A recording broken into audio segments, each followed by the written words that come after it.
secrétaire national à l'économie la résolution sur l'euro. Il reste à peu près l'essentiel de la sélection.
Mesdames et messieurs, chers amis, chers camarades, Daniel Dear friends, Daniel Simonet and Eric, we are the coordinators of the left-wing party. We are deeply honored and delighted today to welcome you all for this first international summit meeting on the B plan. Certainly, when we analyze the terrible coup d'etat imposed on the people of Greece by the Eurogroup and the Troika, we thought it was essential to make this proposal for an international summit meeting on the B plan. We thought it was extremely important que face to become aware of the fact that in light of this terrible blackmail, the gun put on the head of Tsipras' government, where Eurogroup wishing to impose the acceptance of the austerity program with the blackmail, this B plan, through the Eurogroup and Madame Merkel. In other words, you should submit yourselves to austerity or you'll be excluded under the worst banking and economic conditions from the Eurozone. We thought, therefore, that it was important for us all to become aware of this and to say that we absolutely wish to have an alternative policy at the level of the European Union and in all our countries, because we have become aware for years now of the absurdity of these policies from an economic and social perspective. We want to impose the sovereignty of the people.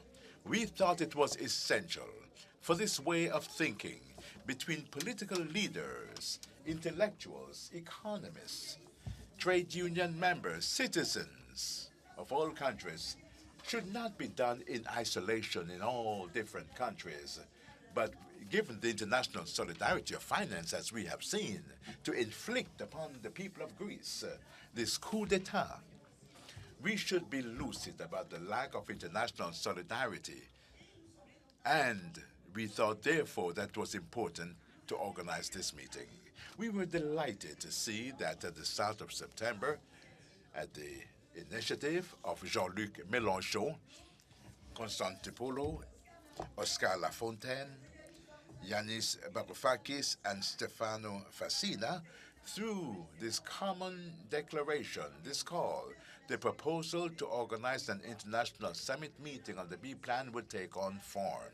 There was a first meeting at the Fête de l'Humanité, and there's a first summit meeting that was scheduled for the 14th of November last year, but due to the terrible crimes, the terror attacks in Paris on the 13th of November, our summit meeting was postponed until today. But today, we truly wish this first international summit meeting to be able to open up a new path,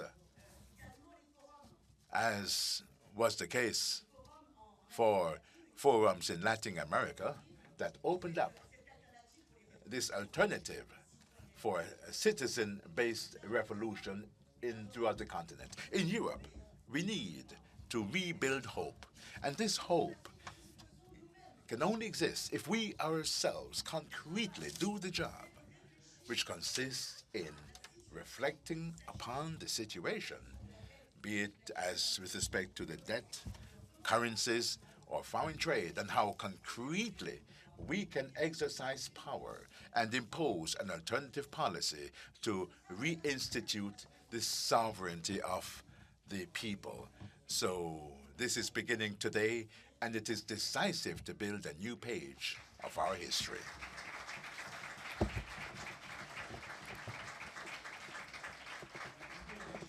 Hello, dear comrades and dear friends. You know, in a welcoming address, there's always something practical about things.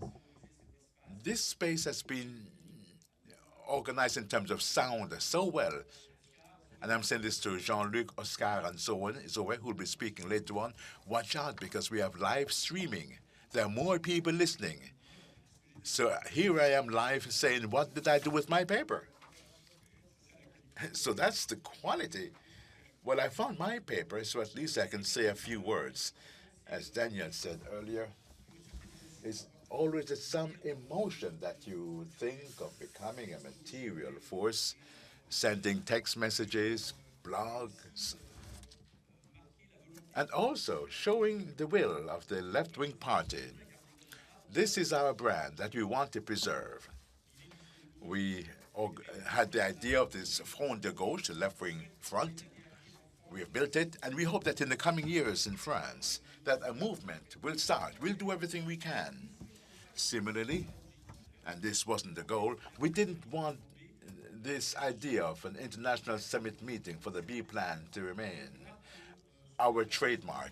It's a pleasure to see representatives of associations, parties, economists, and celebrities here. They'll be discussing for several days. There's one word that's important to us, the word internationalist. Amongst the speakers, there may be other nationalities here in amongst the guests, but there are 12 nationalities that will be presented during the discussions that will be organized. Switzerland, Belgium, French, Italians, Danish, Greeks, the UK, Dutch, and it doesn't stop at the frontiers of Europe. Our friends from Senegal, Ecuador, and Tunisia as well, because at the Front de Gauche, we often speak about a citizen-based revolution, and Tunisia is truly an example. The internationalist nature will be expressed in the debate. The debate is all about the sovereignty of the people over their currency, over trade, over debt. Let me tell you a story, just to show you that there's surprising things in time. Here, not in this room, but in the bigger room downstairs, there was the first left-wing meeting against the Maastricht Treaty in '92. I was there. So on the European Treaty and the consequences, including in terms of the forum, that was said by Danielle. So this B Plan Summit meeting and the five speakers spoke about it at Fête de l'Humanité. It's not here to talk about the past. I'm talking about what took part in Greece, where we needed an efficient B plan. But it's all about the future, and it's a pleasure to see that maybe there will be governments that will apply policies to refuse austerity facing the same problem. I'm thinking of Portugal, but maybe, if I heard the proposals made by Podemos, maybe in Spain.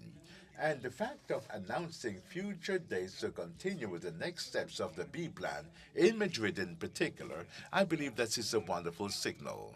So we have succeeded in the first step for ourselves, and it is with pleasure that we will be hosting this internationalist summit meeting on B plan.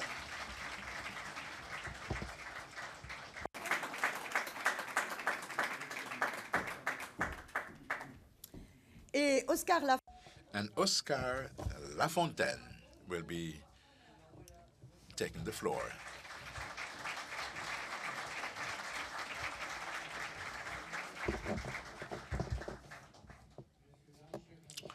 Ladies and gentlemen, dear comrades, once again, I'll be speaking about our plans. The neoliberal Europe has no future. If we needed proof of this, it would be given by the spectacle of the disaggregation of the community of European states on the matter of refugees. We also see the devastating effect of neoliberalism amongst those experiencing that. We must say that there is no possibility for us to show empathy or compassion. It is irreconcilable with the values inherited from the French Revolution, namely liberty, equality, and fraternity. The Europe of wage, tax, dumping is the death of solidarity. We can say that without exaggerating. If Europe is not saved by a solidarity-based policy, it will be destroyed by national selfishness. Dear comrades, solidarity is indivisible. As long as the European states wage war for in view of North American imperialism, the flow of refugees shall continue. War is the terror of the rich. Terrorism is the war of the poor. This is why Peter Ustinov condensed in a single sentence the consequence of the external policy of imperialism. I believe it is irrational to bomb Syria after the terror attacks committed in Paris by French citizens. During the solemn ceremony held at the Cour des Invalides in memory of the victims of the terror attacks, they sung the famous song by the pacifist Jacques Brel, "When you have only love to cover with sunshine the ugliness of the suburbs." That song, these lines, we could have understood it as an invitation to reconsider the policy of integration in the suburbs, which has been a resounding failure. But François Hollande preferred to opt for George W. Bush, even though Jair Naim would continue to sing, "When you have only love to speak to the guns and only a song to convince a drum." What that led to an odd contrast. On the one hand, the interpretation of a lyric word sung in the tribute to love and pacifism, and on the other hand, the warlike posture adopted by the French president. Europe, be it Afghanistan, Iraq, Libya, or Syria, must set itself free from its links to the imperialist North American policy and come back to the path of its autonomous external policy of reconciliation and peace along the lines of Jean Jaurès and Willy Brandt. Europe, be it in Afghanistan, Iraq, Libya, or Syria, a social policy of integration in European suburban areas is far more efficient to combat terrorism than bombing Syrian cities. The mothers in Damascus, they're also crying for their children. If you must understand this, if you want peace in the Near East, solidarity is at the foundation of European democracies. Otherwise, the neoliberal Europe would be putting the Greek government down to its knees. The president of the Portuguese Republic sought to prevent the formation of a left-wing government in his country on the following grounds. After 40 years of democracy, no Portuguese government has yet been behind any anti-European formation against the Treaty of Lisbon, the Budget Pact, the Stability Pact, or Growth Pacts. Formations that are there to tear apart the Eurozone, taking Portugal out of the Euro with the disappearance of NATO, and to continue by virtue of the competencies given to me by the Constitution, it is my duty to do everything so that no negative signal shall be sent to the banks or to the investors or to the market. That is what he said. He was referring to the European Union Treaty that clearly he had not read carefully enough for a government.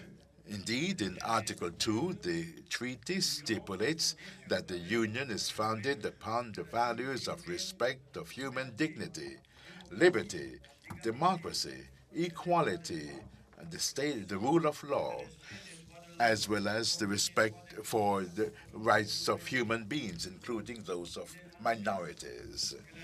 Clearly, the attempt made by the Portuguese president to prevent a majority in parliament to constitute a government was undemocratic, just as the governments and parliaments in Greece were illegally submitted. When, in May 2003, the draft European constitution was presented, it was placed under the auspices of the sentence made by the Greek president. Our constitution is called a democracy because the state is not based on a small but on a large number of citizens. But, and this is characteristic, the quotation was inaccurate. Here is what Pericles actually said. Because our political regime serves not the interests of the small numbers, but of the majority, it is a democracy.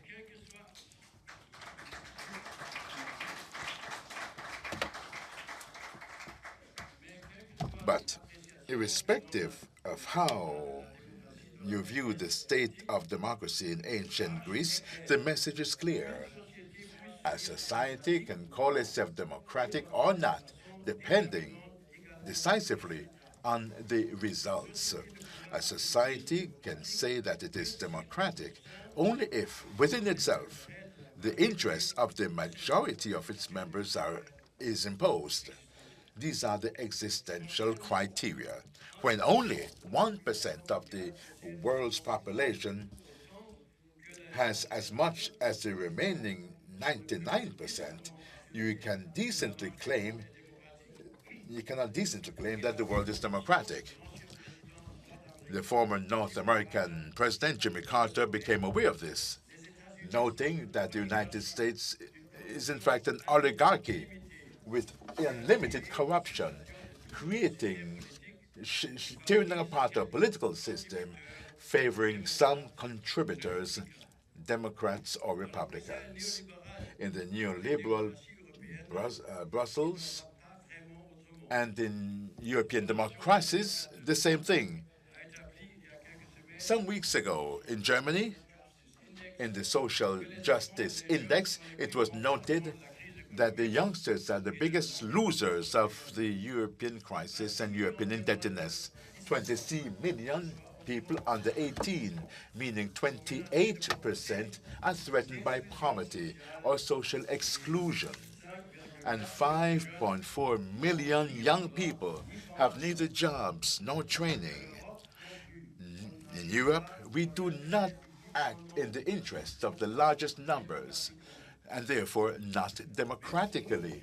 But for us, dear comrades, people from the left, this is not new. We know that capitalism and democracy are incompatible and can lead to oligarchy, as we can see throughout the world, around the world. For reasons that are linked to the system itself, liberal Europe has no future. Capitalism bears within itself war, just as clouds bring a storm, as Jean Jaurès said. We can say that capitalism brings within itself the waves of refugees and migrants fleeing misery, just like the clouds bring a storm. Not only bringing war for commodities or markets, but also actually stealing from the periphery for the benefit of the center. The populations therefore migrate towards the center to find a better life. It is not only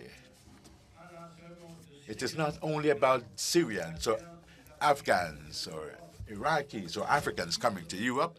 We also have Southern Europeans coming to find work in other European countries, and especially in Germany. In February 2011, Angela Merkel, the German Chancellor, on an official visit to Madrid, urged skilled Spanish workers to come to Germany. She claimed the huge demand for skilled labor and the thousands of job offers for engineers. This is how Portugal, in recent years, lost 500,000 people, many of whom were skilled. As a portion of the country's population, it's as if Germany had lost 4 million people. What would the President of Europe say? Because this is what the media say about the Chancellor. If Germany were to be led that way, and if the head of government of another European country were to come to Berlin to take away skilled workers and its engineers,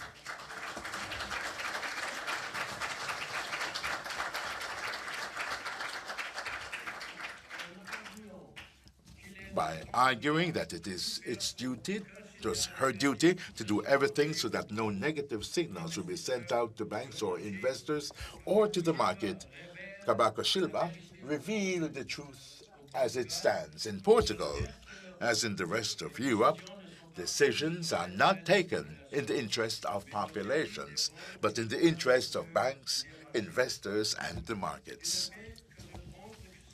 It's only repeating what was said in 1996 by the former president of the Bundesbank, who said to the political leaders of the world, "From now on, gentlemen, you are all subject to the control of the international financial markets. Goodbye, democracy." Cavaco Silva, in his own way, also confirmed what the president of the European Commission said, the famous Jean-Claude Juncker. There can be no democratic choice against the European treaties. And this is where the problem lies. The British journalist Evan Sprichard summarized in the Telegraph the what's at stake for left-wing parties in Europe. European socialists are facing a dilemma. They must take note of the fact that the European Union is a right-wing enterprise, not at all attached to democracy. If they wish to react in some way, there is a risk that they would not be able ever to come to power. So Brussels has really created a monster. It is precisely for this reason that we need the B plan, to give back to this monster a human face. In other words, the face of democracy. This B plan does not claim to abolish the global democracy of financial markets in one go, or even capitalism, but it must show the steps that a left-wing government or those associated with the left wing can follow to escape from financial dictatorship and the obstacles of the European Treaty. We could make a decisive difference in Europe if one member state were able to take over control of its central bank, and if that central bank could once again do what central banks were invented to do, to finance public spending.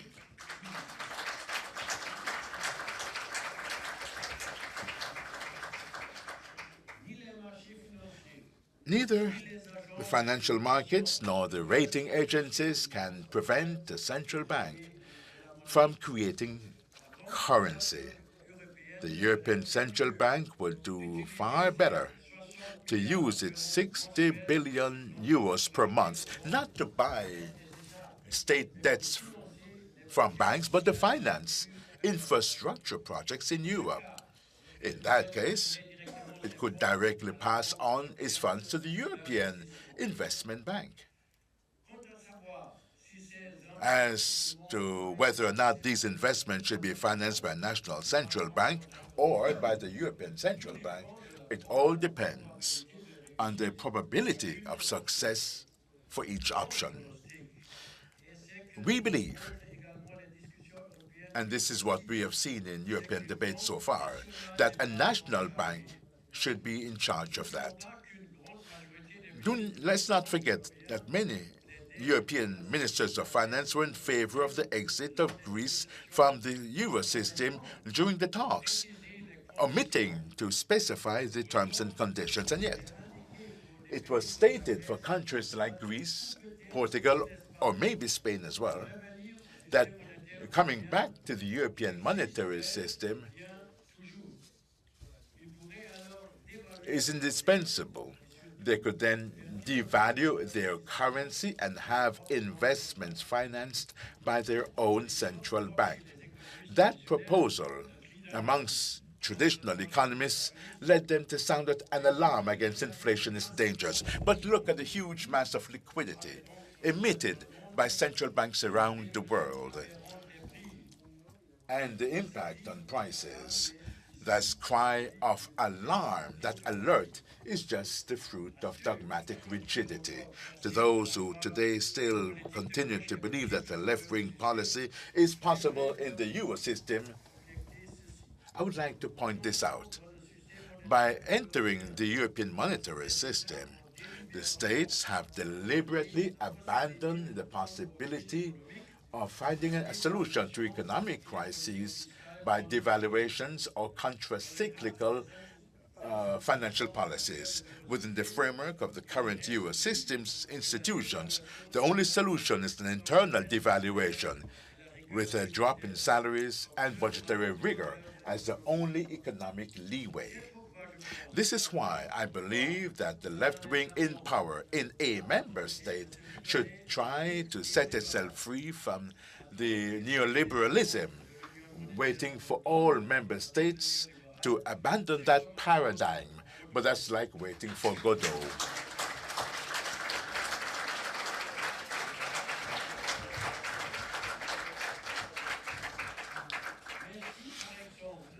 But if Greece and Portugal, or Spain as well, were to be mobilized together in consultation with the other member states to return to the European monetary system, which still exists, then the chances of reforming the US system would be greater. If the German left wing were to take part in a government in the near future, its first task would be to put a stop to wage dumping in Germany. It would be a wonderful signal for all of Europe. A government cannot sign a collective agreement. We must therefore come back to the laws that deteriorated the rapport de force to the detriment of trade unions and workers. If Jeremy Corbyn were to become the Prime Minister of the United Kingdom, we can dream, can't we? The neoliberal supremacy would be weakened in Europe decisively. Dear comrades, having a B plan, therefore, seeking to improve the social situation as regards employment in Europe, bringing a new democratic dream is not an illusion. It must define concrete steps, precise steps, improving the livelihood of people within a foreseeable time frame. The conditions for its implementation is that the European left wing, be it Syriza or Laik Unitida, Podemos or the Izquierda Unida, the Communist Party or the left-wing party, or other left-wing parties in the member states, they must come together despite rivalries, standing behind the same B plan, so as to put an end to totalitarian policies in Europe and to rebuild a social democracy. Thank you for your attention.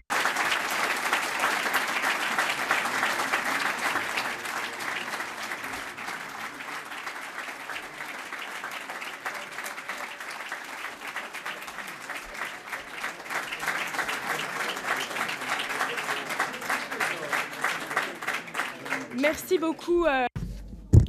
Thank you.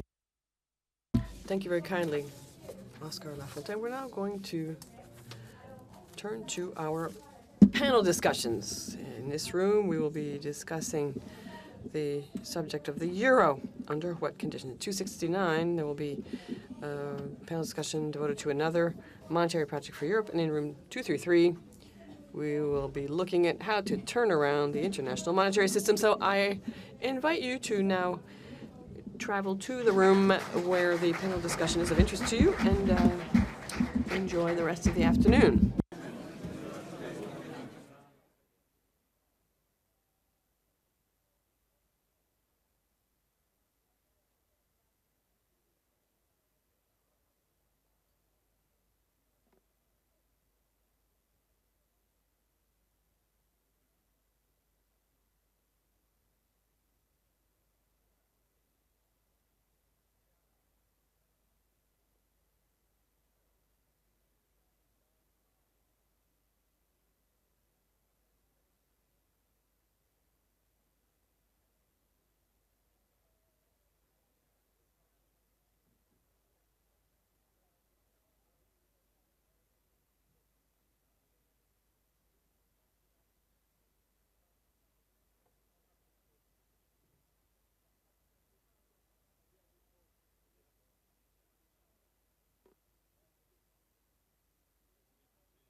marche.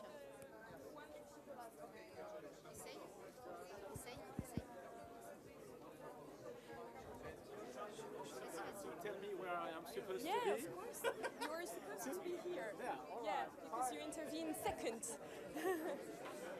Ouais.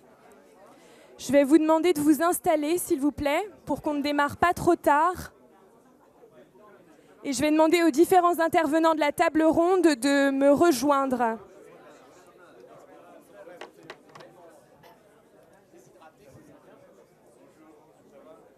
Je prenne mon casque.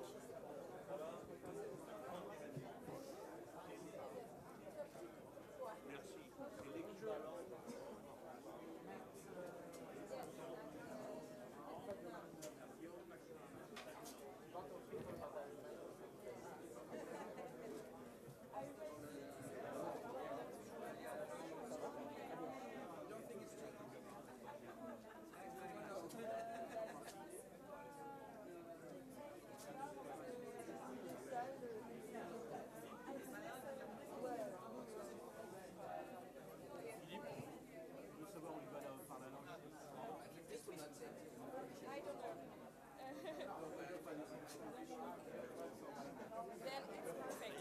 Between 10 and 15 minutes, it's perfect. Amazing.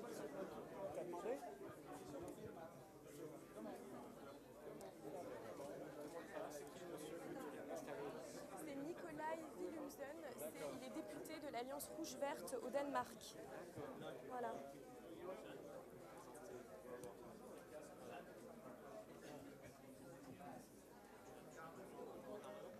Bah non, pas là, je les vois pas tous.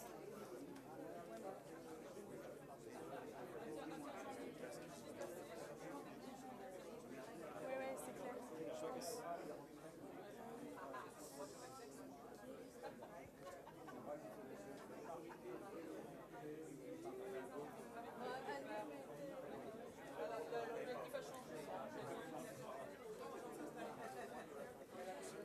À nouveau, si vous pouviez vous installer, s'il vous plaît, et si on pouvait commencer assez rapidement, ce serait formidable.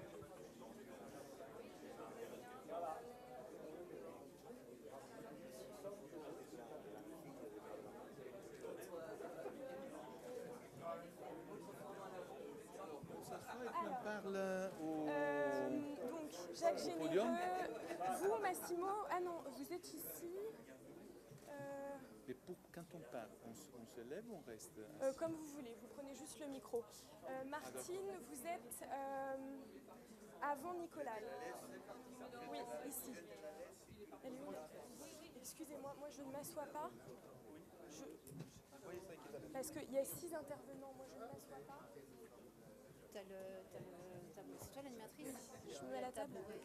Ok, super. Emiliano, alors en fait, Jacques, tu es juste ici, super, tout à gauche. Emiliano, à côté de Jacques ici.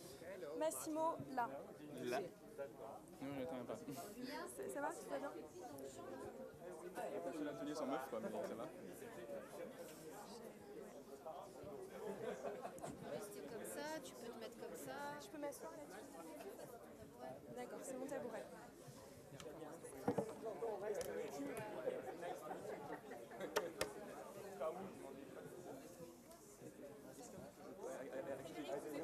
Oui, moi je me suis mis au bout spontanément. Bonjour, Frédéric Landon.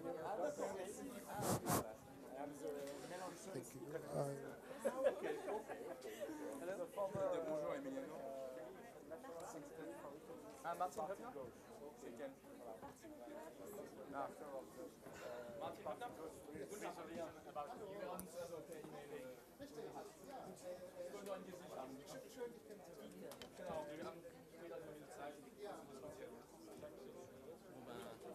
Merci. Bien, si les dernières personnes pouvaient s'installer, comme ça on va pouvoir commencer cette première table ronde sur l'euro.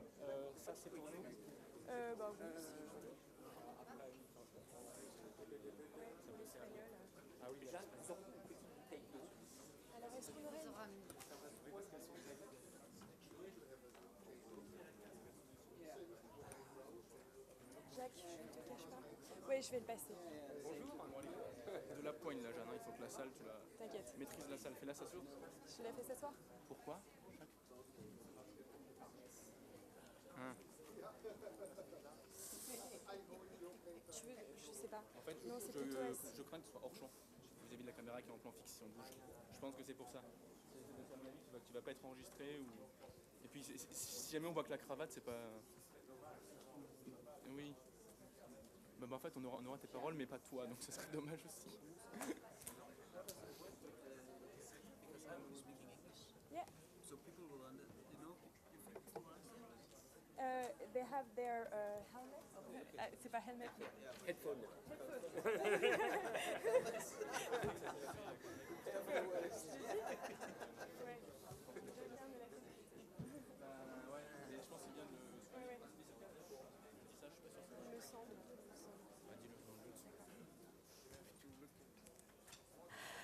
Alors, nous allons pouvoir commencer. Thank you very kindly for joining us. We're going to start our panel discussion. The question is the euro, yes, but under what conditions? This is the only panel discussion for which we have only male speakers. We search far and wide for female economists, but there are very few of them. So if you know of any, please let us know so we can invite them the next time. So the euro, under what conditions? What are the weaknesses of the euro? They've become extremely apparent during the economic and financial crisis. The single European currency was supposed to produce convergence between the different economies, whereas in fact it has led to greater and greater divergence. Given the situation, what can be done? Should we seek out solidarity mechanisms that will allow us to redress the imbalances between the different economies? Should we simply and purely withdraw from the euro, go back to our national currencies? Should we be considering an alternative economic and monetary architecture? These are the questions we will be addressing. Now, to answer those questions, we have a set of male panelists. We'll start with Jacques Généreux, who is an economist and a member of the Parti de Gauche, and his task will be to describe the Plan B that he intends to implement when he becomes Jean-Luc Mélenchon's finance minister to take on the European neoliberal order. Then Emiliano Brancaccio, I do hope I'm pronouncing your name properly, will be describing to us the set of several Plan Bs. There's a Schäuble Plan B. There's a Plan B that would involve going back to an alternative European monetary system. And these different Plans B represent the interests of the different social classes, which is something we must consider. Then Massimo Amato will be speaking. He's an Italian economist as well. And he has been thinking about the prospect of a monetary reform under the inspiration of Keynes. And he will be describing a reform of the euro from the top and from the bottom, both introducing complementary currencies at regional level. Then we will travel north and hear from Martin Höppner. You, Martin Höppner, will be telling us that it is naive to think that you can reform the euro with the help of Germany, because Germany will never agree to more inflation in Europe because its economy is an export economy. Nikolai Villumsen is a Danish MP, member of the Green-Red Alliance, and you will be telling us that the single European currency, the euro, is a neoliberal enterprise, and that explains why Denmark has refused to participate, because we want to preserve the Scandinavian model of social protection.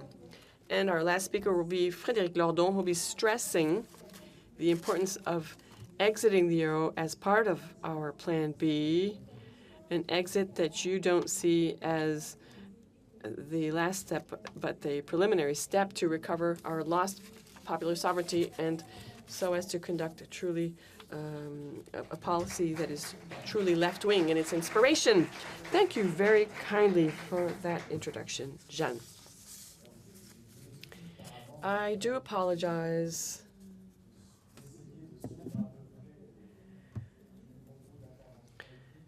For the fact that although I have prepared a statement, I won't be reading my speech verbatim. I will be saying, respecting the spirit of what I've written, but not the letter. Now, just by way of an introduction, let me specify that the fact that I'm here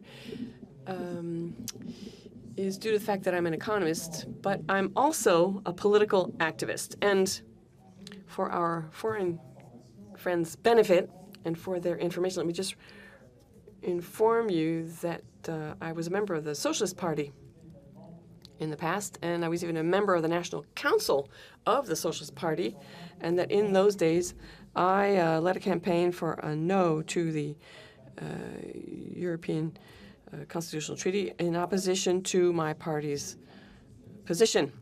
I then left the Socialist Party and participated in the foundation of the Parti de Gauche with Jean-Luc Mélenchon and many other brothers and sisters. And as part of that work, when I was National Secretary on Economic Affairs, as a member of the Parti de Gauche, I prepared a resolution regarding the euro, which was passed, and which still today serves as a foundation for the Parti de Gauche's position on the euro, although, of course, it has been amended.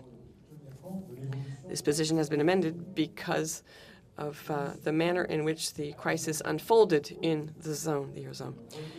I am no longer in leadership position at the Parti de Gauche. Mr. Kevin is now playing the role I used to play. He's far more brilliant and far more effective than I ever was. The basis of the Parti de Gauche's position regarding the euro has been unchanging since it was founded. I am not the spokesperson of the Parti de Gauche here today. I have no power vested in me to speak for the Parti de Gauche, but I do hold with its positions and do express them. Now, as an economist, I talked about the manner in which the European monetary system needed to be recast, and I'm going to wear my political activist hat this afternoon and avoid repeating much of what my colleagues will be explaining to you very clearly and brilliantly. So I'm not going to go into the ins and outs of the alternative models. There are people far better placed than I am to do so. What I will do, though, is look closely at the method, the political method.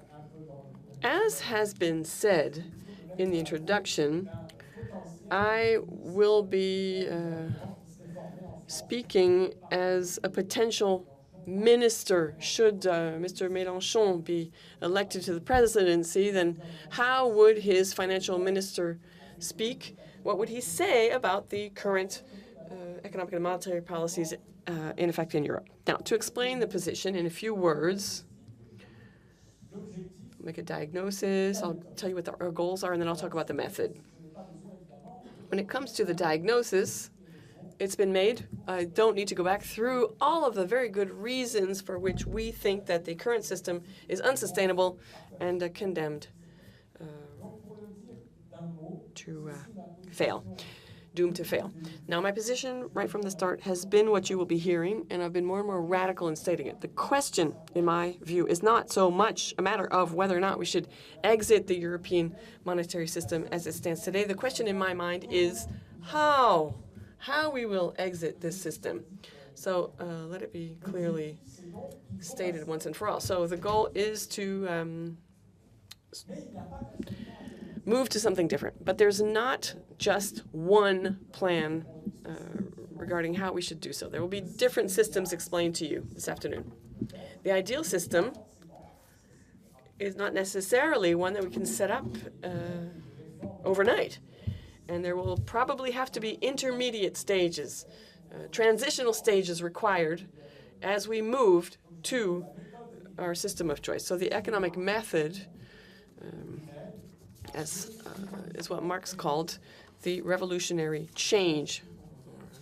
The revolutionary change, in Marx's words. The possibility of implementing reforms that are gradual, that don't overnight implement the ideal system, but that in a progressive manner take us to a situation or a system which is a radical change, radical departure from the previous system.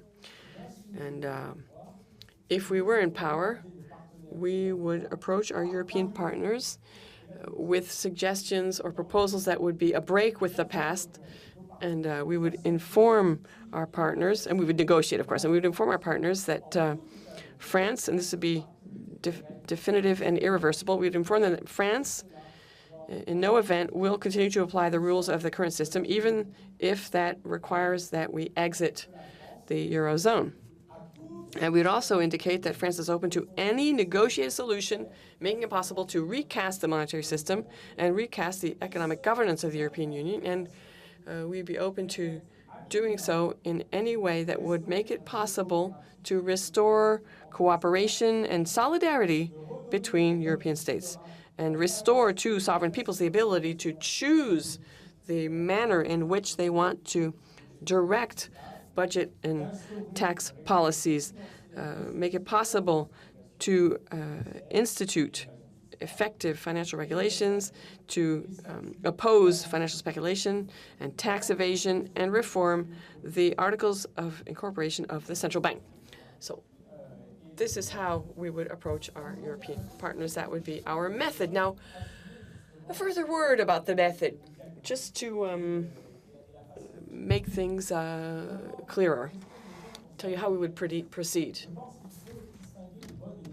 You have to distinguish between the good and bad methods of exiting the euro. There are good reasons to do so and not so good reasons or bad reasons.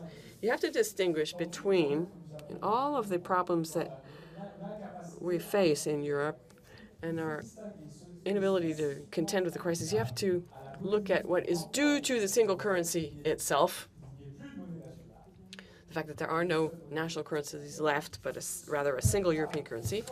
So there are things due to that, and then there are things due to the choices made, the policy choices by national governments, and then there are other institutional schemes and systems at European level that have preceded the implementation of the single currency.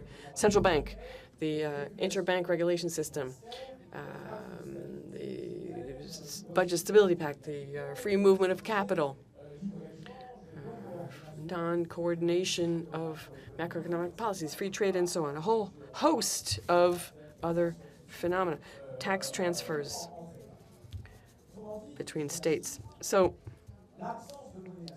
the absence of the national currency, the existence of the euro as our currency, is not the only explanation. It's a monetary system.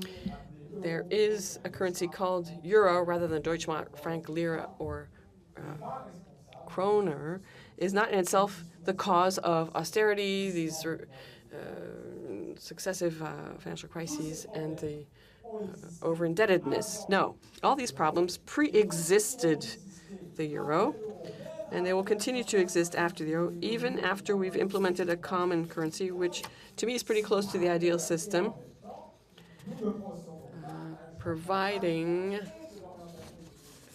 we make the right changes to our government policies and providing we change the institutional schemes that form the framework to our economic systems. So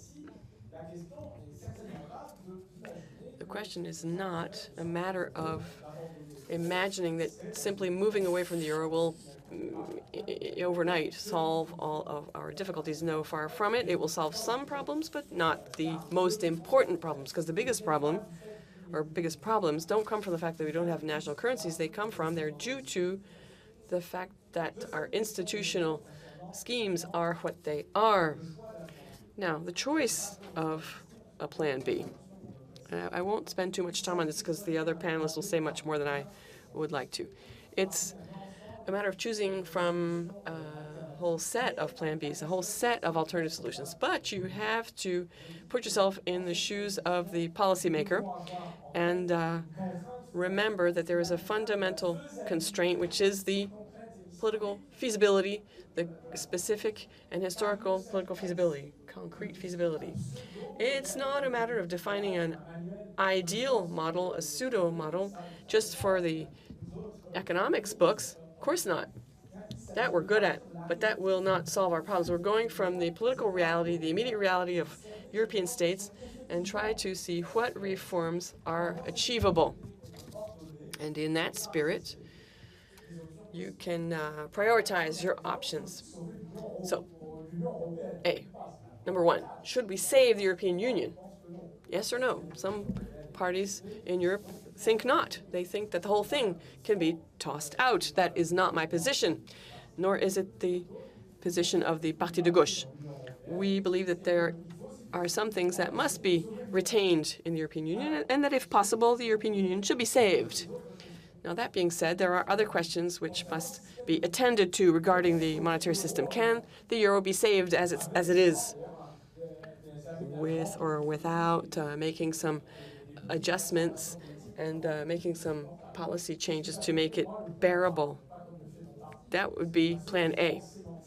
That's my only difference of opinion with my party regarding the terminology. That's what I call the Plan A.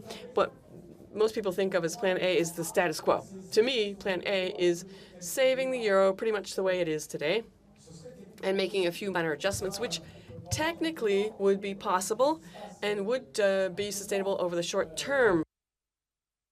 This would only be possible, though, if there were a change in the policies of the government and public policy. If a certain number of countries decide to turn away from austerity and sustain economic activity, that might make the euro savable for the short term. But in fact, this will not happen, and I don't think it's desirable. But it can never be done unless at least one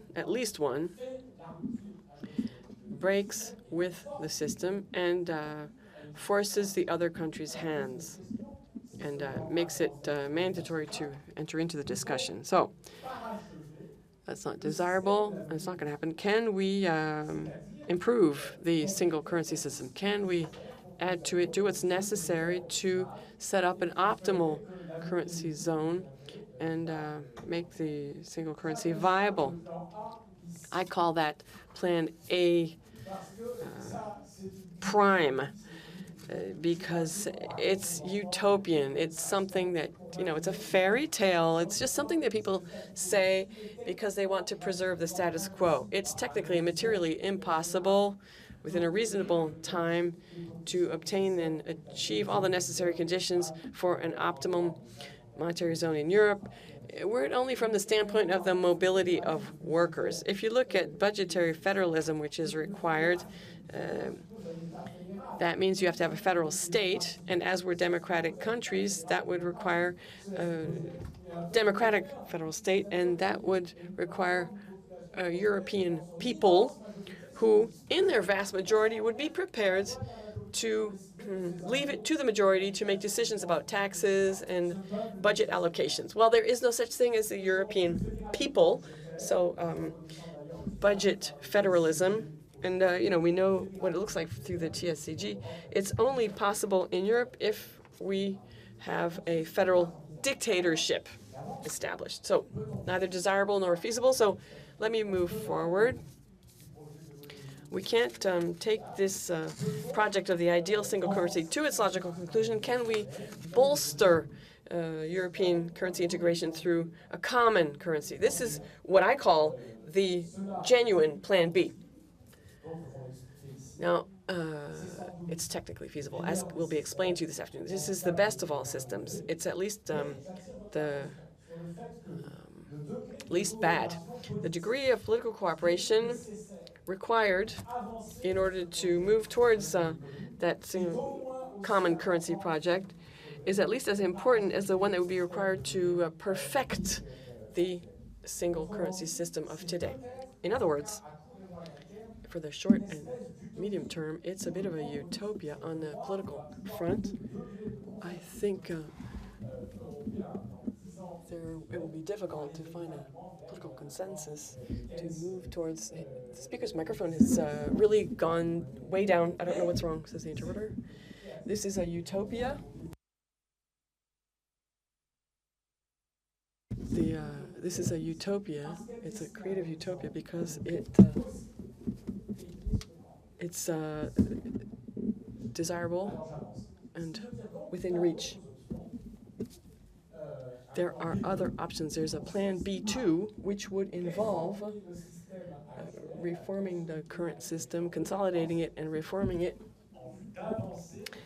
with a view to moving towards a common currency through gradual reforms that would prepare a degree of cooperation necessary in Europe in order to achieve this. That would be what I call Plan B, and it will be difficult. Now, if none of this is possible, so that was B1, B2, and B3 respectively, then if none of the previous plans work, then there's B3. It would be the strategic fallback plan. Well, we would just revert to the previous situation. Some countries would exit the euro. This would be the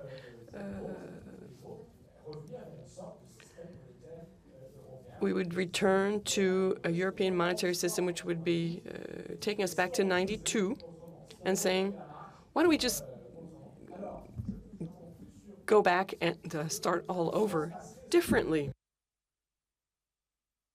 Now, how would this work out for France? How would Plan B work out for France if we were in power? Well, for one thing, in the first days and weeks, what happens is that you have to take some immediate measures.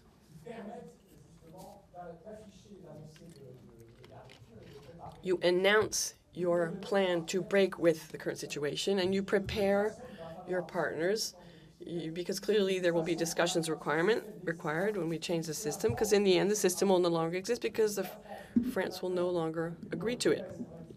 As a founding country of the European Union, which weighs rather heavily in the balance economically and financially, if France refuses to participate in the system, then it becomes non-viable. That system becomes non-viable.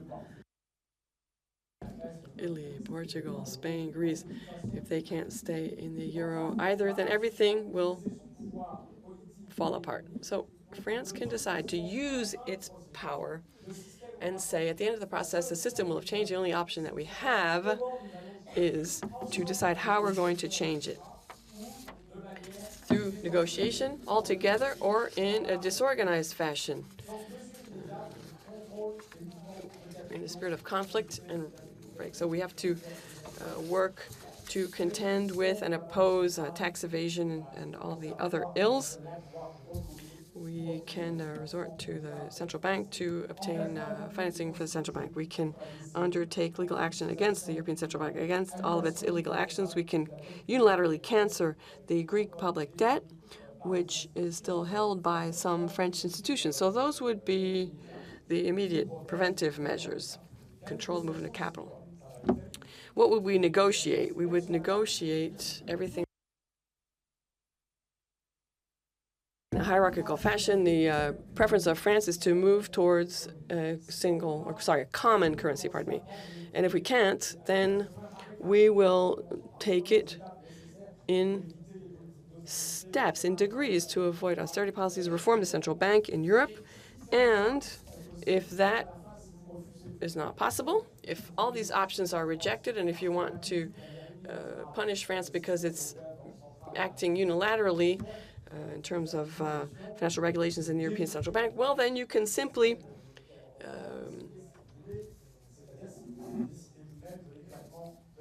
expel France from the system, which will lead to the complete breakdown of the Eurozone.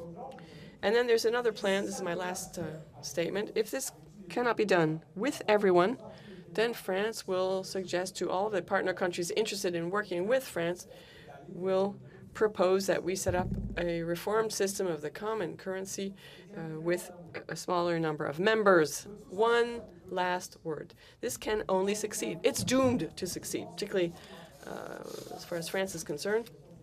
In the case of Greece, the situation is different and more complicated. But there's also a plan B for Greece.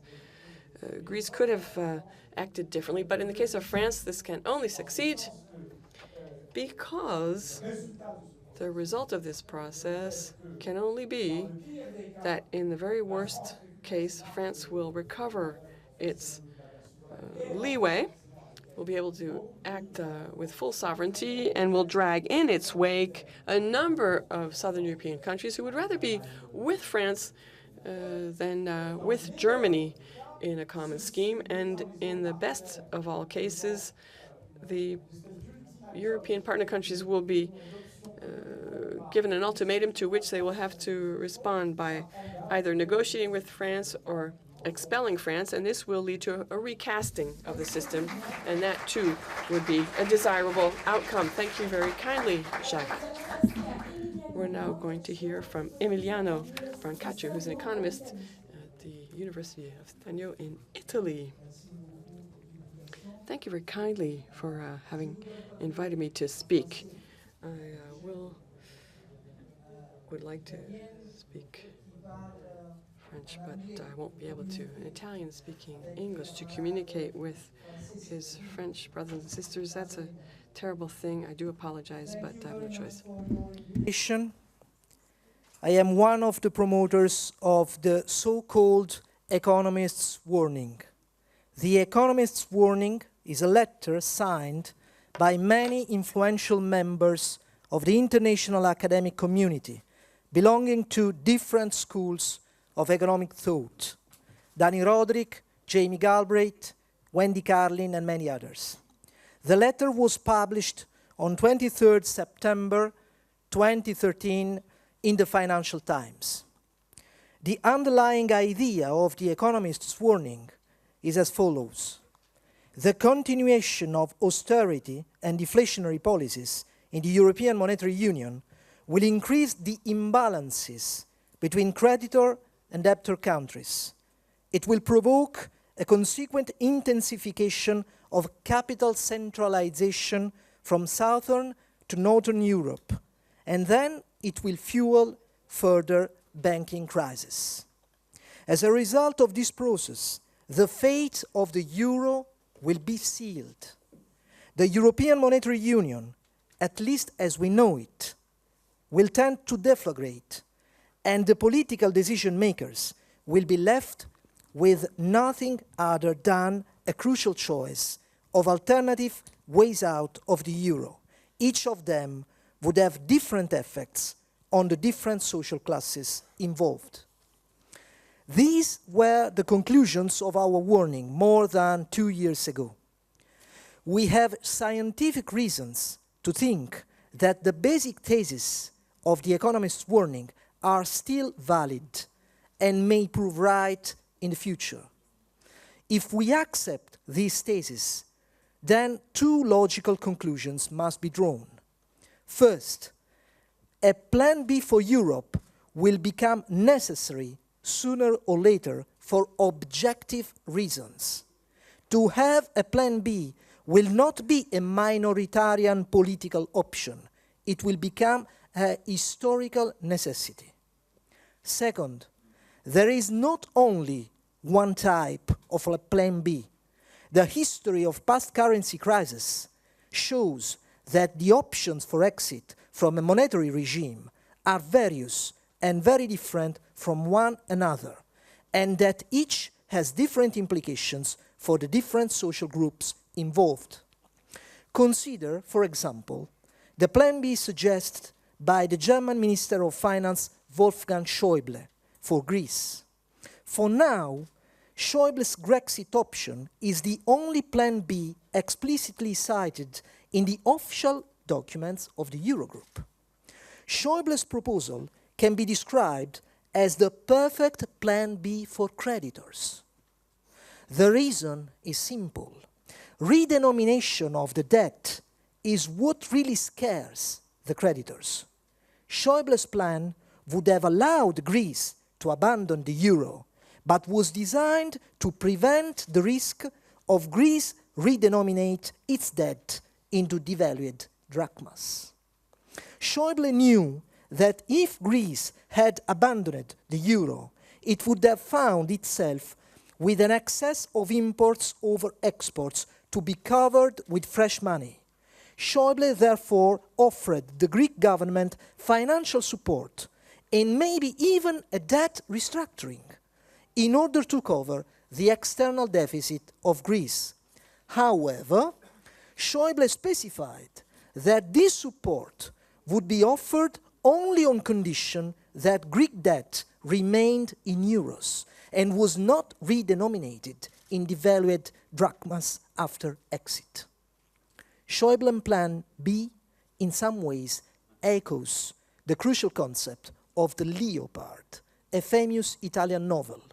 Everything is to be changed, even the currency, in order to keep everything the same as regards the balance of power between creditors and debtors and among social classes.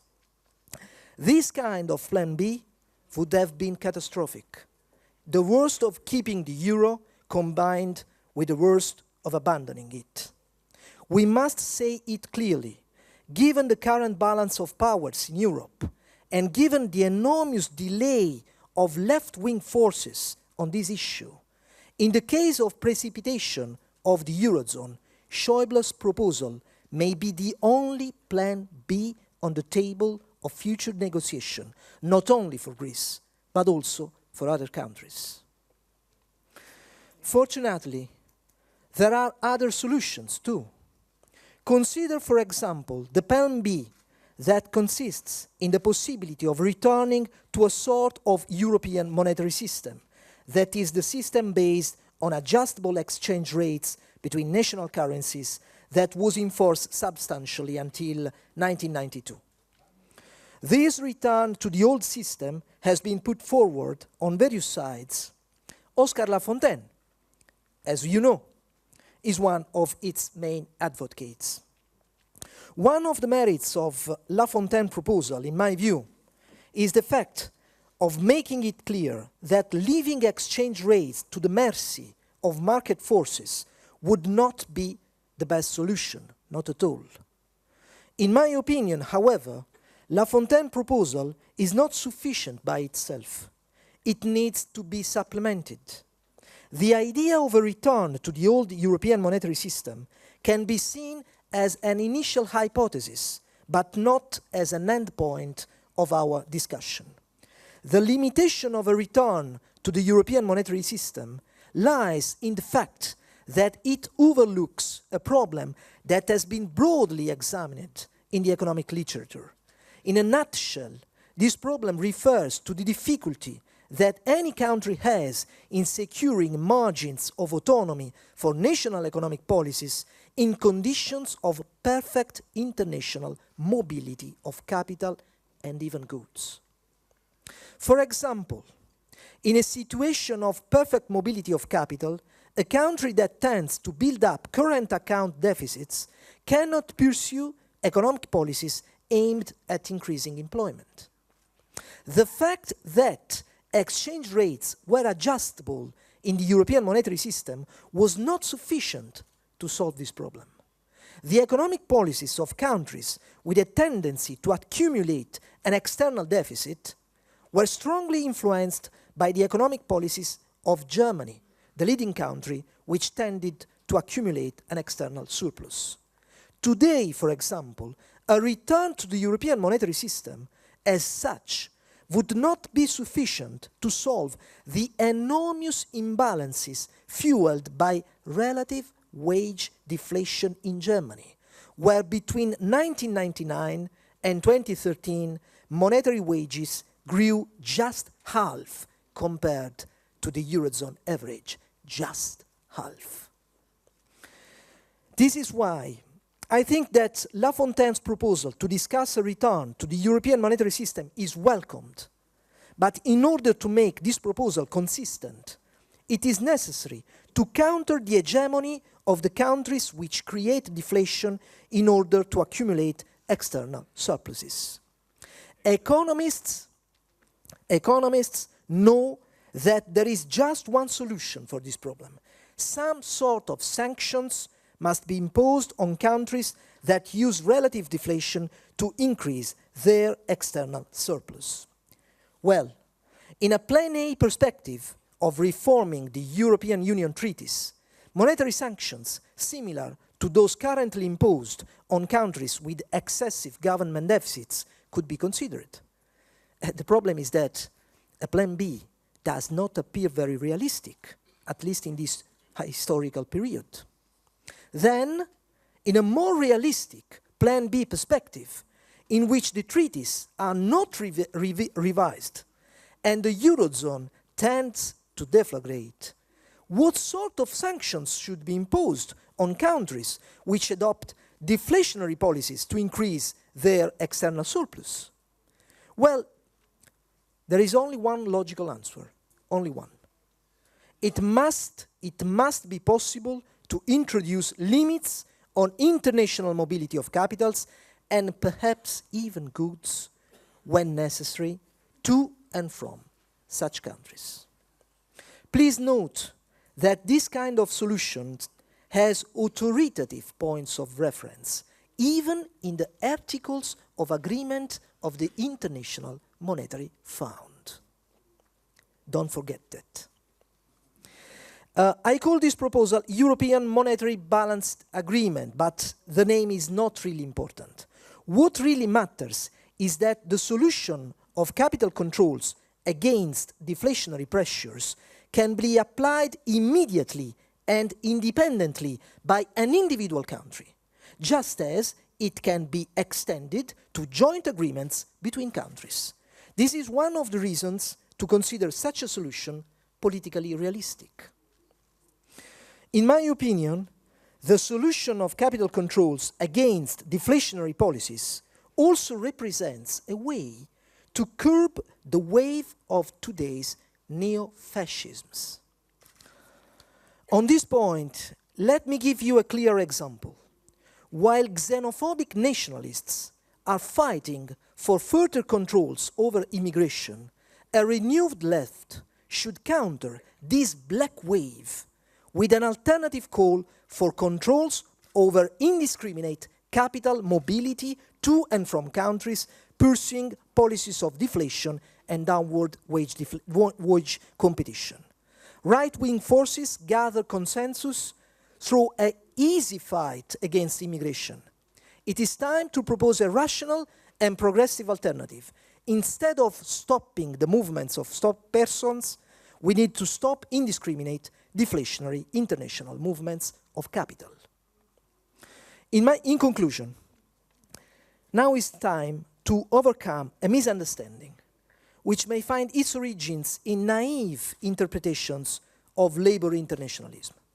We must clarify to ourselves that supporting progressive labor internationalism does not mean accepting indiscriminate capitalist globalization. It requires rather a continuous organization of social struggles for a balanced and peaceful development of economic relations among nations. In this respect, the proposal of Lafontaine and others of a return to a sort of European monetary system is welcomed. But if we really intend to suggest a consistent Plan B for Europe, then we must speak clearly. We have to question not only the single European currency, but also the most extreme features of the single European market, starting from indiscriminate capital mobility to and from deflationary countries. Capitalist globalization has not ended, but is going through a historical crisis. The right-wing parties have been noticing this trend and exploited it to their advantage. Left-wing forces should close their delay by providing original, internationalist and critical proposals for the current complex historical phase. A return to a sort of European monetary system with capital controls against deflationary policies could be a consistent and rational option in the interest of workers and of peace in Europe and in the rest of the world. Thank you.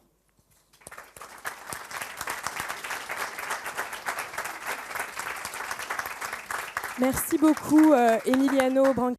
Thank you, Emiliano Brancaccio. We'll now move on to Maxiamo, Professor of Economics in Milano. Thank you for inviting me. Just one semantic note that's not in the text that I also handed out to the interpreters. In the text I'll be reading out to you, Plan A, the A plan, doesn't mean what it refers to is the reform of the euro. But everything I say in my speech is in light of the monetary reform in the sense in which Keynes views this possibility, the possibility of a new relationship with currencies and a fundamental change in the monetary architecture, leading to a change in the nature of currency. I consider that Europe is facing a deadlock, is in a predicament. The euro, as a single currency, is pushing towards a dissolution of Europe as an economic zone and as a democratic political space. Furthermore, a disorderly dissolution of the euro would make it very difficult to arrive at a reconciliation for a place of cooperation. In other words, we need to be very careful and not let it fall apart in a way, because otherwise we'll find ourselves in a situation of conflict, not necessarily competition. If I were to summarize, the current situation makes it always more likely for a disorderly exit from the euro, and at the same time less practicable. It makes an orderly exit more difficult. And therefore, here's the situation. What can we do today to overcome the situation with this single currency without losing the advantages of the euro as a common currency? Now, monetary plurality is something that we should consider precisely because the shift from a single currency to a common currency, if it were feasible, I don't know how, but that would reduce the risk of the disappearance of the European Union and the euro, and the risk that maintaining at all costs the euro will become increasingly anti-democratical and anti-economic. And I stress anti-economical as well, because Europe tends to suicide itself from an economic standpoint as well. You should not believe in the banking elite. I'm thinking of Mario Draghi yesterday, who said that everything is fine, that they have the bazooka, always ready to reload it. And behind quantity, because it's not just a bazooka, it's a rain dance. It's like a rain dance. In other words, you're thinking of Mickey Mouse and how to increase water and liquidity in the economic system without knowing how to turn the situation around. In light of this hypothesis of reforms, we have the ideological rigidity of the European elite in financial matters. Furthermore, not the absence, but the disorganization of alternative propositions. There are propositions, as we have seen. A lot of them deserve our attention, but very often they're not based on principles that are clearly stated. The problem for drawing up an B and an A plan that are economically and politically feasible, in other words, where we can win a wide consensus, is all about not only what should be done, but how it should be done. The answer to both questions depends on the principles you start with. So what should you do? First of all, you should work on transforming the euro from a single currency into a common currency before the euro crisis becomes irreversible. Secondly, we must work so that the instruments to prevent the euro crisis may be transformed easily into an instrument for managing the euro crisis. In other words, it's all about working on an A plan which incorporates already some parts of a B plan so that the B plan that is credible can reinforce the credibility of the A plan. If you don't have a real B plan, you can't, things will continue as usual. But how? The two plans must be based on the same principle, different from the anti-democratic principle and economically inefficient on which the euro was built, and on which attempts have been made to find a solution to the European crisis. In the financial crisis that led to austerity and the dictates of creditors, unilaterally leading to an imbalance with wage deflation, there's a need for a symmetry via monetary circulation. This is the economic and financial logics presented by Keynes to Bretton Woods, and which are indispensable for the European Union of Payments. The clearing union provided for a unit of account, a different currency from the one we have today, a common currency enabling three things: recording debts and imbalances, also multilateral clearing of debts and claims, and thirdly, the introduction of symmetrical stimuli to reduce the position of imbalance. Assets and liabilities. Creditors should take part in building and recovering liquidity. An external imbalance is due to the pressures on national economies. If you have an imbalance, you are less free to think of national policies of degrowth, as we call it, and not to speak of the financial markets, which exist as long as there is a trade deficit. This is what you need to finance at international level. If there's no trade deficit, there's no need for the speculative movement of capital. Direct investments as well, but we'll see later on. The reduced pressure increases the degree of freedom for internal economic policies and their ability to cater to national priorities expressed democratically without reducing the level of openness of member countries. I started about the start of the 90s when we had the ECU. It was like a real European currency, not like in the Renaissance period. That was a coin for balance. It was a fader. We could have had an ECU as a common currency and keep national currencies. So the introduction of the euro, we failed in that opportunity. The Margaret Thatcher tried. She didn't understand. The Werner report and Jacques Delors didn't understand either. They missed out on that opportunity. If for the mentions given before it is set aside the possibility of reintroducing national currencies, for the time being, we must once again ask ourselves, can we open up? What can you do in the current situation to overcome the difficulties facing the euro? The answer is it's all about sticking to the principle of symmetry and to imagine the conditions of possibilities for its implementation, starting from top and bottom at the same time.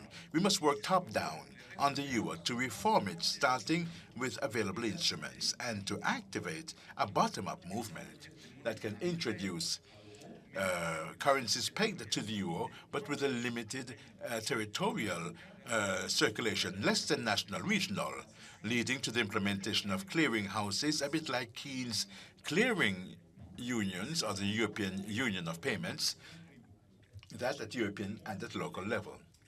How much time do I have left? A few minutes. Okay, so I need to go quickly because I'm just halfway in my speech. So let's do it quickly.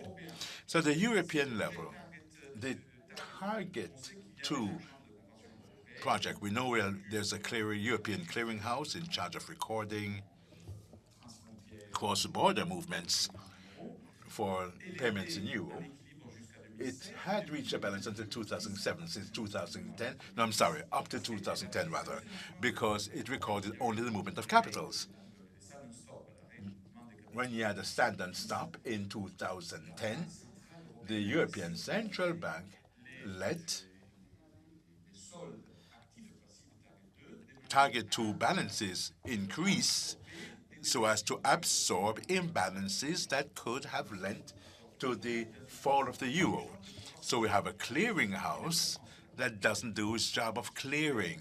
So what can you do then? A symmetrical burden. Debtor countries already pay interest in euro on their positions in Target 2, paid by the European Central Bank to the Minister of Treasure of the creditor countries. You can imagine a negative credit position and asset positions. Some have said that this interest can be used to create funds for humanitarian support in Europe. We could imagine that if charges are imposed on negative positions or on assets, you would double the amounts, and the amount could be used for a fund to invest contracyclically in the Eurozone, but via direct investments. We could even imagine that Target 2 could be supplemented by Target 3, a clearing house that would finance commercial movements, leaving up to Target 2 purely speculative movements. If we can imagine that, we can even imagine the European Central Bank could propose different finance to banks when they ask for money for financial speculation or to finance trade transactions.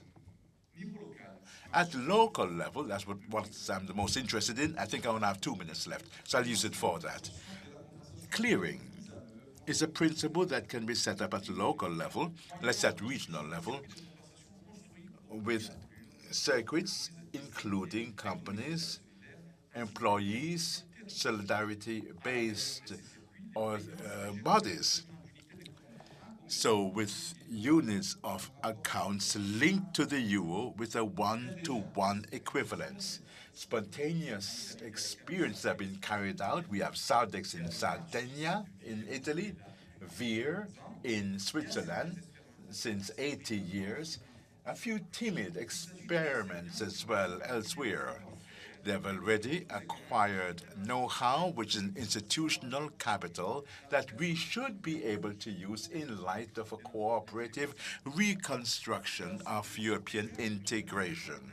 The first efforts have been made with laws seeking to promote complementary currencies in some territories, in line with the applicable banking regulations. There's a European bill that I took part in and that will be debated before the Italian Parliament. There's an article by the French law on the social and solidarity-based economy that goes in that direction. Let me accelerate. Let me see. What more could I tell you? Well, here it is. With the credit crunch, it's not just a matter of creating liquidity without knowing why, but the liquidity that you create is not irrigating the real economy. So we can imagine systems to grant credit that can be local and really linked to the real economy. Regional complementary currencies via clearing houses could help to introduce a new, more direct channel for financing small and medium-sized businesses as a non-inflation instrument to support the local economy. Let me conclude. I'm concluding. Yes. Now, what more can I say? Let's see. I really read out what I have to conclude. From top down and bottom up, with the principle of compensation, clearing. It may not be a panacea, but it could help to reduce the weight of external constraints on internal public policies that top-down and bottom-up action would have the advantage of making it less necessary to reintroduce national currencies and would make it possible to have fiscal redistribution policies that can be far more expansive. But above all, Europe at every level and in the spirit of well-understood subsidiarity could launch out into financial innovation which for once would not contradict the non-negotiable demands of democracy.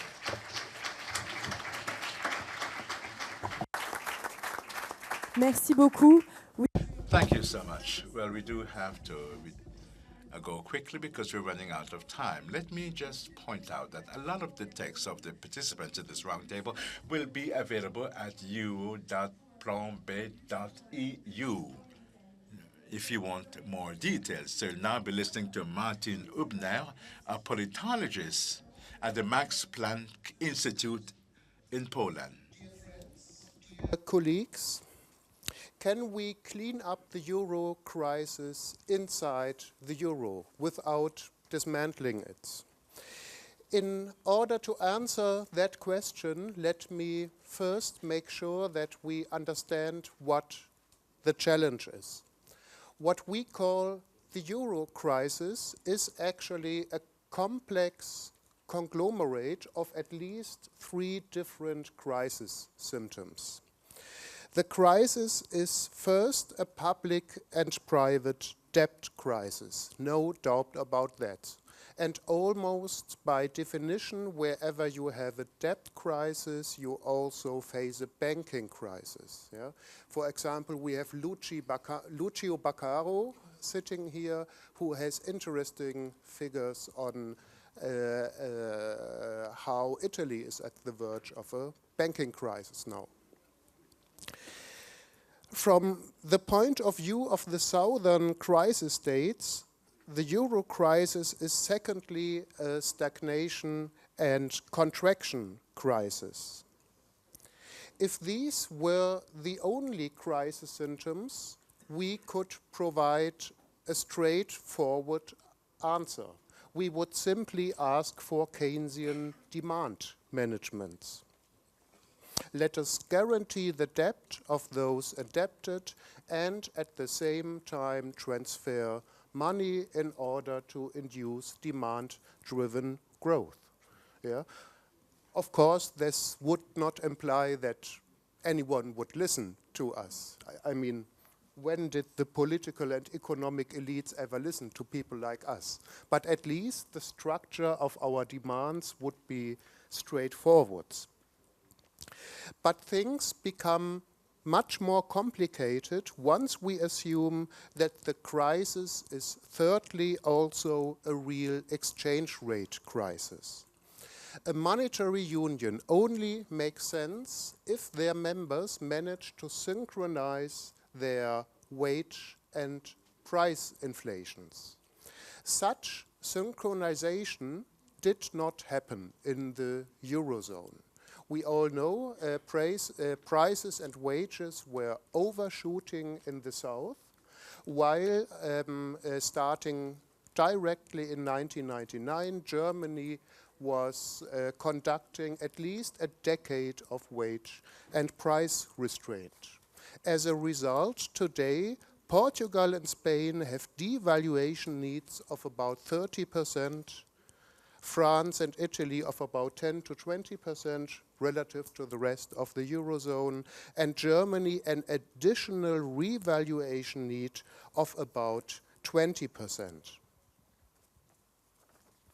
The challenge is therefore to realign price levels and to stimulate growth in the South at the same time. And this challenge has a contradictive structure. The economy is unlikely to grow if prices have to fall, and prices are unlikely to fall once we induce demand-driven growth. So the challenge is, well, challenging. Of course, this does not imply that the Eurozone couldn't do better than it does now. Please consider the following scenario. The North could relieve the South from at least a part of the deflationary pressure by inflating on its parts. Of course, this would imply that German wages would have to overshoot to a significant amount for a significant amount of time. Let us imagine a transnational wage coordination pact in which we negotiate the respective adjustment pressures. Let us imagine that the finance ministers join in and offer reasonable fiscal transfers. And let us also imagine a European Central Bank that intervenes in order to level state bond prices for at least the time of the respective pacts. This could, in my view, in principle, be a middle-term crisis treatment strategy. No euro member would have to leave the euro, and the capital market participants could be convinced that the European South will, after the respective period, find itself under conditions in which their firms can discover new comparative advantages. However, the probability that all this will happen is virtually zero. And I don't think that the ECB is the main problem here. I think that the problem is Germany's over-export orientation. Who believes that the German social partners, IG Metall, mainly IG Metall and Gesamtmetall, would ever agree to intentionally inflate in order to shrink the German export sector back to a normal size?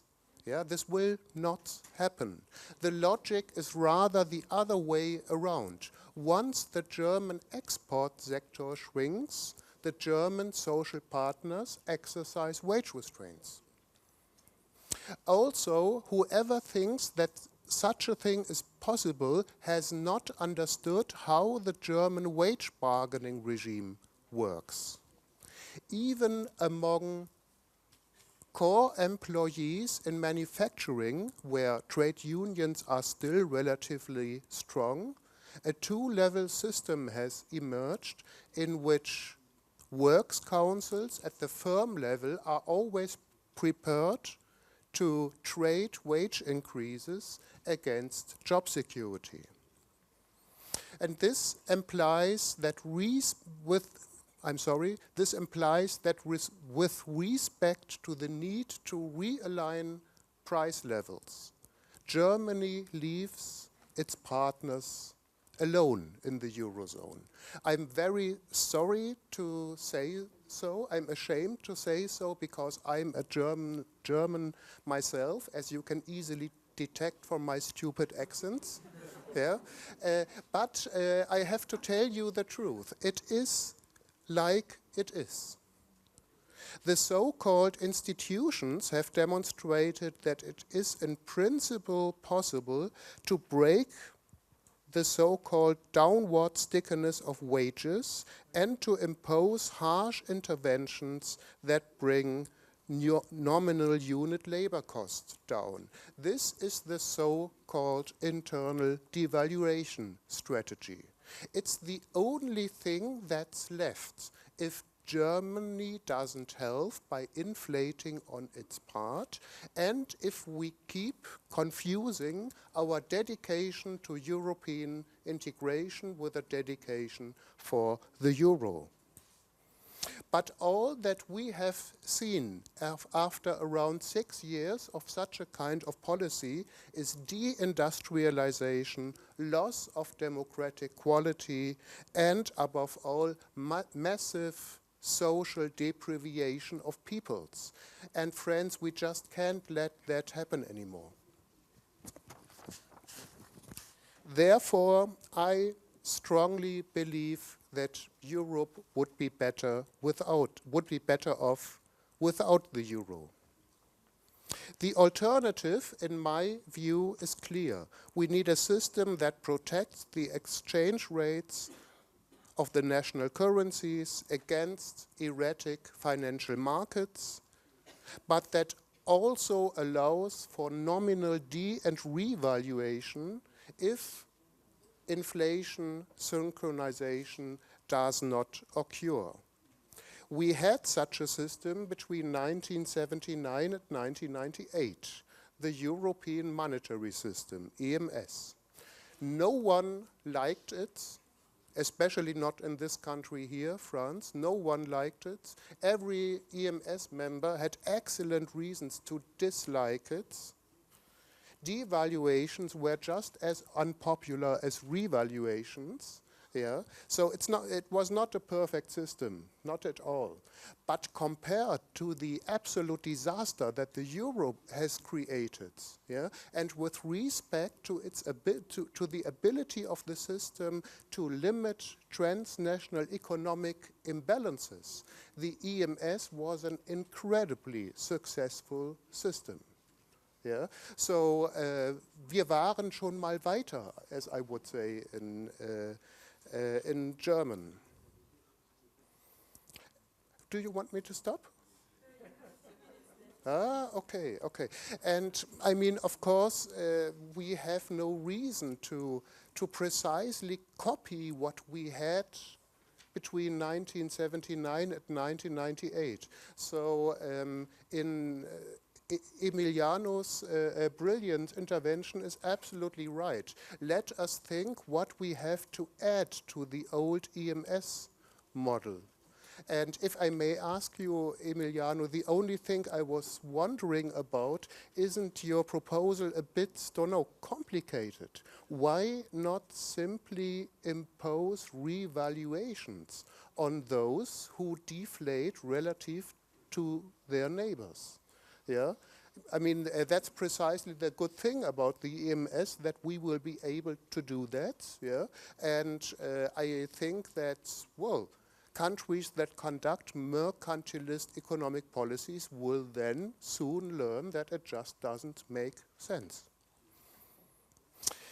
Yeah, I conclude, dear friends, dear colleagues, when we created the euro, it all sounded so plausible, yeah? And as a young man, as a young student in Heidelberg in Germany, I was enthusiastic about the euro because I simply perceived it as a progress in European integration. And now I have understood that I was completely wrong. Today, I think we have to be honest to ourselves and to understand that those who created the euro made a huge historical mistake. And the challenge for our generation now will be to correct it. Thank you so much.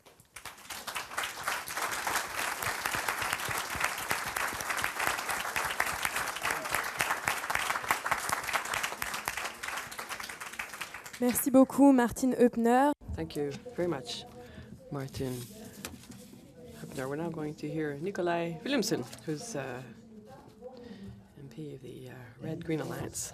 Thank you for inviting me to this very important meeting. I think it's most crucial that we on the left and progressive forces in Europe has this debate. So I am, of course, very delighted to be here. My name is Nikolai Willumsen. I'm a member of the Danish Parliament. I'm elected for the Red-Green Alliance. I also have the honor to be the vice chair in the European Left Group in the Council of Europe. I'm not representing that group today, but I think it's important because the Council of Europe is, as you know it, not the European Union. It is a European democratic institution that has existed much longer than the European Union. It consists of all European countries from Iceland to Turkey and Azerbaijan, from Russia to Portugal. And it is based not on neoliberal treaties, but it's based on human rights. It's based on the European Human Rights Convention.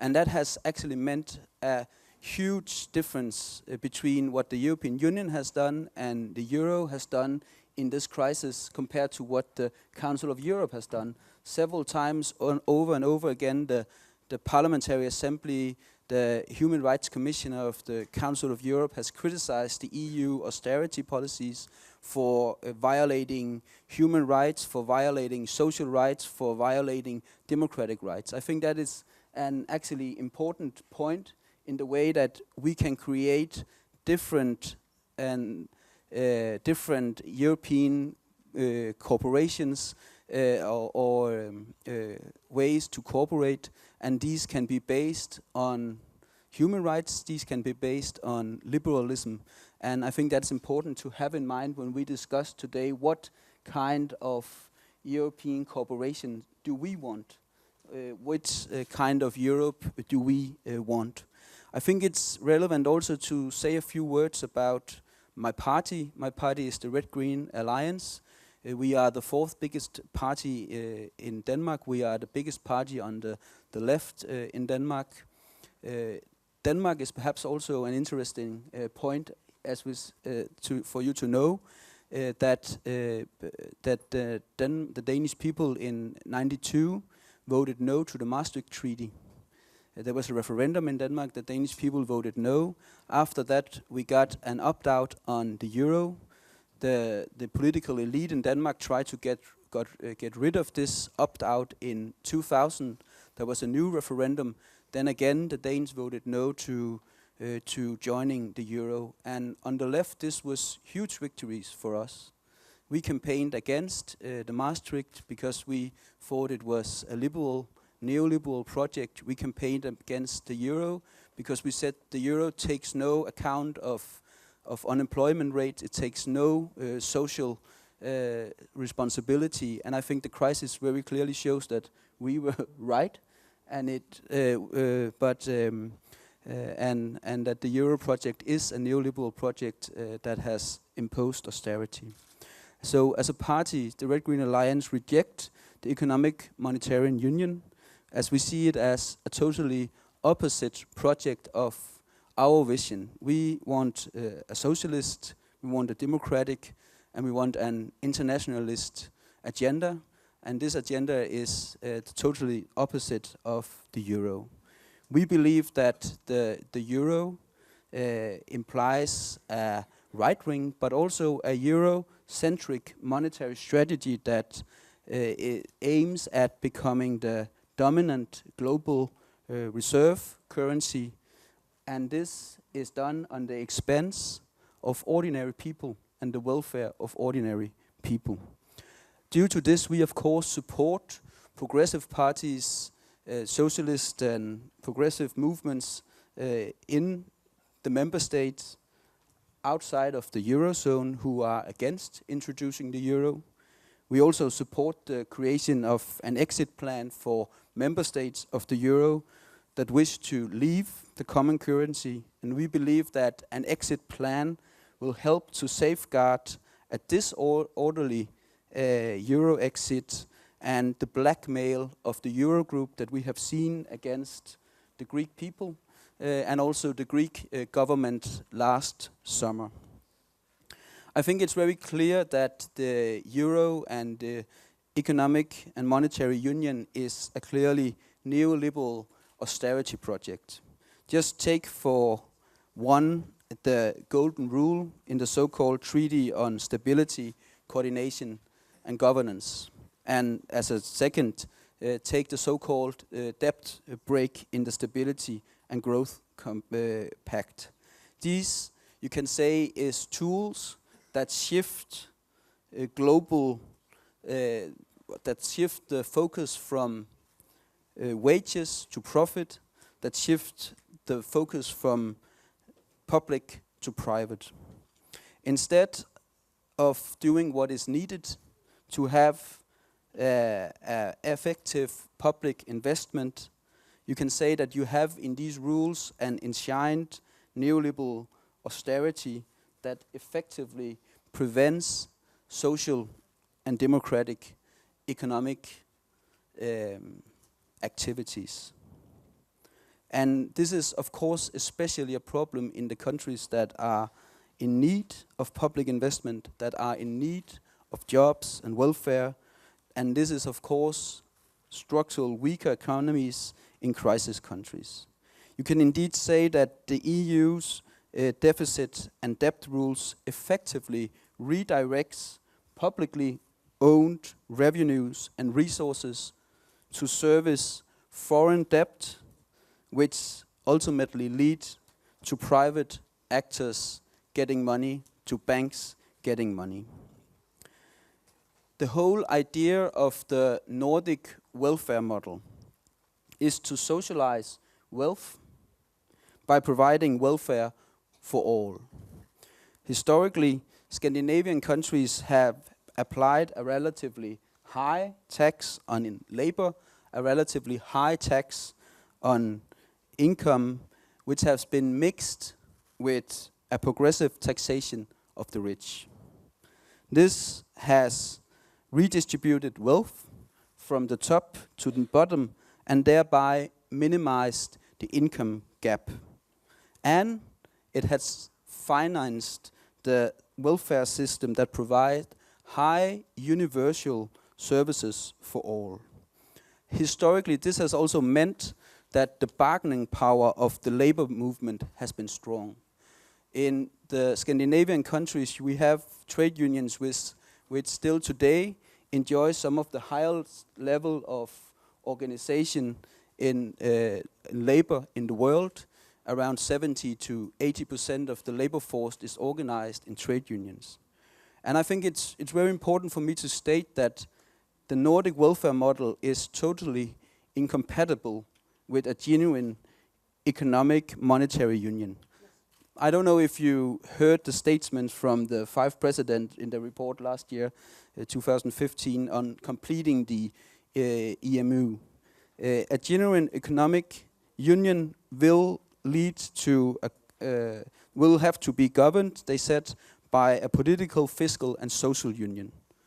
This completion of their project will probably take some years, but it is an anti-social, anti-labor policy, which we have seen, I think, quite clearly in the policies of the Troika, in the six-pack, in the two-pack, and in the country-specific recommendations in the European semester, that you can say clearly indicates what policy there is to come from such a genuine economic and monetary union.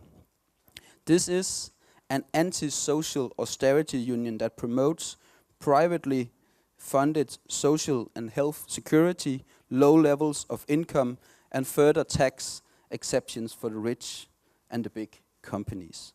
In short, whereas we in the Nordic model traditionally have provided welfare for all, a genuine economic monetary union will only provide welfare for those who can pay. During the economic crisis, it has become quite clear that a common currency for very different economies pose a very big problem. A common currency rate compounded by an economic governance policy has drastically limited the trade space for achieving economic recovery.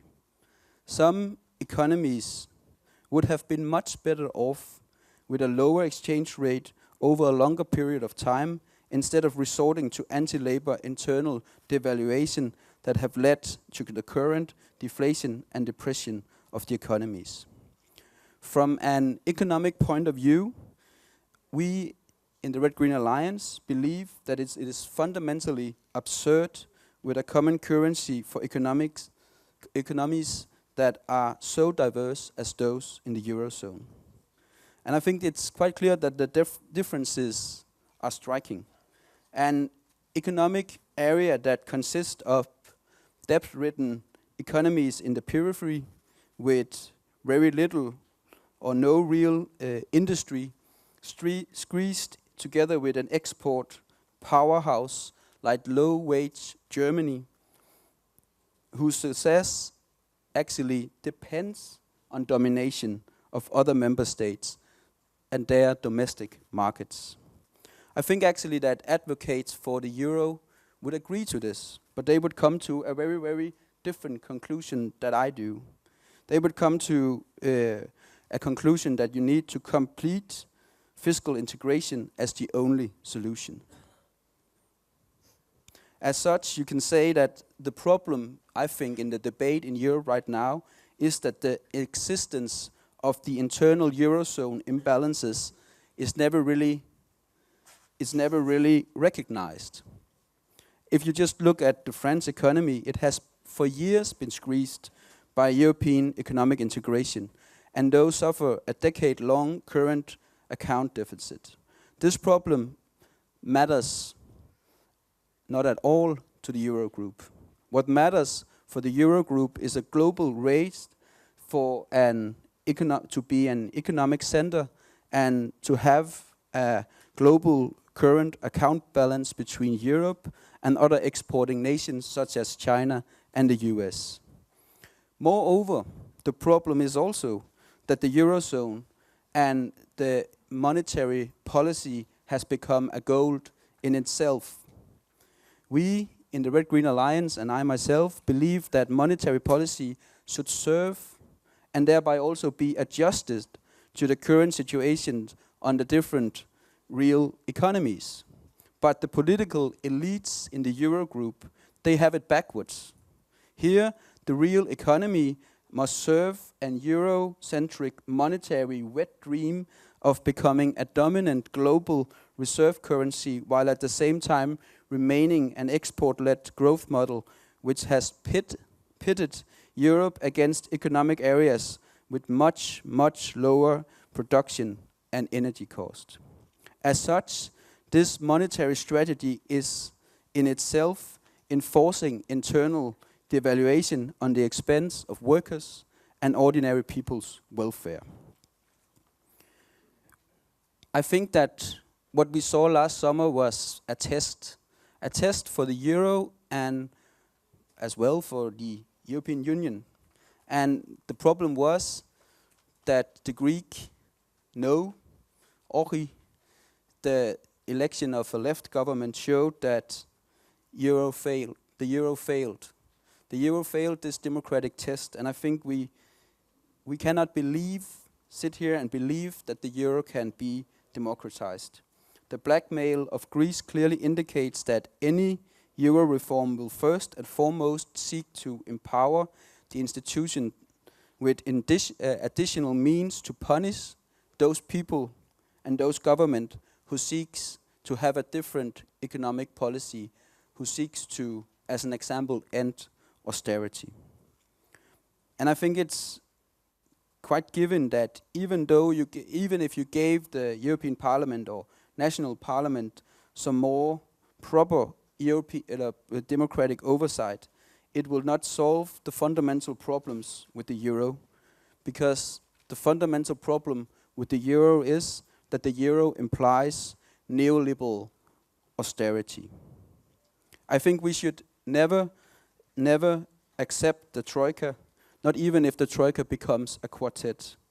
The institutional involvement of the European Parliament would not change the fact that the troika, or be it the quartet, is essentially a program for harsh neoliberal austerity.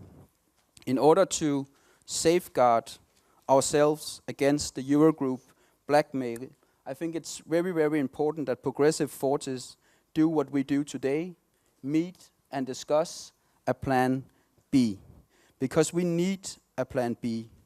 And this, I think, could first and foremost consist of a demand to have a fund that can safeguard an orderly exit from the euro for those member states who do not find it sustainable to continue being part of the eurozone.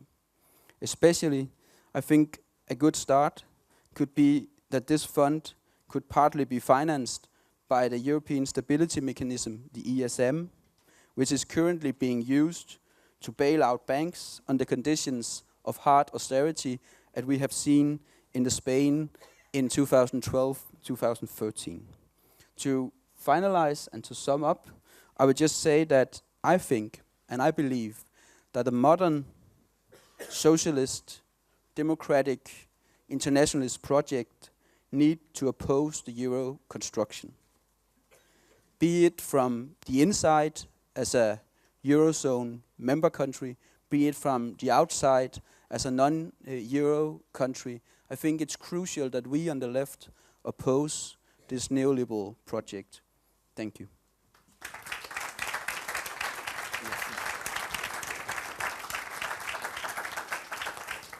Merci beaucoup, Nikolai. Thank you, Nikolai. Frédéric Lordon now has the floor. He's a philosopher and economist, and he's a researcher at the CNRS. I'm going to be neither technical nor will I be particularly original. I'm not going to sketch out an alternative monetary architecture. I will stress, though, the main challenges that we have to face when we sketch out a plan B. There are some departures from logic which are more than intellectual mistakes. They are political crimes. People are launching an attack on our hope. The euro cancels out all hope, it is said, and if you remove the euro, then all hope will spring afresh. Well, that's a mistake. There is bureaucratic tyranny, which makes it impossible to arrive at a compromise. This is a criticism that has been leveled at Europe for a long time. But a left-wing government in Greece has been unable to succeed in reaching its aims. The progressive euro, the evergreen topic that we're always seeking, has been elusive. The Euro-liberalism and its final argument is refusing to relinquish the euro. The euro for the euro's sake. What are the consequences? Well, when you ask them why the euro, then these hardliners will say, well, because. Or if they try to find another justification, and they do, they rarely say more than, well, that's because we have to believe in it. The argument being that in Europe we want peace and harmony among peoples. Well, it is risky to try to wake these people up, these sleepwalkers up, because the fact is that the construction of Europe has been a terrible failure. There have never been more political tensions, and we're very close to the breaking point. The far right, the nationalist far right, is about to assume power, separatism, neighbor against neighbor, and so on. The construction of Europe has failed, and has failed according to its own criteria. This is because we've made an analytical error, but which one? Well, our mistake has been to completely overlook whether or not it is possible to create a political community. The Eurozone is anything but a political community. But it has never wished to be one. It's never wished to be a democratic political community. Can it become one? Well, that is a question. And that question, I think today, has got to be answered with a no, unfortunately. We've lost a tremendous amount of time, but we now have to recognize no, because contrary to what people think, the doctrine in the hands of the dominant class, liberalism, can be interpreted in different ways successfully. European neoliberalism can be very anti-democratic at times. Well, until recently, neoliberalism was the general trend in most of the member states. And then Syriza came along, then Podemos came along, then the Portuguese coalition came along, then the alternatives came along. They are tentative at the moment, particularly when it comes to the euro, but there does seem hope of change, and so it does seem that we may dare to hope again. But do you think things would change faster? How will they overcome the obstacle that is Germany? Can we still talk about Germany and France? We do have to discuss the situation of Germany and France, though, because there's nothing to prevent us from challenging the German model. The disaster is such, though, that there's a real risk, and we're afraid of missing the politically correct boat. There is intellectual panic on the left. It has become impossible to critically challenge Germany. There has been a real regression politically. The analysis is now that peoples have their own psychology, or that each nation has its own essential nature. This is a terrible step backwards.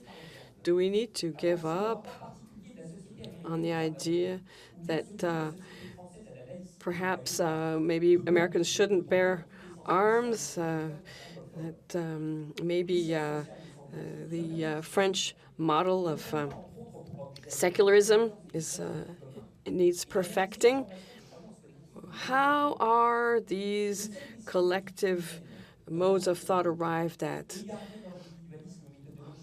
We are methodologically individualistic now. The danger today is that it's very difficult to have a serious discussion about Germany. It's hard to analyze the German position seriously with our German friends. This discussion has got to be held, and it's got to revolve around the following issues. Number one, all the member states caught up in neoliberalism have validated all of the ideological principles of the Eurozone, and they are co-responsible. This has got to be stated and discussed. Number two, this unanimous support must not prevent us from realizing that Germany has been following its own particular path, inherited from its own history. And the third issue is that we have set up replacement identities for ourselves, and Germany's relationship to currency is unique in Europe. It's of a different nature and very different from ordinary political ideology. The fourth issue is that the adoption of its institutional model in Germany and the enshrinement of budget tax have been the necessary prerequisite for Germany's entry into the Eurozone. So the anti-democratic nature of the euro was enshrined along with those principles. The challenges of economic policy are not subject to discussion by ordinary parliamentarians. Number five, just like any political party, the belief in German monetary policy will pass too. And just like any belief, it is not unanimously held by Germans. And our brothers and sisters here can testify to that. But for the moment, its roots lie very deep. So we need to revisit these monetary practices. Germans are fond of making payments in cash. Only half as many people in the U.S. make payments in cash as they do in Germany. And in Germany, you don't use your credit card with gay abandon. I say this because it's not just a matter of the German elites or the German capitalist class being attached to the euro. There are other factors at work. And then another question. Center of gravity of German society regarding the monetary question. Well, how much hope is there that that center of gravity will shift? How far will it shift? How quickly will it shift? I think this will be a long-term process. The fact is that there are people in Europe who cannot afford to wait, so that all these elements can be summed up as follows. In Europe, we have the problem of neoliberalism, and this problem has got a specific complication, which is the ordo-liberal complication, the German ordo-liberal complication. This is the idiosyncrasy of the German position, and I mean that we have got to tackle this. We have got to consider how to go from plan A to our goal. And as we consider that path, I think the German complication will be the ultimate shoal on which we will founder, because if we were lucky enough to see the fruition of this project, well, Germany would leave. Germany would want to exit, and not alone. And this is something that we overlook. This is our blind spot. The Jerksit, the project would fail just as it was about to succeed, and because it was about to succeed. So this is what dooms the whole process from the outset. There's a probability that it will never get off the ground. And this deadlock, which is more than pitting the left against the opposing forces, we need to have enough truly left-wing governments to have a prayer of succeeding. How long did it take for a genuine left alternative to shape up in Greece? Think of that. And the alignment of planets I'm calling for would take a long time to arrive. One of the mistakes that we make in our imaginary internationalism, one of the errors we make is that we await the synchronicity of the continental uprising. We are still treading water, and unfortunately the euro is here to stay for a long time yet. Il y a une et une seule conclusion à tirer de tout cela. There's only one conclusion. The conclusion is real internationalism. Real internationalism is not just looking out and waiting for the enemy to arrive. You have to work on breaking with the past. You have to work on exiting, and you have to make sure that the first people to leave, or the first country to leave, is in a position to do so. Genuine internationalism is doing away with this error where we've forgotten that the connection between people is more than just the free movement of capital, people, and merchandise. There are other connections between people: scientific, artistic, cultural, technology, industry. Many other such connections can be established. True internationalism is refusing to be intimidated by the nationalist far right, refusing to be intimidated by the Euroliberal bloc. The extreme right is scary, but it's very convenient because it makes it possible to criticize anybody who's trying to escape from the prison, criticize them for being nationalistic and reactionary. So the left really has to stand up and refuse this kind of intellectual intimidation. The left is afraid of its aging electorate. It's worried about the growing collusion with capital. The French FN would not necessarily take the steps that it claims it would. So the left has allowed itself to be stripped of all the weapons it had. And what types of alternatives are we looking at? The only one that could really make a radical difference, one that we have almost lost hope of ever seeing, because it seems like any way you look, all you see is the right wing. So we've starved ourselves. The voters have been starved of any hope, and they've become very receptive to demagoguery and lies, and have fallen prey to these convincing lies. Qui pourrait porter une différence. Now, the difference in terms of exiting the euro, democracy, brand new. The difference in terms of real internationalism. If they set themselves free of all the imaginary things that are banned and the consequences of the euro, the B plan is the historical differentiator. We are the only possible ones to be able to restore democracy, provided that your ideas are clear. When you look at Tsipras and all the defeats and all the humiliations, unfortunately, a clear idea as to why we need to move, why fight. If we don't want to have to fix things, the B plan must try to do the maximum, which is the minimum. The objective being full democracy. Full democracy, deconstitutionalizing all mechanisms linked to economic policies and bringing them back to ordinary politics. But this is what is radically impossible. A democratized euro is something that's totally unreal. Just think of asking German electors if they accept the status of the central bank, the nature of its mandate, its emissions, or the level of debt and deficits which may or may not be cancelled, if that could all be voted upon by European Parliament, an ordinary Parliament, and the risk that there would be Germany would then be a minority. That would be a democracy. Then the answer would come, not what Euro Democrats or European MPs would expect.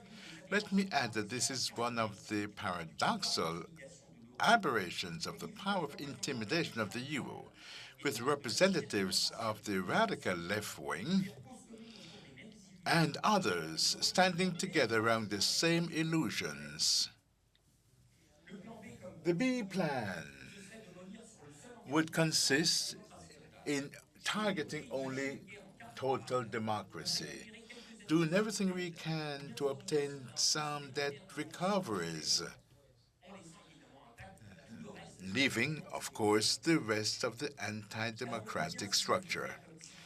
If we wish to do like Tsipras and others like him and postpone as far as possible the contradictions, no longer having austerity and staying with the euro, having euro and democracy, that's not possible because this is contradictory. Worse yet, no possible compromise. But if you'd like to move forward, we'll have to heal ourselves as a left wing in terms of inconsequences, understanding the consequences. Do we really want democracy? In that case, we can stay with the euro. The fundamental principles of politics are there. We have never saved anything at the price of democracy. Before waging war, you need to know why you're waging war. Apart from tea lovers, why pick up cherry tales? It's up to the left wing to see if they want to make a good tea or to finally come back to real politics. Thank you.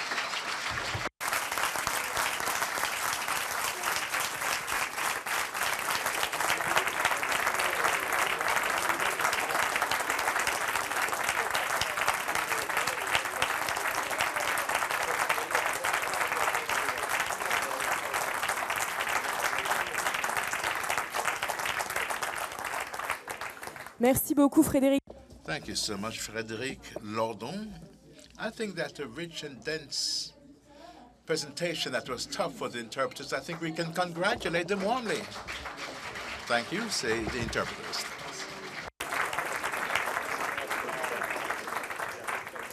Donc on va désormais pouvoir...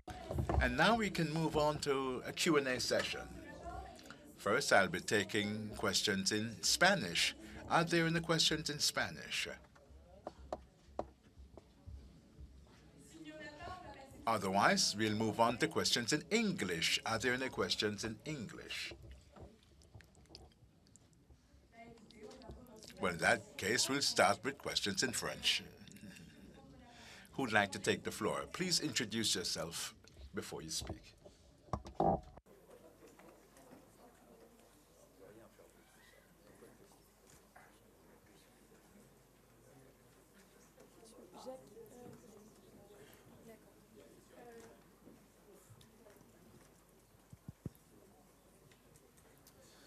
Bonjour. Hello, I'm Gérard Fouché, a specialist on currencies.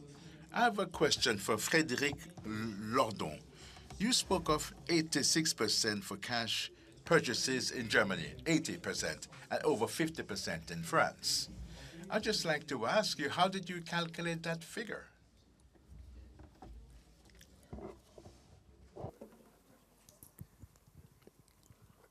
Je n'ai rien calculé. I didn't calculate the thing. I read it in the statistics delivered by the Bank of France. Another question. You need to use the microphone. Donc la question demandait de... So the question, specify the items on the balance sheet. We don't have the details. Okay, do you have another question? Susan George.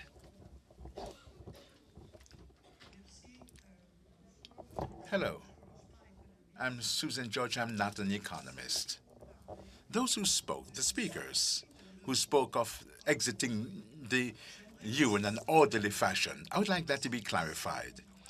Because if we do not master beforehand the power of financial markets, it seems to me to be an oxymoron maybe. But can we do something orderly when we know that immediately, not only the country that would like to exit, but it would be attacked by all the forces, the mights of finance, but all the other countries in the EU as well. So how can we avoid such chaos? I think that Jacques would like to answer that. Well, the other colleagues too. Well, Suzanne, in a nutshell, it's self-evident, as I said before, the first steps that any government would take if they wanted to change things before attacking the EU or even would consist in, first of all, not caring about infringing the European Treaty and applying laws and decrees or in a state of emergency to control the movement of capital. Furthermore, having an emergency law informing all banks or clever people who'd like to start to dissimulate fraudulently so as to carry out unlawful transactions, that their goods could be confiscated. So, the first thing to be done for states that would like to embark on the road towards change is not in 2 weeks, but the day they come into power, they should take control of capital movements. Speculators would have to calm down. They would be warned. And then you can exit. An orderly exit, that means that several countries, instead of suddenly taking a decision to exit because they can't negotiate anything, well, that's okay. We have already had to deal with this system for 15 years, and we can take a few more months to discuss with the countries who are sick and tired of it, to say, instead of exiting alone, let's exit several of us to once again set up a form of monetary cooperation that will be different. And I agree here with Frédéric Lordon. If it seems that obviously very quickly we will not all get there because there will be one country that will say no anyway. Thank you, Nicola. Who talked about an orderly exit, and I think it's a quite relevant thing for us to demand. You can say now we have a situation where there's a blackmail of, we saw it with Greece, and this is of course democratic, totally unacceptable. But it's also a threat economically to the whole Europe. If you have an chaotic exit, it can create crisis in other countries. So I think it's a very reasonable demand that there should be a possibility for countries who decide to leave the euro, that they can do this in an orderly way. Of course, I'm aware that this is not something that we easily can achieve, but I think it can pressure the current forces of power in the way that it makes clear that what they want is the possibility to do blackmails, and they want this possibility even though it can harm the whole economy of Europe, that it can harm ordinary people just because they want to enforce policies that people do not accept and do not want. I think, just if I can add, I think it's actually quite relevant to see what can be done solving crisis outside of the Eurozone, solving crisis if you're not an EU member. Iceland is an interesting example in this. Iceland had a huge financial crisis. They had a debt that was 1,000% of their GDP. They were hit extremely hard. They had a revolution where the left for the first time gained a majority in parliament, the Social Democrats with the left. And what they did was they imposed capital controls. So the rich could not take money out of the countries. And what they also did was that they didn't pay out the banks. They didn't use the sovereign to pay out private debt. And on top of this, they actually introduced a tax on the wealthy and lower taxes for the least wealthy, for the poor. They also decided that you could not throw people out of their houses even though they went bankrupt. So they did this for 1 year, and then they made it 1 more year. So it's quite strikingly that you can have an example of a way to handle the crisis that is based on solidarity, but that is much, much more effective than the neoliberal austerity line within the euro. And I think that's something all of us should mark, because it shows that what we're talking about is not just something ridiculous, utopian thing. What we saw in Iceland is that a social way out of the crisis is actually an effective way out of the crisis. Merci. Alors, on va prendre une dernière. Thank you. Let me now take a second round of questions, short questions, please, and then we'll give the floor back to the speakers once again. Eric. I'm from the Parti de Gauche. Just one question. I think it's Massimo, right? I heard Massimo speaking about the need to speak about the B plan, but you also need to have a credible A plan, which is not the current situation. The first proposals, therefore, which consist in drawing the majority with you, and once they fail, you move on to the B plan with a unilateral disruption. I believe I haven't heard in the unilateral measures applied in what Jacques said, anything said about protectionists based on solidarity. On these matters, I believe that this is really central when it comes to issues as regards free trade. We'll take several questions straight away. There's someone in the back, a lady, maybe, to alternate?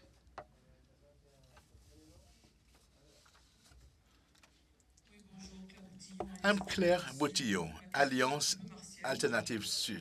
My question may be coming from Mars, because I read in Jean-Luc Mélenchon's book a paragraph on the possibility of a global currency. China proposed that, isn't that, Jean-Luc? The possibility of having a global common currency to do away with regional or local ills of the economy.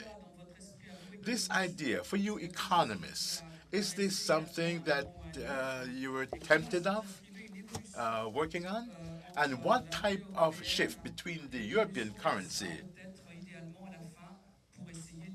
to try to create a harmonious global cohesion?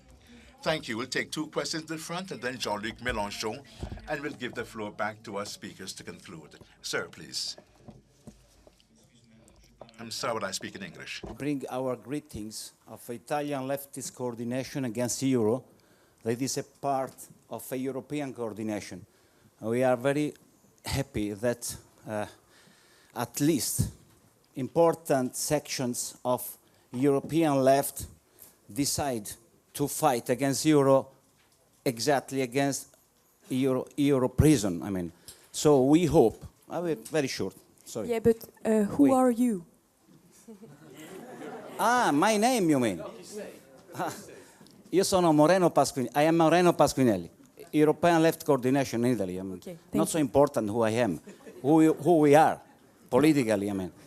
So I am very happy that we all together decide to make, as a leftist forces, this step against Euro. Because, you know, the danger is, and you see in France, and not only in France, that we cannot leave the fight for national sovereignty to the fascist or neo-fascist or xenophobe forces. The fight for national independence and national sovereignty today is one of the main points for fight for a democratic and socialist program. Thank you. Thank you. Alors, une petite question derrière. One question behind, just behind you. Hello. I teach in Geneva, and I'm a militant in several areas. Thank you for your presentations on exports, imports, deflation, inflation. But what's your position about the monetary creation? I'm stressing this because I'm beside Gérard Fouché, but I haven't heard what's your position about the monetary creation by credit and banks, and interest which is not created by that credit, and that is demanded as a rent for that monetary creation, leading to debt situations that, as we know it, serving countries in the South and forcing us somehow to always export to have debt-free currencies. What's your position on that? Jean-Luc Mélenchon? I'll pretend to play this Q&A game. First of all, it's very interesting to hear technical, precise analyses showing the credibility of possible B plans. I have such a strong desire to express my views on that, but I'll set that aside. I'd like to raise an ambiguity with some people here and who are eyewitnesses of a debate that's taking place throughout Europe. And I believe that this permanent conference on the B plan will now become the forum. I'd like to reintroduce the hidden parameters. You gave technical responses. I'd like to introduce these concealed parameters. The first is the level of popular action. No plan can be possible if it is not carried by a high level of action by the people. What's the right attitude? For that, large masses must understand the challenges, and they understand that with respect to their own interests and the contradiction between their interests and the policies conducted. This is why I'm saying that there's no point in coming up on the stage and saying quite simply that we'll exit the euro, because that would be tantamount to making the question of the euro a fetishist matter without understanding diabolic mechanisms behind the alienation of peoples. It's interesting to show goodwill facing bad will and hostility of those we're targeting. And then people would have to ask themselves, where's this bad will coming from? Where's this refusal coming from? This is why we often speak about the A plan, which doesn't mean that we have any illusions about it. But the second hidden parameter, after the level of intervention by the people, the next parameter is preparing political leaders. History is made by people, human beings, not by machines, nor by mechanical implementation of theories. It's a human being who sits in front of others to negotiate. And if inside they have no practice of negotiations, no faith in the rapport de force, no self-confidence, no wish to turn towards the people, then he is lost. And you end up like a little boy after having talked for 18 hours negotiating with 18 people who want to cut your throat, a bit like Tsipras. I would have left after 1 hour with a smile on my lips, and I've said, I'm sorry. I would like to pay. I would love to pay, but I can't. So I'm going. I'm leaving. Or find me another solution. And the moment I left that room, would have heard a huge noise. Bam! 40 billion to be paid by the French. Bam! 60 billion to be paid by the Germans. It's the European financial stability mechanism. They would have run into the streets, even to catch me and bring me back to the discussion table and give me a part of what I was asking for. The political determination of decision makers is not one criteria beside the others. This is the main criterion. And the way for them to be strong is to be supported by the people. In other words, to be able to consult them constantly. I thought that what Tsipras was trying to do when he organized the referendum. I think that he gave himself a weapon for massive conviction, saying that my people doesn't want this, so I won't sign. Thirdly, in what Frédéric Lordon said, we have the fourth parameter that the left wing doesn't want to hear because it is prisoner of an abstract internationalism. And I fully agree with what Frédéric Lordon said. It's an abstraction, preventing themselves by refusing to say that the rapport de force goes through nations. This is a prevention for an obstacle for us in France. That's would be my main argument as the President of the Republic. We owe 10 billion to the rest of the earth. 75% of that being foreign money. No one can stand against someone who announces that he can't pay. No one can.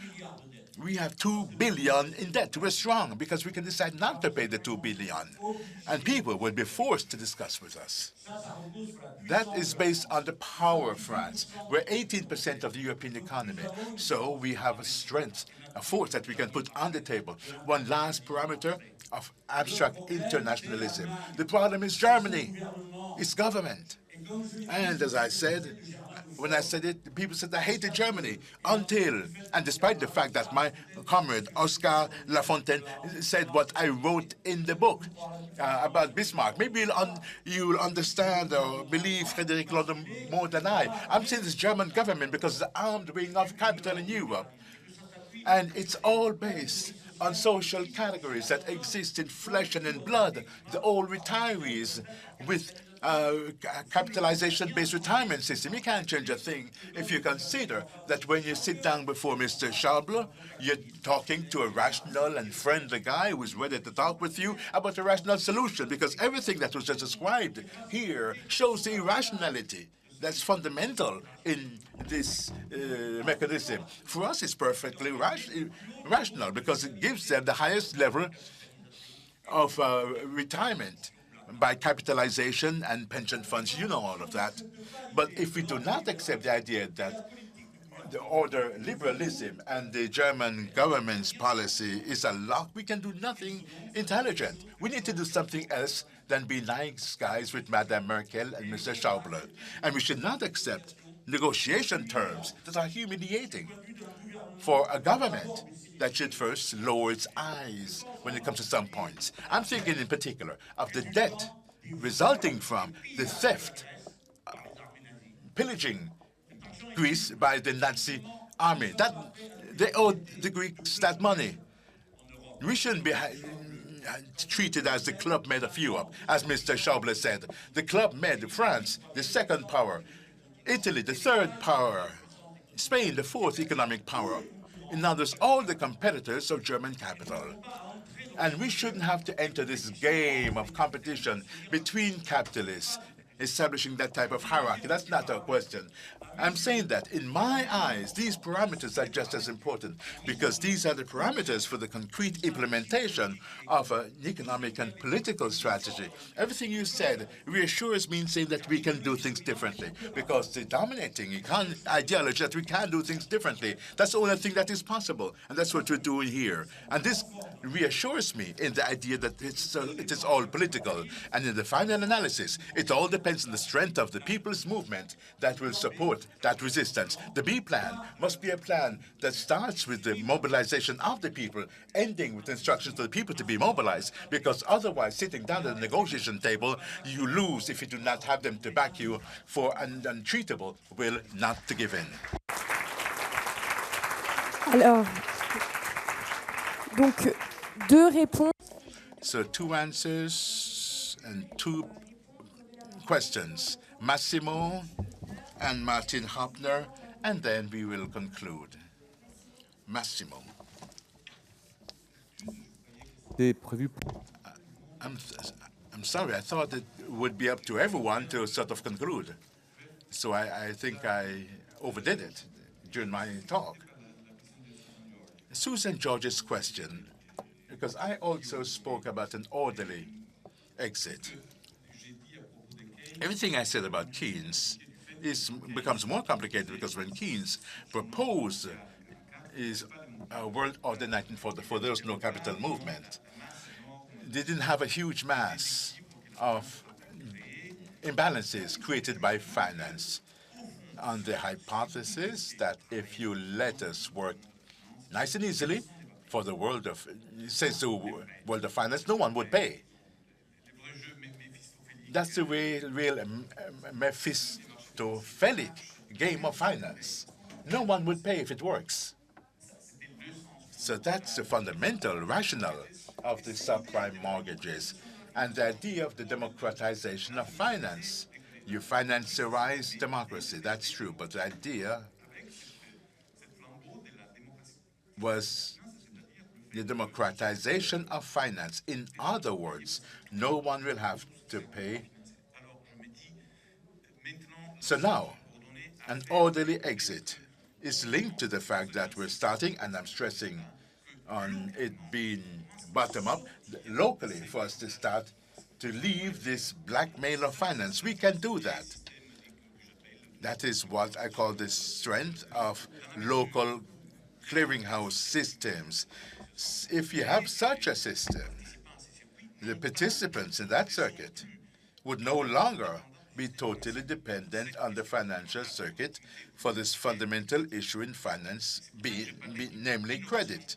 That's why I spoke about financial innovation as well, linked to complementary currencies. In general, I would say that basically the gap between left and right is less important than the difference, the gap between those who believe that currency is the way we see it and those who think that another currency is possible. And this brings me to your question. It's something that's created from scratch, a debt, but that you can also destroy to bring it back to the nothing from which it came. This is the fundamental principle of a clearing house. I'm finishing. The monetary history begins with Solon, a lawmaker. Pericles was spoken of, but Solon was important because, in a way, he not only allowed it to evacuate debts, but enabling debtors to pay creditors by changing currency.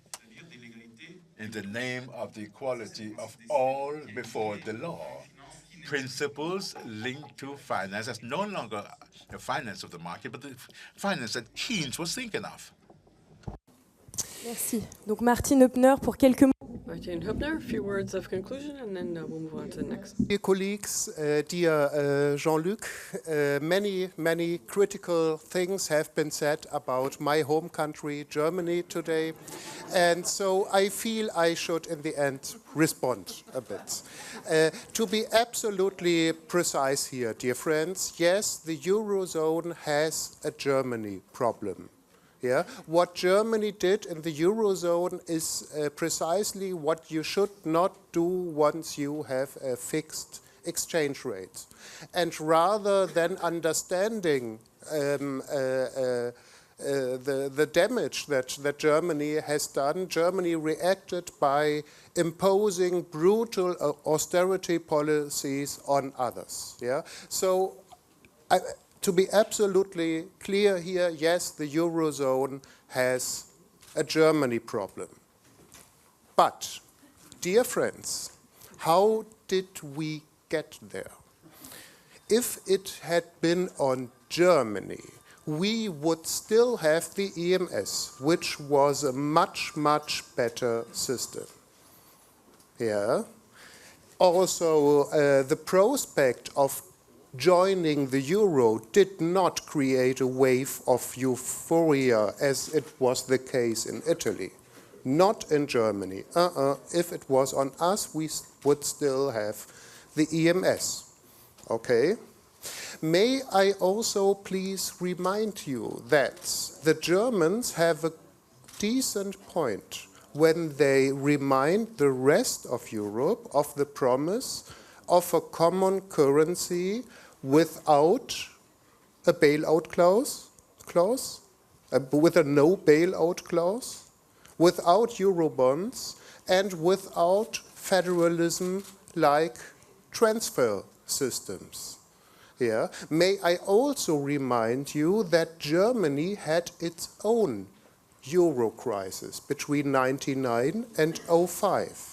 It was a very, very difficult time for Germany, mass unemployment, huge difficulties to finance the transfers to East Germany. No one had the idea that anyone would help Germany solving its own euro crisis.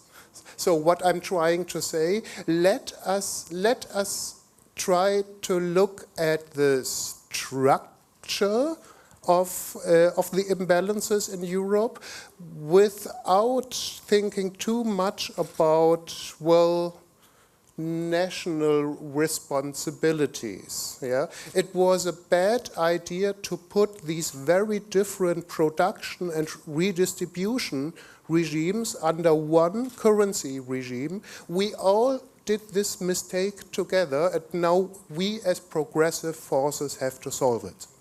Merci. Emiliano Brancaccio, juste un mot.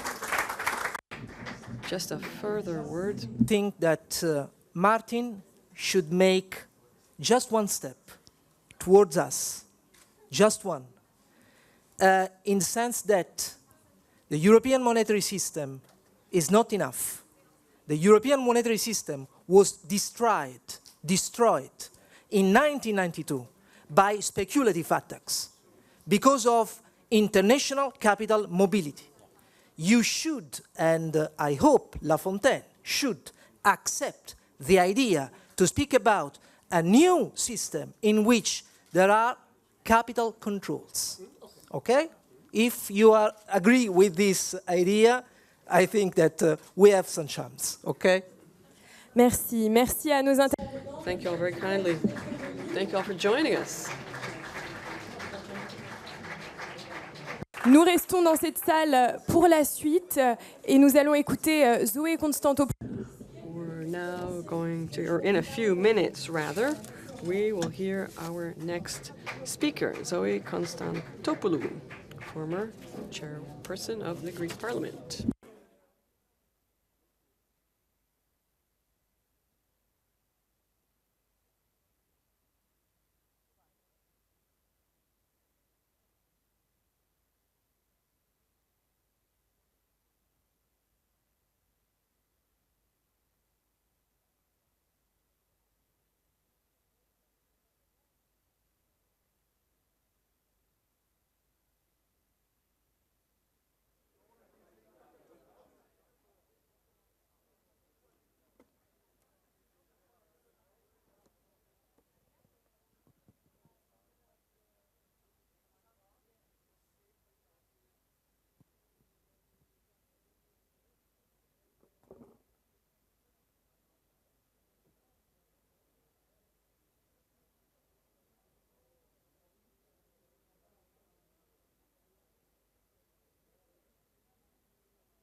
Ça marche là? Non. Je vous invite à vous asseoir. Zoé va bientôt prendre la parole, donc si vous pouviez tous vous asseoir.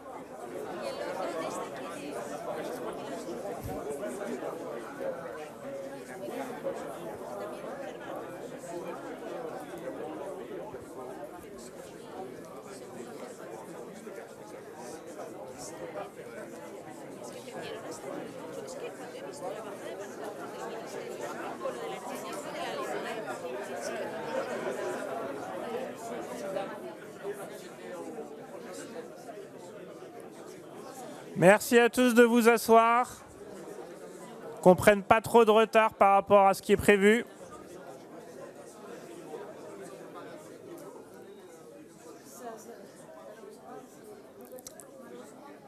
Je vois que je n'ai absolument aucune autorité.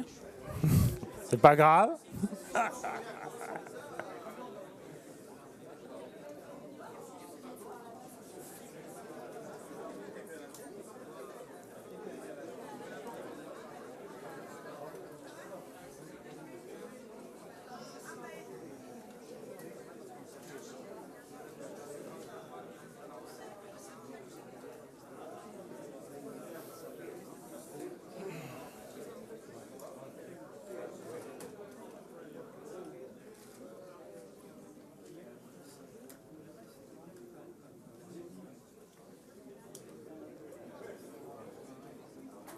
Merci à tous ceux qui sont encore debout dans la rangée là, de s'asseoir.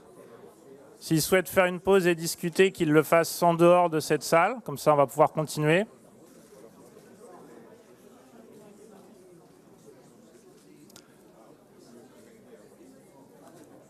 Voilà, donc je vous propose qu'on continue. Donc avant les ateliers suivants qui vont être consacrés à... Before we come to the subject of the debt, our friend Zoe Constantopoulou will now take the floor. She was one of the instigators of Plan B and this summit, and she has joined us this afternoon. We'll explain why. Zoe, you have the floor.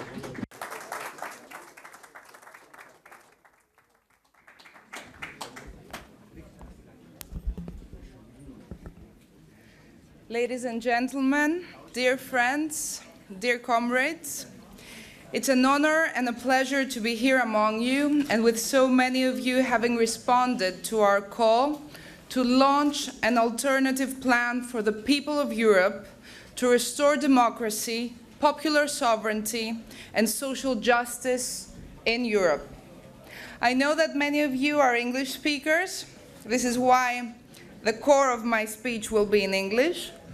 On the other hand, being in Paris and being so warmly welcomed and taken care of by our French friends, and particularly by Jean-Luc Mélenchon, the Parti de Gauche, Le Front de Gauche, who reconvened our meeting, and after it was annulled by the November murderous attacks, I feel compelled to also briefly address our French-speaking friends in French, and then I will return to English. Mesdames et messieurs, Ladies and gentlemen, dear friends, dear brothers and sisters,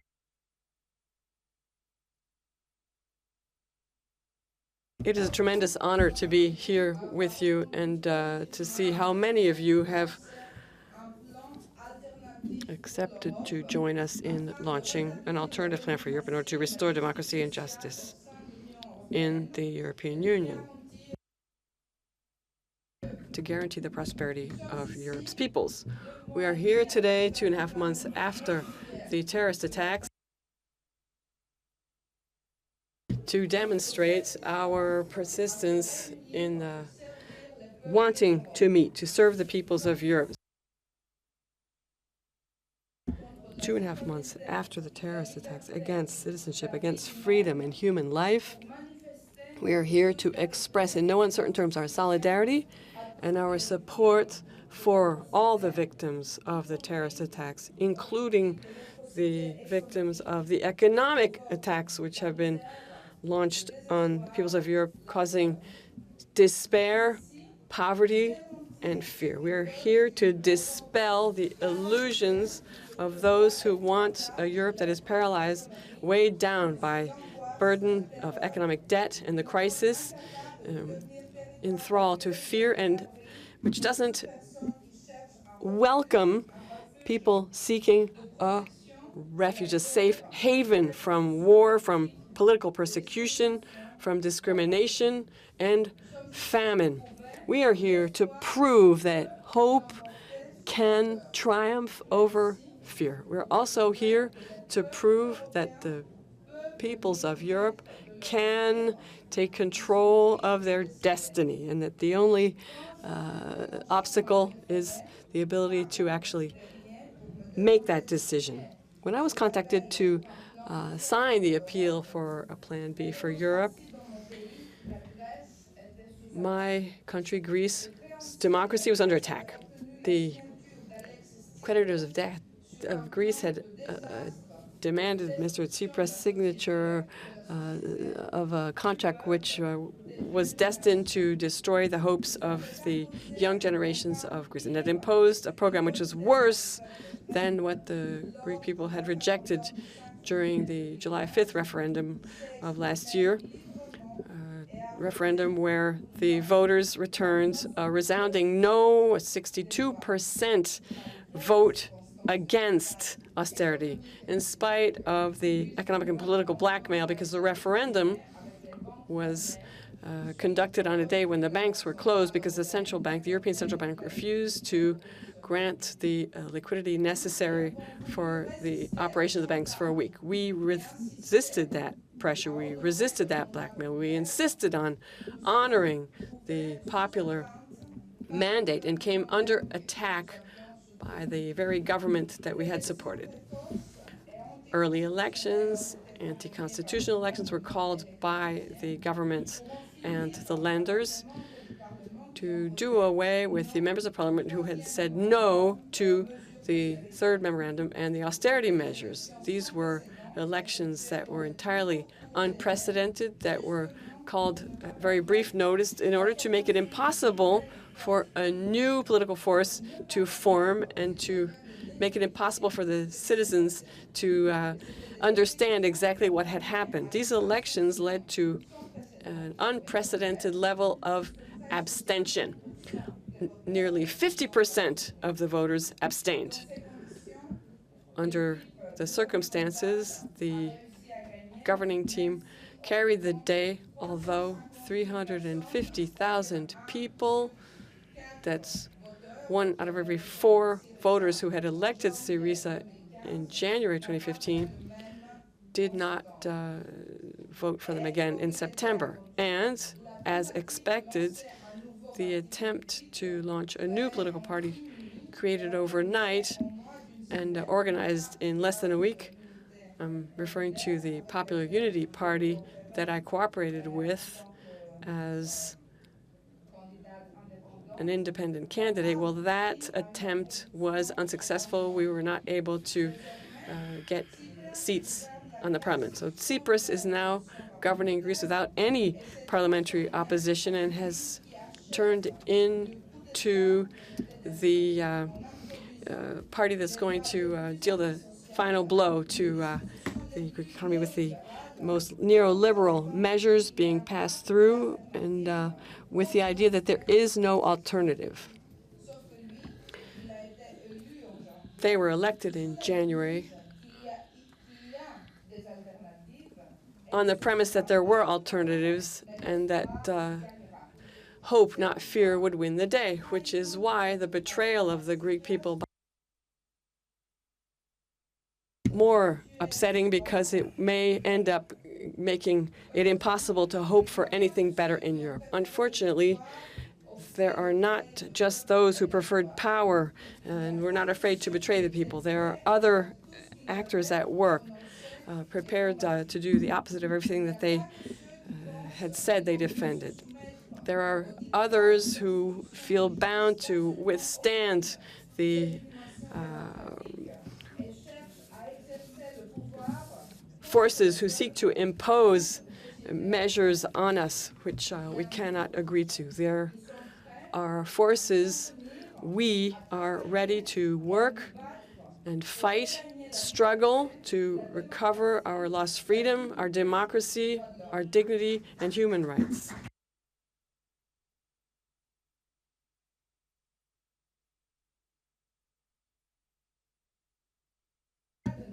There we are, but there are others alongside, young people who share our conviction that our lives belong to us and that we, the people, will give concrete meaning to our hopes for the future.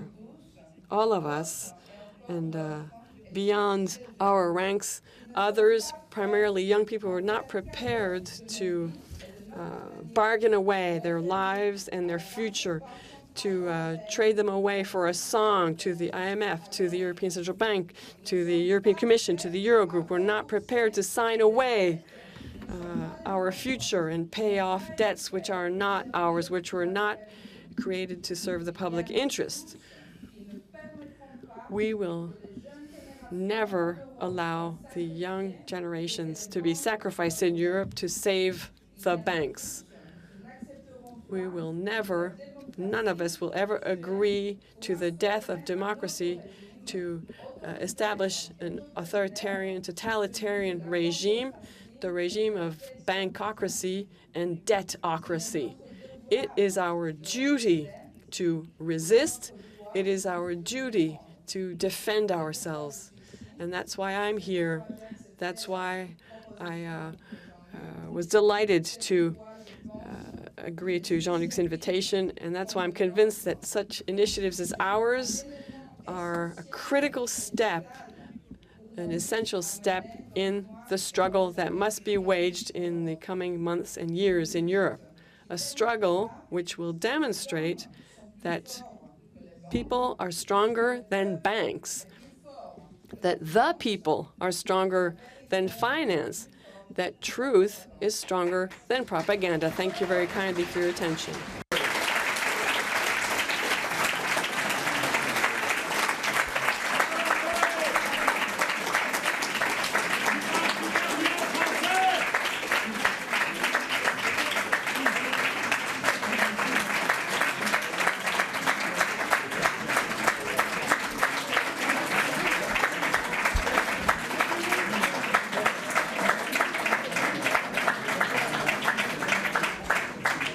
Let me now go back to English with our French friends' permission, and let me directly address what I believe we're up against, namely an undemocratic regime, a permanent state of economic emergency, which is conceived to crush the European people, fundamental human rights and freedoms, and democracy as we know it, or as we knew it. This undemocratic permanent state of emergency is being set up in Europe using the economic crisis as a pretext, utilizing austerity, state debt, and the denial of liquidity by the European Central Bank as tools to achieve the annihilation of democratic and parliamentary procedures, the abolition of fundamental human rights and freedoms, the subordination of populations through the obedience of their governments to the dictates of bodies which enjoy no democratic legitimacy whatsoever, no transparency or accountability mechanisms whatsoever, such as the Eurogroup, the European Central Bank, or the Troika. As President of Parliament from February to September 2015, I refuse to surrender parliamentary procedure to Greece's creditors. I refuse to accept that forces other than the elected representatives of the people can draft and dictate what the Parliament adopts without reading or discussing it. I refuse to change my political views, beliefs, commitments, and stance to please the country's creditors. I experienced a literal witch hunt for establishing a Parliament's committee to audit the Greek debt, a committee which found Greece's debt to be illegitimate, illegal, odious, and unsustainable. And I'm here to prove that obedience and subordination is not the only alternative. I'm also here to work together with all of you in order to ensure that what happened in Greece and to Greece will never, ever happen again, and it will never, ever be presented as an acceptable alternative for Europe and in Europe. I consider it my duty to speak out on the ways in which democracy has been violated time and again during the last 5.5 years in Greece, that is, ever since May 2010, under the pretext of the economic crisis and the country's over-indebtedness. I insist in Greece because it is Greece that was picked to serve as a guinea pig in a Europe-wide experiment to move away from democratic and human rights principles and towards a new regime which deifies markets and competitiveness and ignores human lives and human beings. A regime that cares about competitiveness and investment rather than the rule of law. A regime which has already been exported in other European countries, Portugal, Cyprus, Ireland, and is about to be imported into the European treaties and transnational treaties such as the TTIP and TISA. I insist on Greece because crushing democracy in Greece encompasses a perverse ambition to crush democracy in its cradle and to do away with the very principles on which the notion of a European Union of equal sovereign states to guarantee human rights, human dignity, and the prosperity of their people was embedded. I insist in Greece because Greece is also the place where the experiment failed time and again, thanks to the decisiveness, the persistence, the struggle of its people, the Greek people, who time and again proved to be much more courageous than their leadership. I insist in Greece because in reality, Greece is a picture of Europe in the future if we don't plan and act promptly and decisively. It is a picture of France in the future if we don't plan and act promptly and decisively. And in order to plan and act promptly and decisively, we have to share good knowledge of the facts and of the recent and contemporary history. Had the Greek people had real and concrete knowledge of what had happened in Latin American countries during the 80s, they would have been more prepared to defend themselves, and they would have been less vulnerable to the scheme of popular victimization and marginalization. Ever since 2010, democracy in Greece has been slowly but steadily suspended, and what has been installed is this new regime, the memoranda regime, a regime set up ever since May 2010 between Greek governments and a trio of institutions called the Troika, consisting in the European Commission, the European Central Bank, and the International Monetary Fund, which became Greece's creditors. A regime in the context of which government undertakes to adopt specific policies set out in the Memoranda of Understanding in exchange for loans to repay the country's supposed sovereign debt. Parliament is coerced to legislate outside and in violation of popular mandate and human rights to implement such policies, and the Troika, through non-elected, appointed employees, is empowered to oversee and survey the country's policies. How did we get here?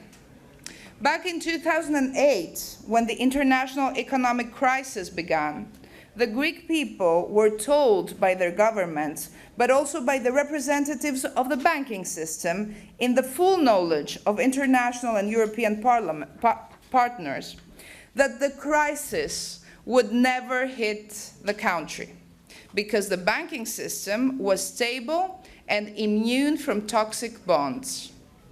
In 2010, the Greek people were suddenly told by their government, the Papandreou government, that the Greek economy was sinking like the Titanic, that the country was over-indebted and in the verge of bankruptcy, and they were then forced to make sacrifices to save an economy which had been destroyed by two governing parties for 36 years. They were depicted in the international media as lazy, corrupt, and living beyond their means. They were threatened each time an election was coming with a clear warning that electing a party other than those which had destroyed the country would mean a disaster. They were told that democratic procedures such as elections and referenda are destabilizing for the economy. In 2011, after massive protests against the memoranda regime and the flourishing of social movements in Greece, including an original social movement to audit the Greek debt, and after the insinuation by the Prime Minister that he would hold a referendum, the people were subjected to a non-elected government, led by former Vice President of the European Central Bank, Mr. Papadimos, supposedly to save the country and the economy. A government supported by the two parties which had been alternating in power for 37 years, PASOK and New Democracy, and an extreme right party called Laos. This non-elected government undertook to sign a second memorandum, which, just like the first memorandum, was never ratified by Parliament, but brought as a draft through the extraordinary procedure of extreme emergency in February 2012. In May 2012, elections were held. The people were particularly warned not to elect Syriza, the radical left party which was fighting the memoranda and austerity regime, asking for democratic procedures to be restituted in the country, and campaigning for an audit of the debt, a debt write-off, and a moratorium of repayments until growth was obtained for the country and its people, a solution analogous to what was decided for Germany back in 1953. So, for the defeated Germany after the Second World War. After two consecutive elections in May and June 2012, the Samaras government was formed as yet another alliance government between the same two parties, New Democracy and PASOK, with the addition of a third party, the Democratic Left. The memoranda regime, instead of being gradually finished as promised by 2 out of 3 governing parties, was rather aggravated. For almost 5 years, from May 2010 to December 2014, when this government was dissolved, it was not the Greek people making sacrifices, but rather it was the government sacrificing the people for the sake of saving themselves under the pretext of saving the economy and the country and diminishing the debt. The memoranda of understanding. Le mémorandum, le protocole d'accord, on appelait aussi des programmes d'ajustement et même des programmes de sauvegarde. Le premier protocole d'accord, le mémorandum, a été signé en mai 2010, le 2 février 2012 ensuite, et aucun protocole d'accord n'a été discuté au Parlement. Malheureusement, il y avait un troisième mémorandum. That Syriza, the party to which I belonged as well, had promised never to sign, and which its leadership signed and brought to Parliament last August through unprecedented, extraordinary procedures, and which it is now implementing. The country was therefore introduced into a so-called adjustment program, and what they really mean by program is a different political regime under which basic constitutional guarantees and democratic principles are violated, and so are fundamental rights and freedoms of the people. The program consists of austerity measures that, among others, include the demolition of labor law, labor rights and guarantees, deep public spending cuts, public sector job cuts, tax increases and tax creation, privatization of public enterprises, especially the most profitable ones, and so-called structural reforms which equal the shutting down, merger, or destruction of public infrastructures and enterprises such as the national radio television. These measures have pushed the economy into deep recession and have grossly undermined the enjoyment of fundamental human rights, as was pointed out by the United Nations independent experts on the effects of foreign debt on human rights, both in his 2013-2014 report and in his preliminary conclusions of last December after respective visits to the country. Ever since 2012, there have been several decisions, 7 actually, by the European Social Committee, finding that the European Social Charter on Social Rights has been violated in the case of Greece, as well as several decisions by national courts to the same effect. The National Committee of Human Rights, an independent consultative organ of the state, has issued several statements underlining that the austerity measures adopted in Greece violate international, European, and national human rights provisions and state obligations. These measures resulted in monstrous rates of unemployment, homelessness, poverty, inequality, social exclusion, and severely reduced access to public services such as education, healthcare, and justice, contrary to what constitutes Greece's, but also the European Union's and the IMF's human rights obligations. Unemployment, let me give you some numbers to have a real sense of what we're talking about and how this bailout worked. Unemployment rates rose from 9.7% in 2009 to 27% in 2015, with youth unemployment reaching the unprecedented rate of 60% among young men and 72% among young women. In numbers, this means 1.5 million unemployed in an active population of 3.5 million. Hundreds of thousands of youngsters, especially young scientists, were forced to emigrate, being unable to find a job in their country. A suicide epidemic led to a loss of thousands of lives out of despair. Almost 300,000 households were left without electricity for months or even years, and several deaths among the young, the old, the children were reported due to suffocation or fire from self-made heating machines.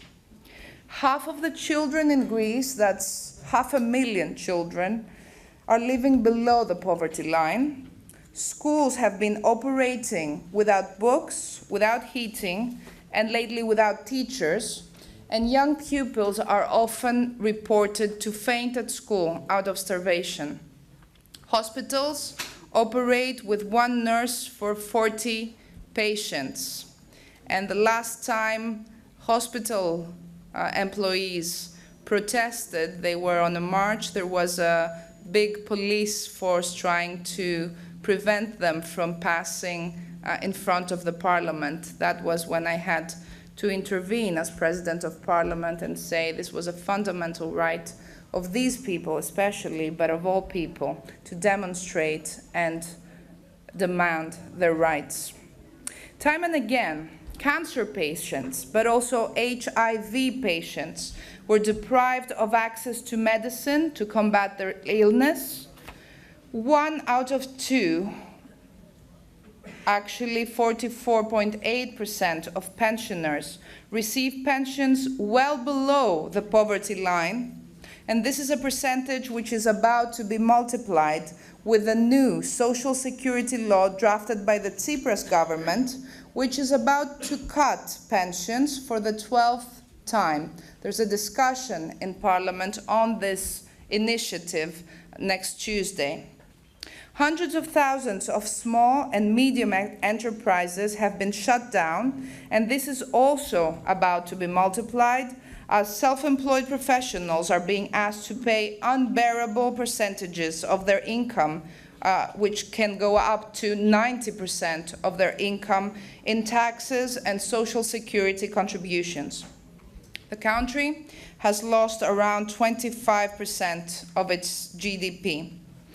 And all this has been the outcome of laws pushed in Parliament through extraordinary, unconstitutional, undemocratic procedures, with laws of several hundred pages construed in either 1 or 2 or 3 articles at the most, in order for members of Parliament not to be able to vote yes to certain provisions and no to others. These laws are inserted and voted upon in less than 48 hours in total, under the explicit threat that they will either be approved or the next installment of loans to Greece would not be disbursed and the country would go bankrupt. We have had an 800-page law construed in 1 article in November 2012, a 300-page law construed in 2 articles in April 2013, an 800-page law construed in 3 articles in March 2014. The country was asked to sell out its public property and public enterprises at extremely low prices to repay the debt, a sell-off effectuated without any transparency or parliamentary control. Parliamentarians, including myself, were even denied access to documents concerning these deals. At the same time, last-minute provisions and amendments ensured impunity for those responsible for damaging the economy or the public interests. Because contrary to the media propaganda devices, the memoranda also grossly rely on corrupt officials and preferential relations between those in power and a sui generis oligarchy, which benefits from the dismantling of the public sector, while at the same time it is shielded from analogous taxation. A series of laws were issued not by the Parliament, but by the President of the Republic, acting on governmental proposal, the so-called Presidential Acts of Legislative Content, fraudulently invoking a state of unforeseen and extreme emergency in order to bypass parliamentary debate. And I do believe that this experience can be very useful for France right now, under a different context, but with a lot of analogies in the modus operandi.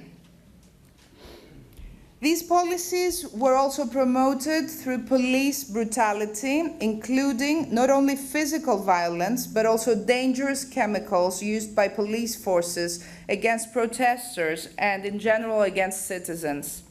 Military measures such as the enlistment of those in strike were also used as a tool to obtain obedience. Workers at the public transport, at the naval transportation, at the public energy enterprise, as well as teachers who were on strike to defend their jobs, their rights, or the state ownership of the enterprises they were working in, were enlisted, which means that their services were put at the disposal of the state under the justification that their strike was posing a threat to public order or public health. During all this time, there was no sign of growth. Rather, the country is going through the longest recession, 7 years now, ever experienced in Europe at a time of peace. The population is subject to a humanitarian crisis directly linked with the so-called bailout measures. As for the debt, it has risen from less than 120% of the GDP before the bailout to more than 180% after 3 memoranda of understanding and rising. Meanwhile, representatives of the Troika who drafted these monstrous agreements have repeatedly made public admissions on being wrong in their calculations. This meant that they publicly admitted being wrong on estimating that the measures dictated and the taxes imposed would address the country's economic and debt crisis. However, those admitting being wrong kept insisting, and still keep insisting, that the same policies continue, which proves that the object of these policies was never to redress the economic and debt crisis, but rather to control a sovereign country and its people and misappropriate its property.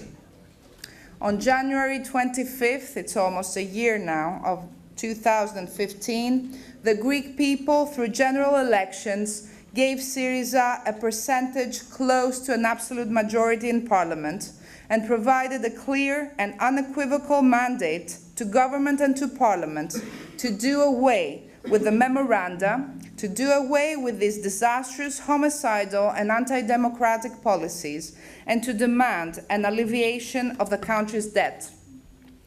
On April 4th, 2015, a special committee of the Parliament was formed called the Truth Committee on Public Debt to conduct an audit and a legal assessment of the debt. It has issued its preliminary report in June 2015, which I brought together, and it is available at the entrance. I think it's already been distributed to you, and I would advise you to keep it and cherish it, because we don't know how many more copies we're going to have. I'm very, very glad that the scientific coordinator of this committee, Eric Toussaint, is here with us and will be intervening in one of the next panels, and also Margot Salomon, Professor Margot Salomon, who is also a prominent member of our committee. Now, this committee issued a preliminary report, the preliminary report of June, which found Greece's sovereign debt to be, as I said before, illegal, illegitimate, odious, and wholly unsustainable. It found that the sovereign debt had been concluded through unconstitutional and illegal procedures, violating parliamentary process, fundamental human rights and freedoms as set out in the international treaties and international law. It further found that Greece's creditors had been acting in bad faith ever since 2010, knowingly burdening the country with unsustainable loans and turning what was a private debt into public debt to save French, German, and, at a later stage, Greek private banks, to the detriment of the Greek people who were attacked by a taxation and austerity tsunami as a means to support the recapitalization of the banking system. The committee, through the disclosure of documents contained in criminal case files, as well as through hearings, revealed that the IMF and its member states, which are all members of the European Union, had known ever since March 2010 that the Greek debt was unsustainable, that measures contained in the very first memorandum, that of May 2010, were bound to provoke deep and lasting recession. This is the formulation of the IMF documents, and the disruption of the social tissue. It revealed that French and German banks profited from their privileged knowledge on the unsustainability of the Greek debt and got rid of the Greek state bonds they were holding between 2010 and 2011, thereby gaining dozens of billions of euros when the 2012 haircut was effectuated. The committee report further revealed that when Greek banks, social security funds, and 15,000 petty bondholders and public sector institutions were destroyed by that same haircut, it was only the Greek private banks which were rescued. The report shows that, contrary to the media propaganda launched ever since 2010 to depict the Greek people as lazy and living beyond their means, public expenses in Greece were kept well below the European average in all fields except for defense, where a series of major corruption cases involving government officials and international firms have been detected. The report also shows that 92% of the loans given to Greece in the context of the memoranda regime are not actually given to Greece, but they are directed back to the creditors to repay the so-called debt. The committee reached these preliminary conclusions also through hearings and evidence collection, and it must be said that the only authority which refused to fully cooperate with the committee was the head of the National Central Bank of Greece, who refused to provide the committee with the transactions concerning the loan agreements and the loans purported to be given to Greece in the context of the memoranda. He invoked bank secrecy. The committee started through a meeting with Eva Joly, who is vice president of the tax committee in the European Parliament, to investigate in the LuxLeaks scandal and the repercussions of tax evasion and tax avoidance of firms active in Greece and profiting from tax havens installed in Luxembourg and in the Netherlands, a situation which has deprived Greece of several billions in tax revenues. Despite these revelations, Greece's creditors insisted that the Greek people continue to pay the price and repay a debt which had reached 325 billion euro. This meant that every baby born in Greece owed, during the first semester of 2015, 32,500 euros. A week after the committee preliminary report was issued and publicized, and in specific in June 25th, a 48-hour ultimatum was addressed to the Greek government by the European institutions, asking it to accept, contrary to the January popular mandate, a series of measures further dismantling labor law, abolishing social security guarantees and legal protection for over-indebted citizens, and demanding the sell-off of the most precious public assets and public enterprises, major ports, airports, and public infrastructure to repay an unsustainable and odious debt which was misleadingly presented as sustainable. On June 27, upon government's proposal, a referendum on the ultimatum was decided by the Parliament to be held on July 5th.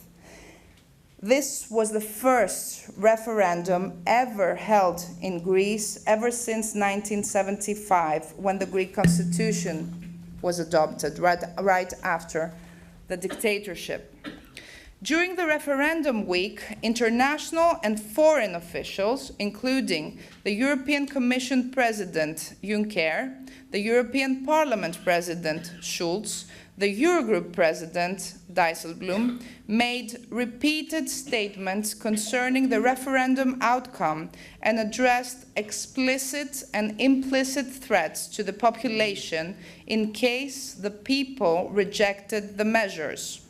There were governments and international officials who went as far as stating that a humanitarian disaster would come if no prevailed, and others explicitly saying that the people would be punished should they reject the measures. The referendum was held with the banks closed and capital controls imposed for more than a week due to the ECB's refusal to provide liquidity after the referendum was decided, as another attempt to influence the people's vote. And this was the second time bank liquidity was used as a tool to change democratic decisions, the first occasion having been an analogous extortion directed against the Cypriot parliament in March 2013. And yet, despite all this propaganda, despite all this terror, economic terror, democracy prevailed. The people, by a clear 62% no vote, rejected the disastrous measures. 3 days before the referendum, an IMF draft report was published, officially admitting for the first time that the Greek debt is unsustainable, meaning it cannot continue to be reimbursed without jeopardizing the respect of the human rights of the people and the social cohesion. The report was dated June 26, 2015, and it had been concealed from the people for more than a week. What followed the referendum outcome and the 62% no was a disgrace. It was a disgrace for the European Union, it was a disgrace for the world, it was a disgrace for democracy. The creditors, including European institutions, refused to consider the referendum outcome. They insisted, under a threat of provoking a bank failure and a humanitarian disaster, that measures harsher than those initially proposed and rejected be adopted. A week after the glorious and unequivocal no issued by the referendum, the government signed on measures worse than those rejected by the people. The people's no was turned into government's yes, under an explicit threat that the ECB liquidity would be permanently shut down and the country would suffocate and be forced to exit the Eurozone, a threat which directly contravenes EU law, as was admitted by ECB Vice President several months later. What the Greek government accepted in the dawn of July 13, 2015, was that Parliament would legislate on pre-formulated texts of hundreds of pages with no deliberation and at pre-fixed dates, with an emergency procedure and with the banks still closed. Further, it accepted that court decisions finding previous memoranda measures containing cuts in pensions unconstitutional, those court decisions would be overturned by new memoranda measures to provide for new cuts in pensions. This extortion was baptized prerequisites for an agreement, and Parliament was called to abolish laws it had only voted during the previous 4 months and to refrain from any legislative initiative without prior approval by the creditors. This is what is explicitly provided for in the July 12th Eurosummit statement. An over 100-page law construed in one single article was passed on July 15 in less than 24 hours pursuant to the Eurosummit statement. A 1,000-page law construed in 3 articles was passed on July 22, 2015, in less than 24 hours. It included in one single article all 1,008 articles of the Greek Code of Civil Procedure, a code which had also been rejected in December 2015 by a 93% no vote at a country-wide referendum of lawyers. This was a law which had been tabled by the previous government, the Samaras government, and withdrawn subject and subsequent to the lawyers' referendum. It was resurrected and brought to Parliament by a Minister of Justice of the Tsipras government who had been one of its opponents. he signed and introduced the law saying on parliamentary record that he does not agree with its provisions, but sees no alternative to prevent a bank failure. And when asked if amendments could be made, he responded on parliamentary record that regrettably the creditors would not allow amendments to the law by Parliament. After the third memorandum was signed in the middle of August, an almost 400-page law was passed on August 14th in 24 hours, with the Parliament being forced to expeditiously reopen in the heart of summer recess. Right after the referendum proclamation, creditors were repeating that trust between Greece and themselves had been shattered, suggesting that the very decision to hold a referendum and the exercise of the people's vote was a breach of trust. Right after Parliament voted on those so-called prerequisites, contrary to popular mandate, and overturning the referendum outcome, the European Commission representative bluntly announced that trust has been restored, thereby linking trust to the abolition of parliamentary and democratic procedures and the violation of popular mandate. Statements issued by the Eurogroup in July and August explicitly excluded any discussion for a debt write-off. At the same time, more loans of 86 billion euros were undertaken by Greece, and now every baby born in Greece owes 41,000 euros. Parliament repeatedly legislated under duress and coercion, and after this atrocious legislation was passed, attesting that a large part of the deputies of the major governing party, Syriza, including myself as President of Parliament, 2 vice presidents, the president of all 4 competent permanent parliamentary committees, refused to vote the legislation imposed and the undertaking of a third memorandum, the government, in agreement with the President of the Republic and the creditors, bypassing Parliament and the presidency thereof, inadvertently dissolved the Parliament to seek what they qualified as a more stable majority to implement the measures which the people had rejected. Snap elections were proclaimed on August 28th, to be held on September 20th, 2015, and Syriza, the party which had asked for the chance to do away with the memoranda, was now asking for a second chance to implement them.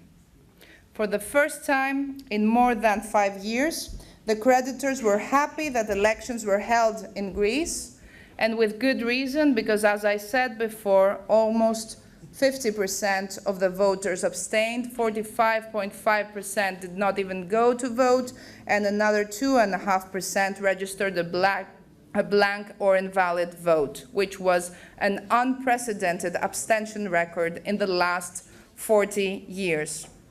Most Syriza members of parliament who had opposed the measures either did not run in those elections or tried to form an electorally viable coalition under the name Popular Unity within less than a week, an effort which fell short by 7,000 votes from achieving the introduction to parliament.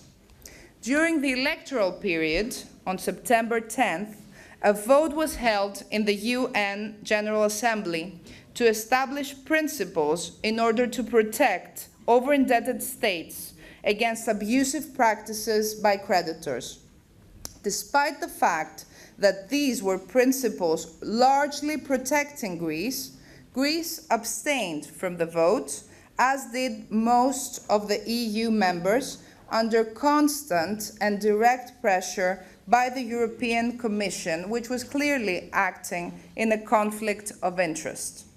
Germany and the United Kingdom voted against these principles, which are adopted, however, by a large majority of the United Nations General Assembly.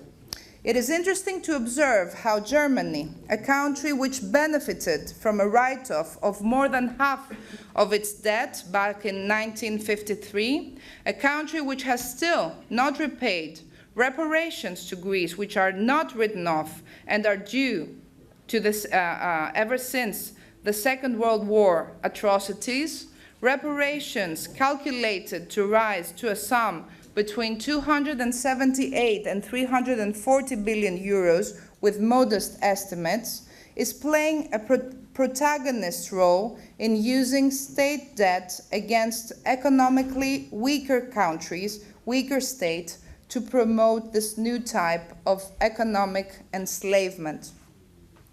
Right after the elections and before the new parliament was convened, the Debt Truth Committee met, as had been scheduled, and issued its second report analyzing the illegitimate, illegal, odious character of the third memorandum and the respective new debt, which is obviously unsustainable as well.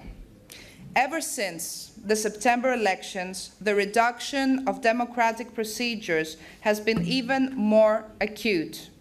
Presidential acts of legislative content are issued at an unprecedented frequency. The Parliament almost exclusively legislates under emergency procedure and always to fulfill the creditor's demands. Legislation adopted or tabled during the last 3 months includes the abolition of protection for over-indebted homeowners, a sell-off of the country's banks, a sell-off of what is left of the country's public assets, infrastructure, and enterprises, a new series of pension cuts, the 12th in a row, and new social security contributions which make life unlivable for young professionals, self-employed persons, and agriculturers who are all on different types of struggle right now in Greece. Members of the governing parties who oppose these measures are asked to surrender their parliamentary seats, and if they do not vote on the measures and do not surrender their seats, they're thrown out of their parties. This has been the practice of the previous governments when it came to memoranda measures. This practice was fiercely criticized by Syriza and is now being enforced by Syriza. What was advertised as the government's parallel program to protect the weaker was tabled and then taken off the table by the government under the creditors' pressure. And the Truth Committee on Public Debt is put on the spot. It is being literally persecuted. Its reports were removed from the Parliament website. Its offices were removed.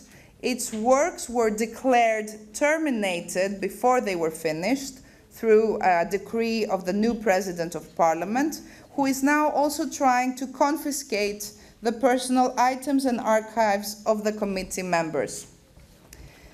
By the way, on Monday there will be an attempt to confiscate the committee members' archives with the aid of police forces, as a letter of the new President of Parliament informed me.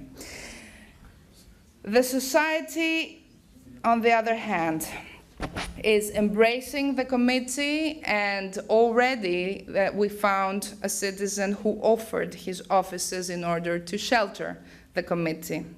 But the society is sinking in despair.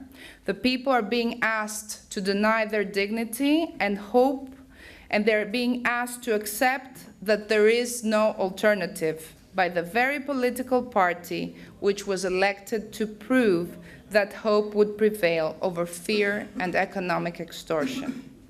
Creditors are more and more satisfied, irrespective of the fact that what is now sinking like the Titanic is the very principles behind the creation of the European Union: democracy, peace, social justice, respect for human rights and human dignity, the prosperity of the people and of the societies within Europe.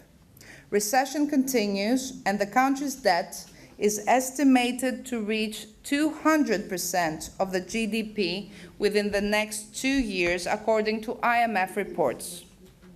the memoranda are no bailout agreements.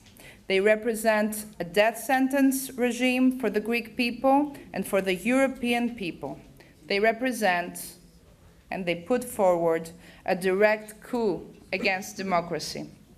They promote a totalitarian regime which uses banks and liquidity in an analogous way as tanks and guns were used at previous periods.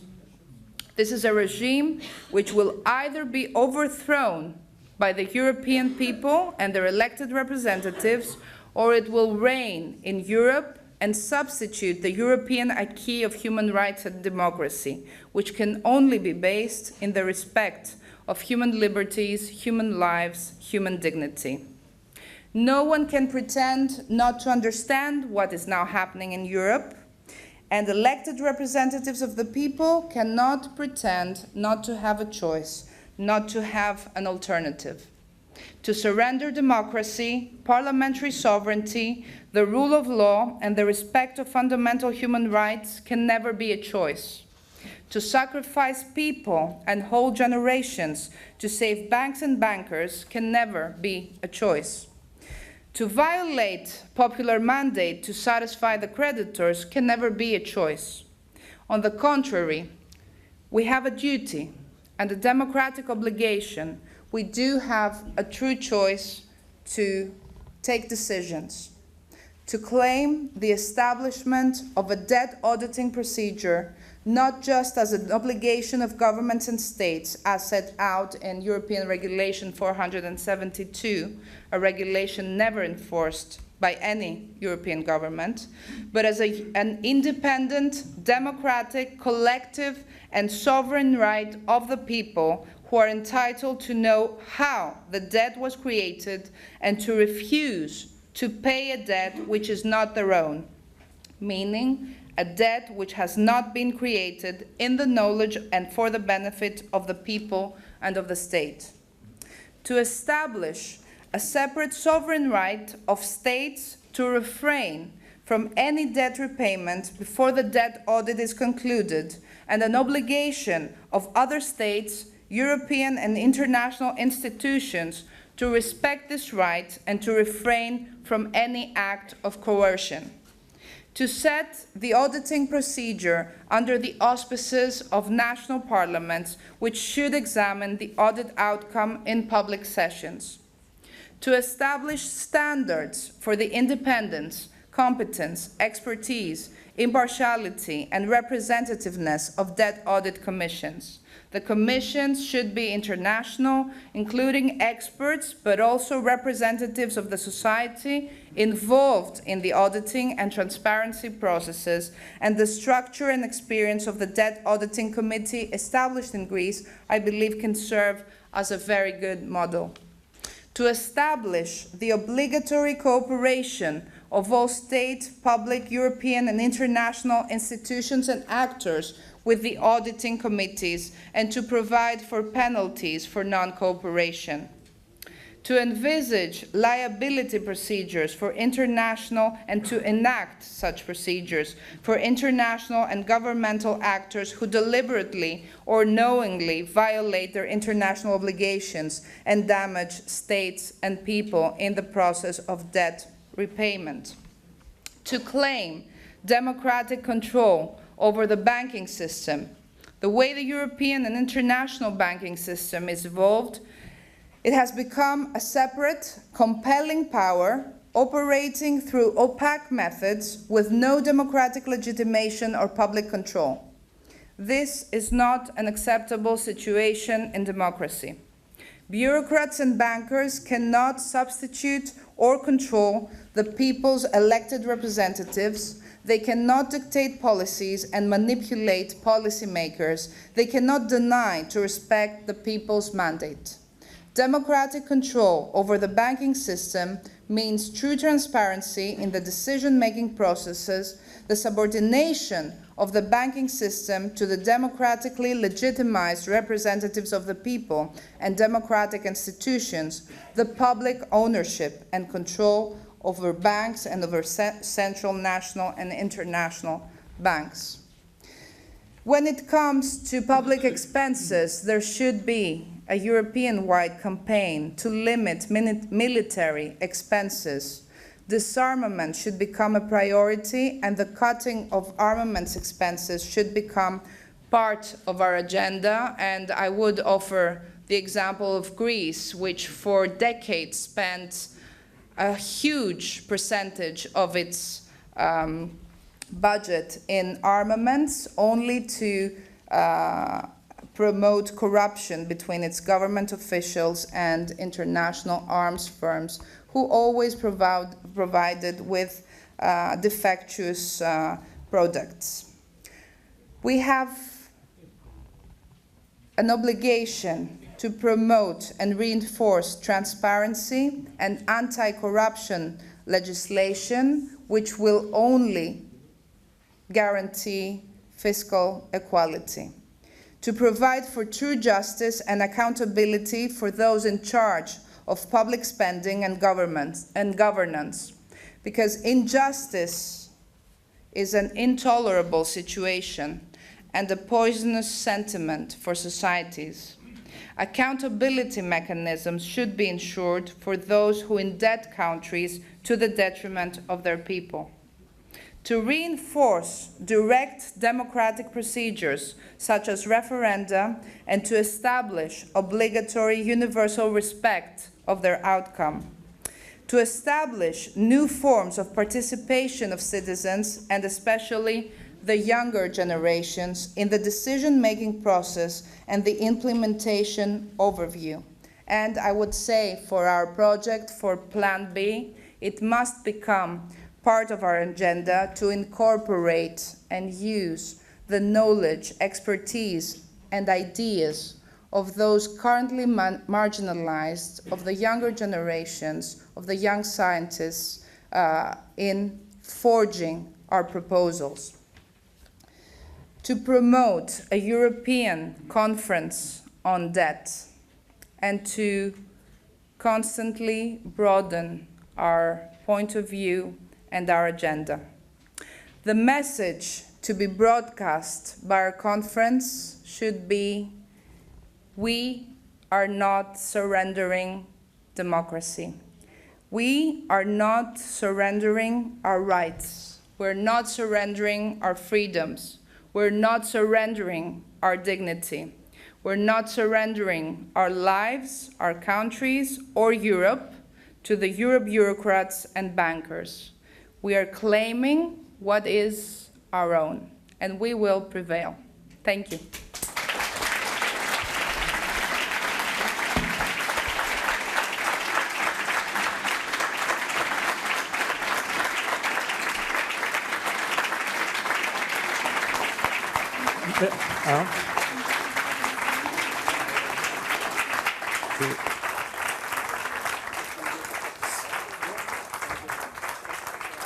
Merci beaucoup Zoé. Donc maintenant, pour poursuivre la discussion et le débat. Thank you very kindly, Zoe. We're now going to come to the panel discussions. In this room, we will be discussing the audit, moratoria, and default, and mastering the tools. Then there'll be a meeting for a collective restructuring of public debts in Europe, and a third meeting for a multilateral debt suspension framework. You have 5 minutes to travel to the relevant panel discussion meeting room.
Bon, je vous propose qu'on commence cet atelier. Donc merci à tous d'être là pour poursuivre les discussions sur la dette. Welcome back. We're going to be talking about the consequences of the debt for the people of Europe, primarily because, as we know, public debt taken out through the financial markets leaves governments unable to implement measures that are the interest of the public. And the debt is used as justification for propaganda in favor of the same old policies. And we're told that we have no choice but to pay off the debt at very high interest rates without any good economic reason for that. So we're here to discuss what we can do about this, what we can do about the damage caused by these debt burdens. We're going to hear from Benjamin Lemoine, French sociologist, who will tell us that we can collectively control these mechanisms very differently from the way we do today. And you will explain that the current levels of debt are the result of decisions by the government to contract debt from the financial markets. Then we'll hear from Margot Salomon, who's an expert in human rights from the London School of Economics. She will be taking the Greek example to explain that austerity policies have a direct impact, a damaging impact on human rights and beyond. Then we will discuss what can be done, what has been done. Carlos Sanchez Mato, who's the municipal advisory team in Madrid. He will explain to us what has been done, what can be done. Then we'll hear from Mabrouka Mbarek, who is a former MP, member of the Constituent Assembly in Tunisia. She will be telling us about the impact of debt in Tunisia and what lessons we should learn from the unfortunate Tunisian precedent and how to do better in the future and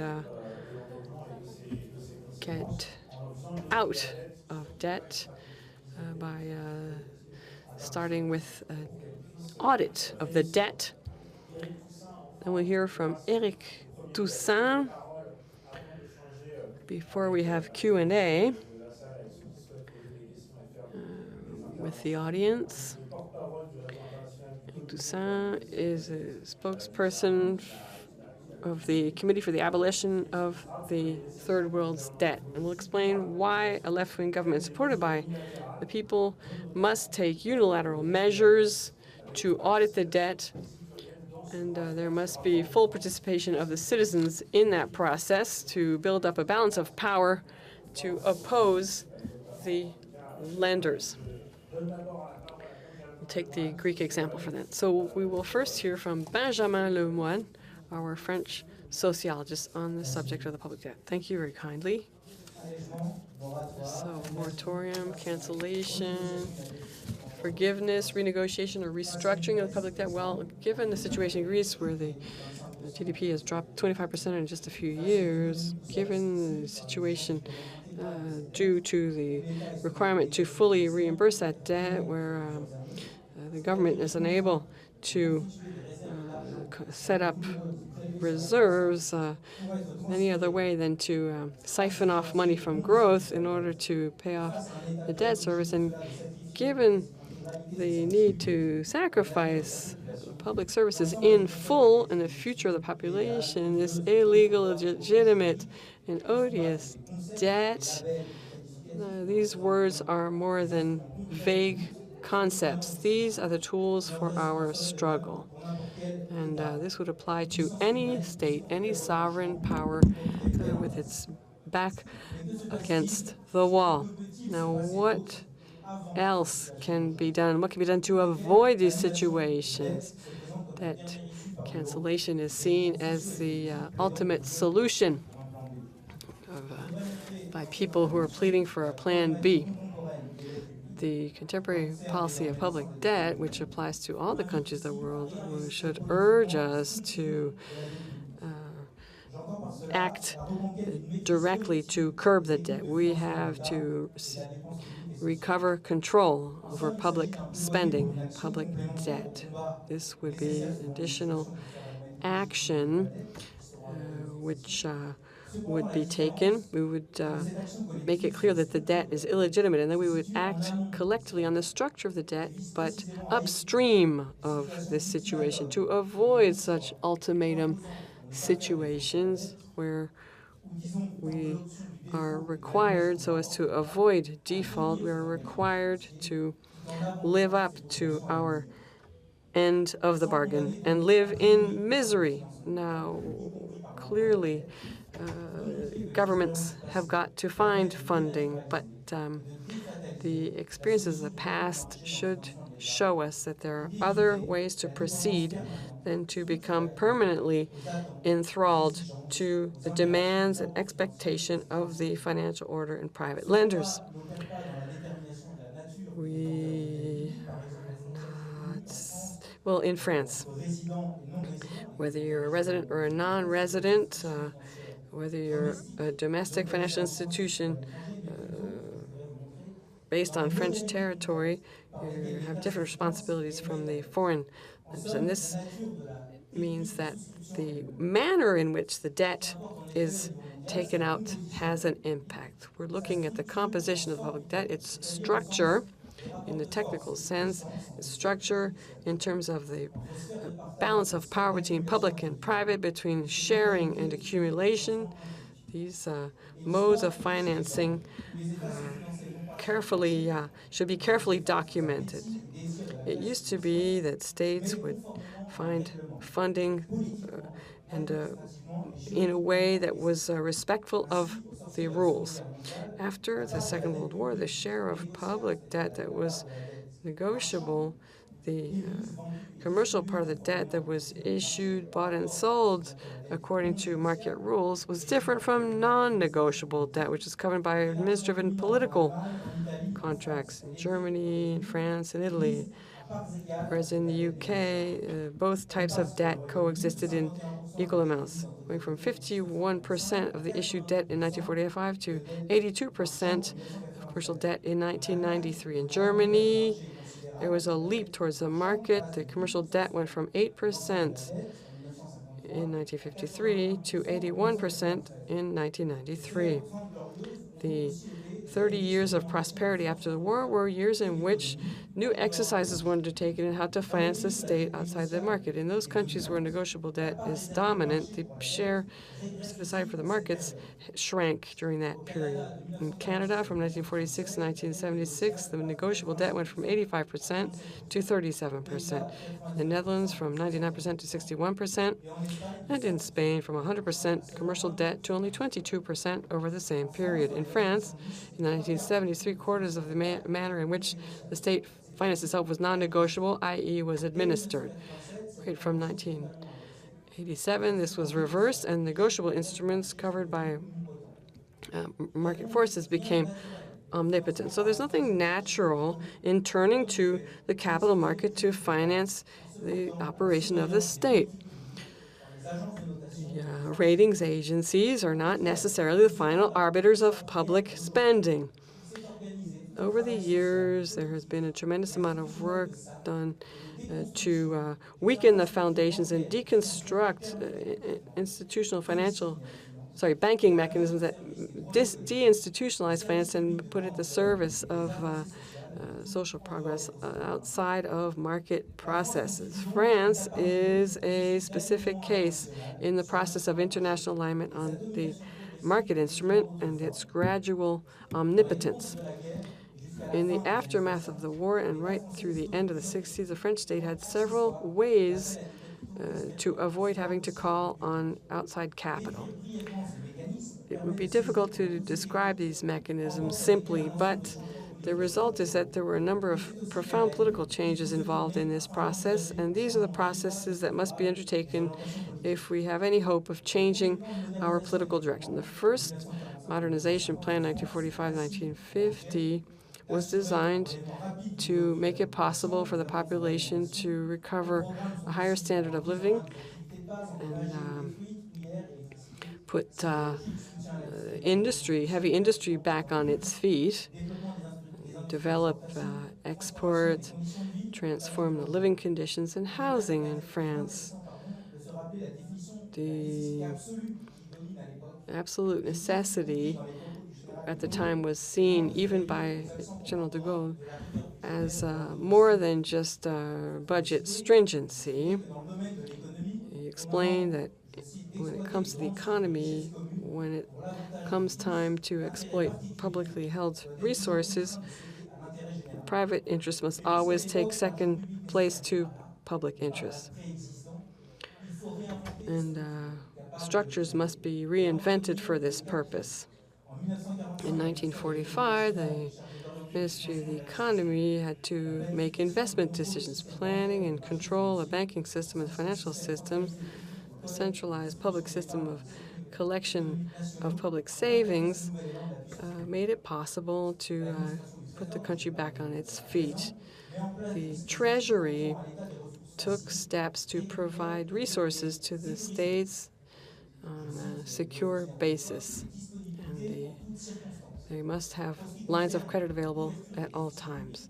To cover the public deficit, the gap between income and spending, there were no requirements in those days, requirements that today are illustrated by the absolute focus on the interest rates that can be high or low, but interest rates that lead to extreme and irrational volatility as they change.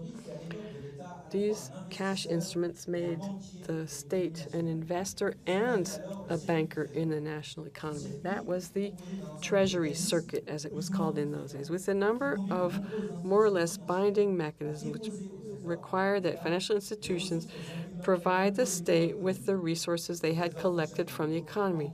The Treasury was like a banker collecting deposits, and this deposit circuit made it possible to cover public deficit almost automatically. The Treasury received the amounts that the depositors invested and then reissued those resources. And it functioned the way a major commercial bank would operate today and centralize flows in a passive manner. It's very different from current levels of debt and current debt mechanisms. Do not go into debt by borrowing capital that's foreign to you. What you do is you mobilize a network of savers, and the Treasury becomes an instrument to deploy public finances. Very different from the situation today, where interest rates that apply to money are set by the state, not subject to the law of supply and demand. Money circulates between individuals and institutions who are depositors and short-term lenders, respectively. The state, through the Treasury, becomes a financial player with a privileged status because the resources come to it. Treasury became the #1 asset gatherer in the French economy, collecting more capital than the banking sector and distributing more than the other establishments. So money was public and industries were nationalized. The principal measure in this period was the nationalization of the Banque de France in 1945, and 4 deposit institutions were nationalized at the same time. Why am I focusing on this? Because it illustrates the fact that states are not necessarily exposed to private lenders in order to finance their spending. There are other ways to access money.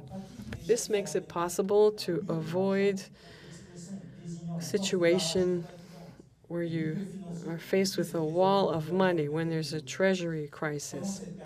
During this period, during the 30 years after the war, the ratio of debt over GDP was somewhere between 15 and 20%, right through the 1970s. This allowed the authorities to avoid depending on cash advances made by the Banque de France. These central bank advances, which are now seen as the ultimate solution to the European debt problem, where you turn to direct financing by the European Central Bank, well, in France, this was subject to parliamentary vote and led to furore in the public. Inflation is often opposed to this arrangement, which is accused of leading to inflation. Well, inflation was kept within the limit of, well, below 6% through the 60s when this system was in full swing. And let us not forget that far from being limited to the management of cash, this system makes it possible for the state to regulate currency and the amount of credit in circulation. Right from 1948, the government set up a liquidity supervision system and forced the banks to buy treasury bonds and maintain a minimum amount of those bonds in their holdings. These were forced borrowing. The banks must not avoid these state bonds, treasury bonds. It was the floor system, which is like a mandatory reserve system. So the bank reserves were placed in the form of state bonds. This is a mechanism which was not laxism. It was a way of restricting the credits devoted to the economy or to private individuals by the banks, all the while funding the state, so that there was political and administrative coordination as defined at the time. There was a spirit that now seems very exotic. The state reigned supreme over the market, issued debt on a continuous basis. There were no market sessions. There were no auctions of debt the way there is today, where the state has got to contend with somewhat capricious demand for its bonds. And this required a specific political situation. The banks had to take up these treasury bonds, so the bank's available funding had to be maintained at a given level, and there was no risk of an unreasonable market price. That made the state an exceptional borrower, able to lay down the law and with tremendous authority over the world of banking and finance, not subject to the uncertainty of credit. This treasury circuit is an illustration that money can serve political ends when it's properly regulated and when cooperation is imposed between the Banque de France and the Treasury. At the end of the 1960s, this system was dismantled in order to bring the state down from its high pedestal, and a larger and larger number of banks and private lenders were resorted to. In those days, there was criticism of this system as being financially repressive. Financial reforms were instituted to force the state to be a borrower just like any other, fallible and vulnerable, having to repay debt contracted at rates over which it had no control, so that it is no longer possible to determine what was desirable and justified in terms of borrowing and spending. So controlling finance is no pipe dream, but has actually existed. It's proved its worth, and clearly we have to reject the project to depoliticize and market the debt, which has been on the drawing board for many years at the IMF, at the OECD, in European Union, and when it comes to the independence of the European Central Bank, the idea is to make the Treasury a puppet in the hands of traders. It's a service for the issuing of private debt. And this is not an inevitable situation. Debt dictates its own policy, demanding that the state keep its credit rating up in order to pay the debt service. It has to make a terrible sacrifice. We have to refuse the restructuring of social debt, which is done invisibly, unbeknownst to the population, because this social spending is now governed by a promise. The politician's word suffices. These loans are not enshrined in genuine contracts. Let me just remind you that at the time of the financial crisis, the idea was to defend the robustness of these financial borrowing contracts, when in fact what was really required was debt forgiveness, rather than sacrificing public spending. Contrary to what is commonly said, we are not equal when it comes to the debt burden. Peddling public debt and maintaining it at its current unstable level requires a class struggle between the financial elites who enjoy high interest rates at the expense of the taxpayer, and the victims of austerity whose only heritage is completely subject to the redistribution of public money. So if it's possible to transform this system at European level and find new ways to finance the state, that will make it possible to revisit the role of the state and avoid the sovereign impact.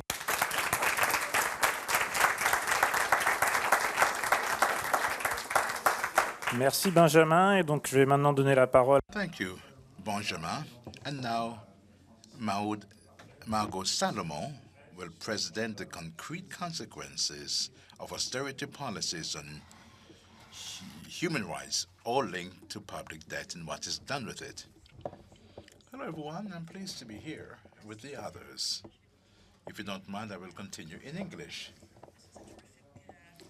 Afternoon. Is the mic working? Yeah? Plus près? Oui? Ah, voilà. So very interesting reflections that we've heard this afternoon, in particular on political and economic dimensions of the multiple crises that have befallen Europe. And what I want to do with the time I have is to explore the legal dimension. And Zoe Konstantopoulou unpacked some of these issues. I want to unpack them a little further, and I want to break them down so we get a better understanding about issues, not only about rights, but about obligations, what those obligations might entail, and who the various duty bearers are in a situation that we've seen in the context of debt, in the context of conditionality, and so on. So that's what I hope to do with the time I have. The research that I've undertaken on issues around poverty and development and, if you will, global justice, I've done for many years, but it's been about a year or so that I focused on Greece. So my examples, quite deliberately and for good reason, will refer back to Greece. But the things I'm saying have widespread application. Greece is a case study and offers some good insights into what I'm talking about so that I can name names and make this come alive to you a little bit. So we're all by now familiar, of course, with the stark statistics that have come out of a number of countries in Southern Europe. And in the case of Greece, we've seen, for example, with regards to the right to work, that there's been an unprecedented rise in unemployment. Currently, at 26%. Huge impacts, as we know, on the right to social security. A UN committee, the Committee on Economic, Social and Cultural Rights, considered Greece's compliance under the International Convention on Economic, Social, Cultural Rights just a few months ago. And on October 2015, they issued their so-called concluding observations on the degree to which Greece has complied with its human rights obligations under that UN treaty, under that United Nations treaty that deals with socioeconomic rights, with social rights. And the committee said, on the issue of social security, among other things, that it was concerned that the current coverage and benefits are inadequate to ensure a decent living for the recipients and members of their families and are not in line with the relevant article under the covenant to ensure a decent living. That's a very minimal standard. So I guess one thing to keep in mind is that human rights require minimal standards of dignity. It's not a big demand. Right to housing was gravely affected. Rise in homelessness, some figures estimating at 25%. Right to health and access to health care, drop in expenditure, rise in inaccessibility. There was an interesting frightening finding, that there was a rise of 200% in the incidence of HIV/AIDS, given some of the cutbacks in the early years of the conditionality, a return of mother to child transmission, and the return of malaria that Greece hadn't seen since the middle of last century. We know that poverty has been exacerbated considerably. The Committee on Economic, Social and Cultural Rights had a comment in this area, and they referred to the point that the population was at risk of poverty or social exclusion had increased since 2010, reaching now 36%, or 36% in 2013. As Zoe mentioned, the independent expert of the United Nations on debt and human rights, he went on mission at the end of last year to Greece, which is part of what that mandate does. And he issued an end-of-mission statement. For those of you interested, I imagine that's many of you. His final report on Greece will be out probably in March. In his end-of-mission statement, which summarized some of his major concerns, he says that the number of people facing material deprivation has nearly doubled between 2009 and 2014, rising from 11% to 21.5% of the population.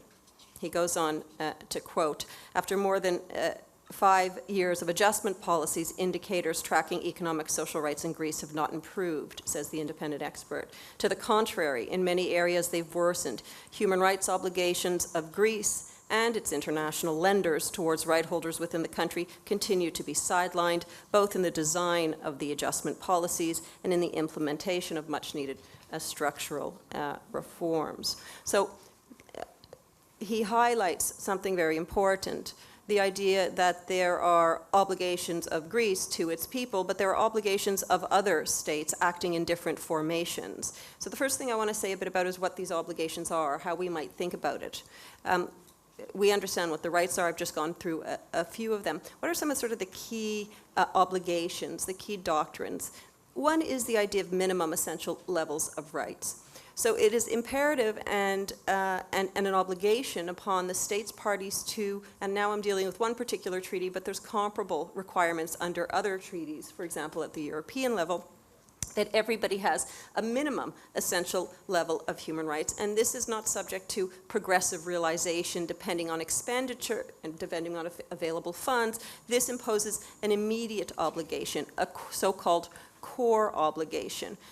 The state party has been told by the committee that in order to ensure its obligations under the covenant, it has to take into account these minimum essential levels of rights, these core obligations, in negotiating financial assistance projects. So a failure of Greece to take into account, we understand the duress in the situation. Nonetheless, we should recognize, we have to recognize that the national government has obligations. Obligations to use their so-called maximum available resources. This puts the onus on the government to ensure the distribution of resources in a way that targets those who need it most, that limits the cutting back of rights, of basic rights, that any rights that are restricted are least restricted, and they've undergone and reflected on the various policy options to ensure any adjustment measures least restrict restrict rights, that they're non-discriminatory. There are particular groups in Greece that have been severely impacted, in particular, by the structural reforms, and this would constitute discrimination, including indirect discrimination. Not that they were targeted, but the policies in place didn't adequately take into account how it would impact differently on different segments of the population.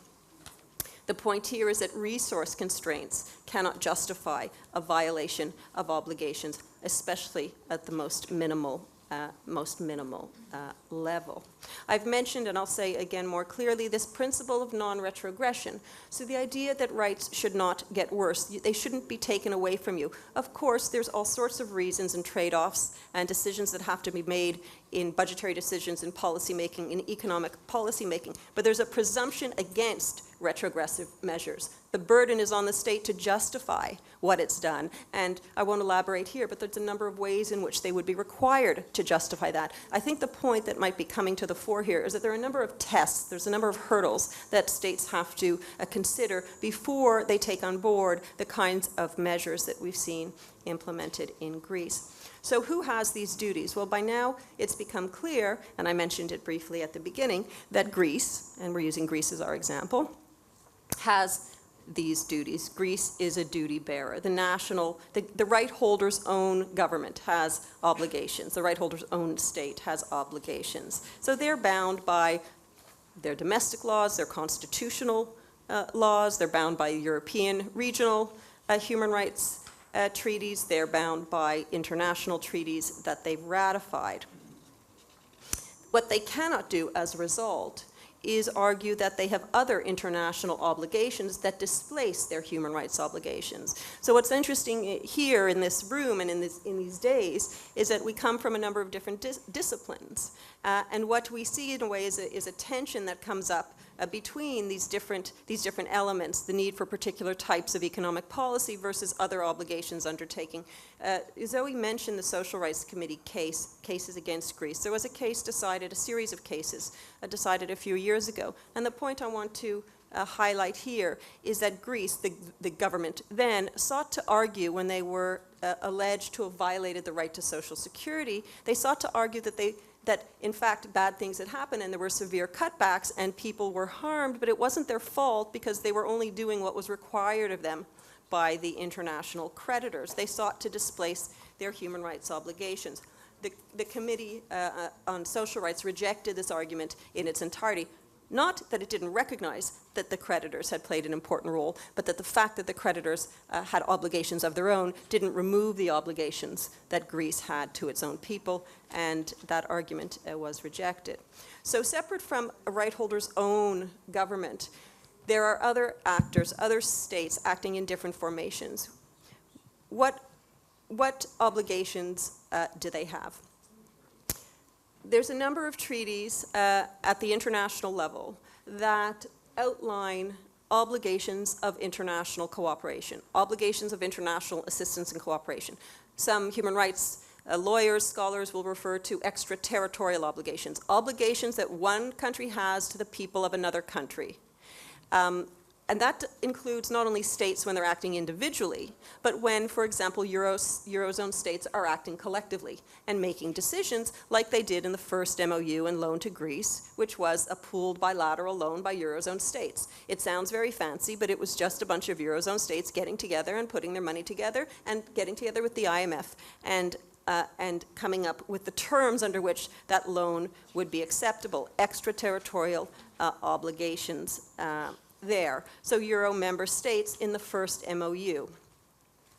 The Euro member states would have a number of obligations in this extraterritorial realm. So they'd have obligations, in a sense, at a minimum level to do no harm to the people of Greece, right? An obligation merely to respect the rights of the people of Greece. They'd have an obligation also not to do anything to put pressure on Greece to breach Greece's own human rights obligations. So when we talk about the negotiations, the pressures to adopt certain conditionalities, these kind of elements engage the responsibility of Eurozone states, not only for what they might be doing directly, but for putting Greece in a position where Greece might have to violate its own obligations to its people. Third, Eurozone states, sticking with that example, they have obligations to protect people from violations of their rights at the hands of so-called non-state actors, of actors other than states. And in the second MOU, the second loan to Greece, it came through the European Financial Stability Facility, which was a special purpose vehicle between the euro currency states, but set up as a joint company incorporated in Luxembourg. It was a private actor. The states have an obligation to ensure that a private actor over which they exercise control does not violate your human rights. That's the way in which the Eurozone states could be held accountable for the harms that came from the second loan. Then we have, so the EFSF has now been succeeded by the European Stability Mechanism. The European Stability Mechanism is a different animal. That is an international organization, an intergovernmental organization, a public international organization, if you will. And the International Monetary Fund, we know the IMF was involved in all three loans as a partner, as a party to them. Both the IMF and the ESM, the European Stability Mechanism, are international organizations. They're made up of member states, and there again, there's something reasonably simple. Complicated to hold these actors to account, but simple, reasonably simple in legal terms, and that's merely that these states who form these international organizations cannot delegate responsibilities to those organizations that would then result in the violation of human rights. They bring their human rights obligations with them when they enter into these different arrangements. So while we would have a harder time, not impossible, but a harder time arguing that the IMF and the ESM as institutions have human rights obligations when they haven't ratified any of the treaties, we'll have a less hard time, far less hard time, to suggest that the states that made those institutions, that vote and decide in those institutions, don't have human rights obligations. Of course they do, and they carry them with them in their various undertakings and their various endeavors. As for the EU institutions, European Commission, European Central Bank, they played, as we know, a decisive role in the implementation of successive loans provided to Greece, entailed also played a key role in the negotiations of the MOUs. And in short, the institutions of the EU are bound to comply with the requirements of the EU Charter of Fundamental Rights when they undertake that business. And there's a final point I'd like to make with regard to the failure of this whole group of actors operating at different levels, at the national level and at the international level, and indeed at the EU institutional level. And that is, it seemed to me in my research, and I've seen other research corroborate this, including comments by the independent expert recently, the independent expert on debt and human rights, that none of these actors undertook any kind of human rights impact assessment prior to crafting these conditionalities and then imposing them on Greece. Basic human rights social impact assessment to assess in advance, not as an experiment, even though many predicted exactly what would happen when those kind of conditions were imposed in the conditions that were then prevailing in Greece, but no impact assessment to prevent the kinds of harms that have come to pass in Greece. And the idea of human rights impact assessment makes sense. It makes legal sense. I mean, for reasonable people, it makes legal sense. It's a legal requirement. It can be argued in many cases that it's a legal requirement, and it certainly is in certain areas. It gives effect to their obligations of states, their obligations of international cooperation. It's part of what you do when you cooperate internationally, is you take the necessary measures to make sure that you aren't causing human rights violations in the execution of your plans. And it makes sound economic policy sense. It's interesting in the report of the independent expert, he asks similarly, he raises the issues as a few of us have over these last few years about the failure of human rights impact assessment. And he says, even if you don't want to use sort of a legal basis or a social justice basis or a human rights basis, did the Troika, did the creditors consider the economic impact of the brain drain of highly qualified Greek nationals that were leaving? Or what are the long-term economic costs, he asks, of keeping an entire generation out of work for several years? So it's hard to figure out precisely what could have possibly justified, although cynics can speculate, and I'm a cynic, so we can imagine why they weren't undertaken. Thomas Piketty has this nice line in his book, Capital in the 21st Century: countries owned by other countries, and I'm paraphrasing, as history shows, are subject to chronic political instability. Nobody likes to be owned. Nobody likes to be ruled from above. It speaks to the point that's come up repeatedly here around democracy, participation, issues of governance were really pushed aside in very significant ways. So my concluding remark really is to say that financial stability in the terms under which this restructuring took place, and financial stability was attempted or allegedly attempted by the Troika in Greece, social spending cuts, labor rights reversals, these are not economic truths, and they're not neutral. They reflect values, and they reflect deliberate policy choices. And where there are choices, there are alternatives, and where there are decisions, they must be accompanied by accountability. Thank you.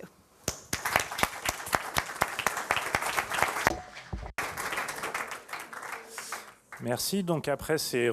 Thank you. So after legal and sociological perspective, and now hands-on experiences on how to get out of the situation with Carlos Sanchez, a municipal councillor in Madrid, carrying the project on the debt in Madrid. Thank you. I'll be speaking in Spanish. If that's not a problem, my French is very poor.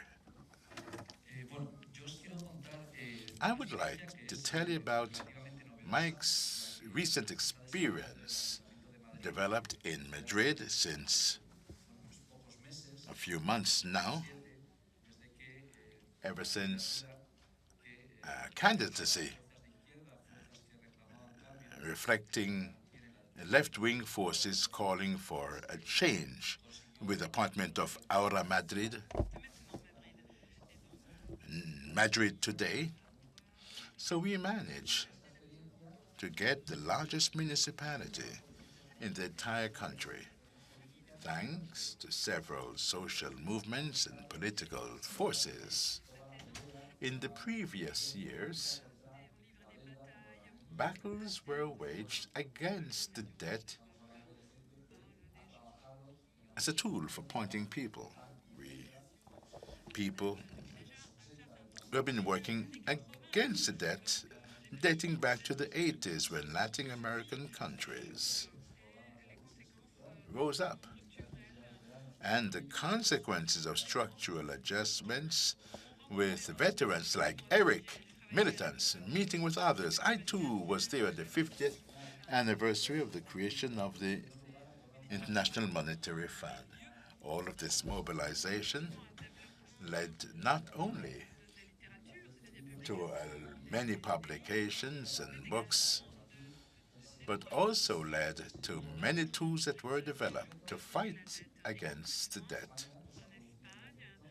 In Spain, there was an effect that was very similar to other countries in the European periphery. And the debt has soared since the year 2000 up to 2007,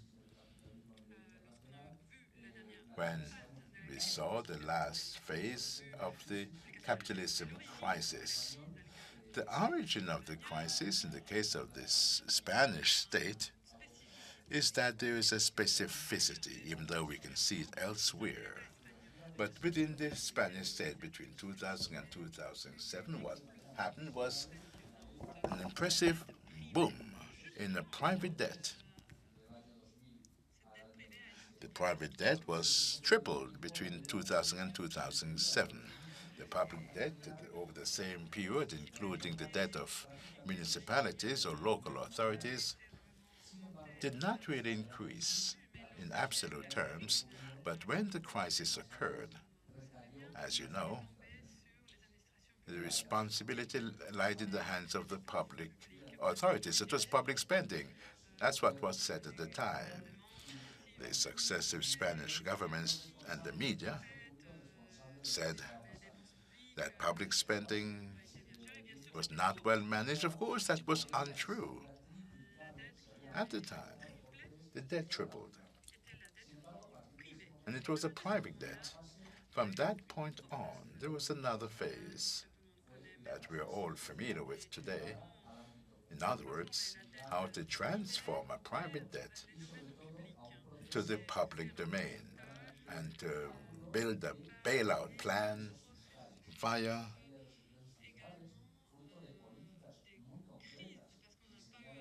a process with crises, because not enough taxes were collected because the government, by applying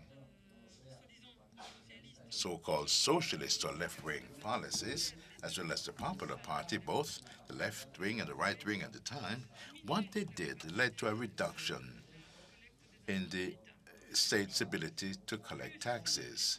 So that, plus the bank bailout of a debt that was originally private and then became public. As of 2007, here is what we saw. We saw the debt triple. The public debt. Because it is true that the local entities' debt wasn't dealt with the same way everywhere, including in Madrid as the capital. It had accumulated a debt that was far higher than what corresponded to its population. So the debt of Madrid amounted to 28 billion euros at one point in time. As compared to all local entities, that meant that the weight of the debt carried by the people of Madrid was doubled as compared to other municipalities. The main municipalities, therefore, such as Madrid, became extremely highly indebted. This was basically due to horrible events in many cases, such as building large infrastructures that were not suited for the common weal, but targeted for the interests of the rich and large companies, which carried out these major works and logically obtained a significant profit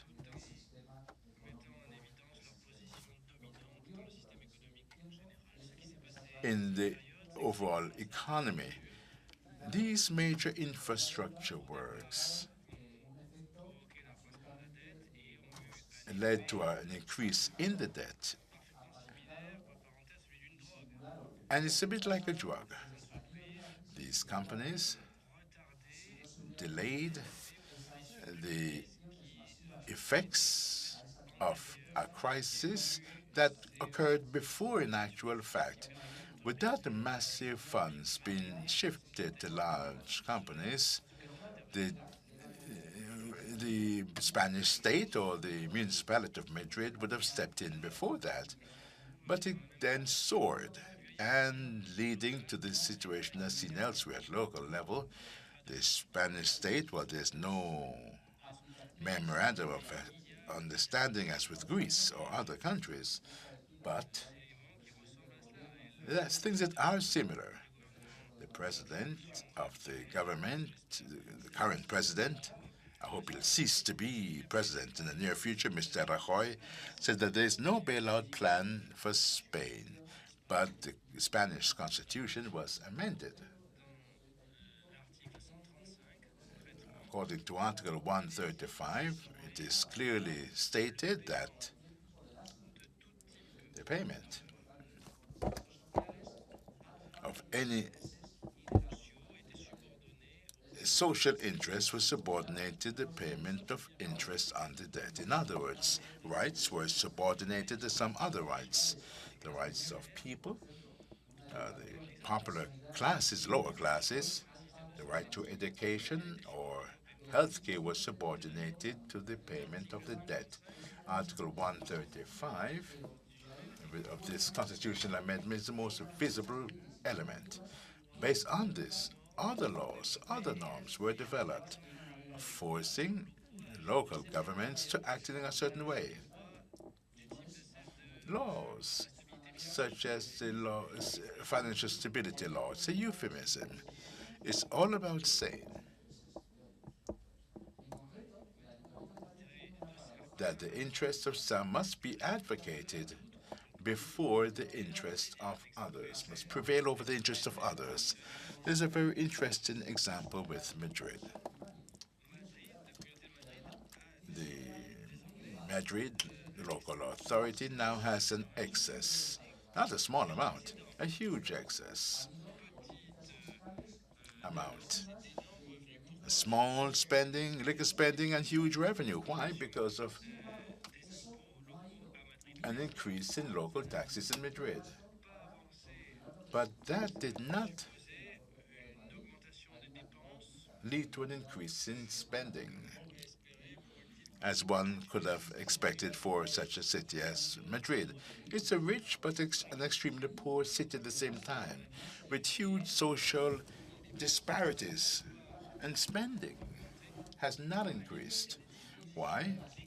Because of laws that prevent increasing expenses regardless of an increase in revenue or not, despite the huge excess amount held by Madrid today.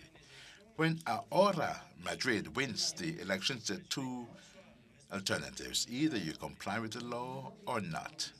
We decided not to comply with the law, and I am in charge of the economy and the tax revenue for Madrid. And in the budget that we just approved, just 1 month ago, we decided that social spending would increase in 2016 by 26%. Before, we were entitled to increase social spending by 1.8%. We're increasing it by 28%. In 2015, €1 of spend out of 3 was devoted to repaying the debt. That's almost 34%, 1 out of 3 euros. In the 2016 budget, we have decided that the debt repayment would account for 15%, reducing by over 18% the effort made to redeem the debt and to pay interest. All of this was done without any need to restructure the debt, because the debt repayment effort was deliberate. It was mandatory by law, but deliberate in that the banking deadlines, schedule of payment didn't force us to do so. But the law provided for that, which is totally logical. It's crazy. We had a time schedule defined for redeeming the debt, but according to law, we were forced to anticipate on those payments. In a situation of social emergency, where what society could demand is more support, help. Unemployment was extremely high, as you know, with problems with housing, people who were expelled from their homes. With the anguish that one could imagine, under the circumstances, the law forced us to restrict spending and to redeem the debt above and beyond the agreement signed with creditors. Ahora Madrid, as a local authority, decided not to do that, which entails a risk, of course, but we decided to bear that risk, even a legal risk. The person who signs the budget is me in the final analysis, so I take the risk that I will lose my job. In others, in 1 year's time, when the budget is finalized, I could lose my job and sent to travel around the world. I don't care. I don't care, because what I should worry about, or what really worries me, is the fact that there is public fund to cope with this social emergency. It's all about sending out a message the road to be followed is not just one. There are two options, giving or not. We decided not to surrender. And above all, to follow our avenue. This is what I'll be saying in the second part of my presentation. A political path in light of what happened. How did we get there to get to 8 billion in debt? And now the figure has dropped significantly. In recent years, as I said, the debt has been redeemed. Amazingly, the debt of the municipality of Madrid is now economically sustainable, which is not the case of many other debts. Today, ours is economically sustainable, but not sustainable from a social standpoint. In terms of human rights, the debt is unsustainable. We cannot just redeem the debt without trying to analyze what happened, to see what was behind it, to find out who must be held accountable. The governments, politicians who helped to build this huge volume of debt, and also criminal liability, because it wasn't just legal processes that led to this debt. There was a lot of illegal activity that led to this debt, infringing existing laws, even when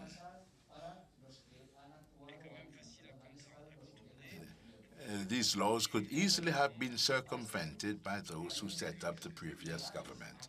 I'll take just a few examples, if you permit. There are legal elements linked to loan agreements. The huge debt taken out by the municipality of Madrid has swap clauses, hedging interest rates.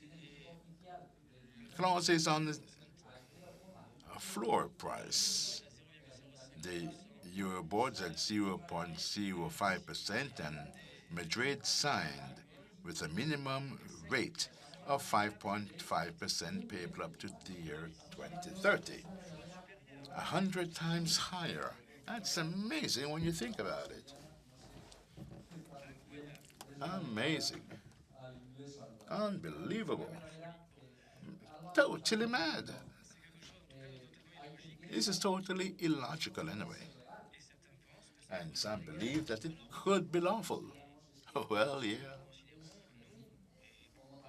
A lot of people like me think that this is totally illicit.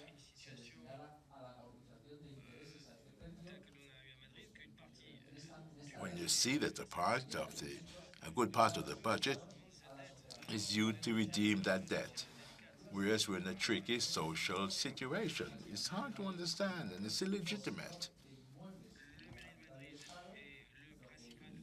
The authorities in Madrid is the main owner of real estate in this city. What the town hall did was to sell its buildings and rent them out afterwards at very high rental fees. Civil servants may say that's lawful. It is, of course. But that goes against the principles underpinning the municipal budget.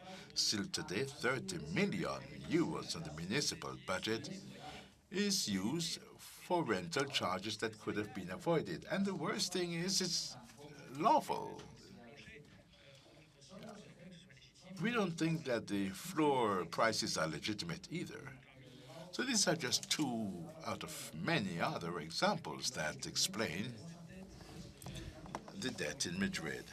What we understand that we should do is to set up an audit, not just a financial audit. It's not just about calling on Deloitte, KPMG, or any major auditor to carry out an in-depth analysis of what happened. Because this type of audit, these are the same people who couldn't see the collapse of the major banking institutions in Western Europe or the United States. But that's not what it's all about. It's all about carrying out an analysis that goes well beyond finance, including the legal issues, but also factors such as the impact of debt on social rights, or the impact of the debt on the town planning, or on the environment, or the impact on people's lives. In other words, we have to go much further in the audit, and we also need to leave room for the input of our fellow citizens. There'd be no point in conducting an audit with the benefit of a small circle of initiates that would not be mindful of the interests, the long-term interests of society. We can't be at municipal level saying, well, there are legal mechanisms that make it possible to reach these levels of debt. This must not be allowed to reoccur.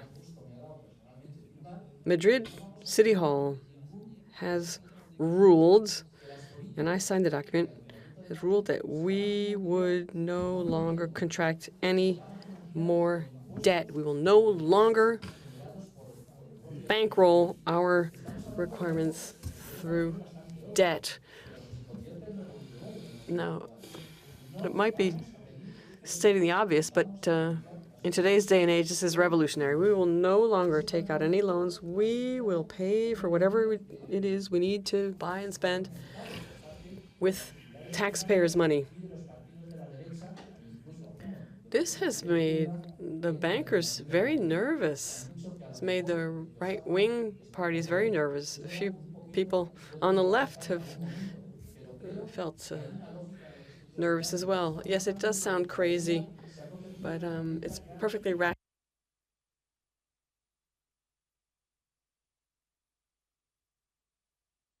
This sort of indebtedness has wreaked havoc across Europe and around the world, for that matter, allowing public authorities to get into debt at such staggering amounts is criminal. So moving away from that kind of financing mechanism is just a matter of common sense and a matter of survival. This is totally unappealing to international financial circles, even those people to whom we owe no money.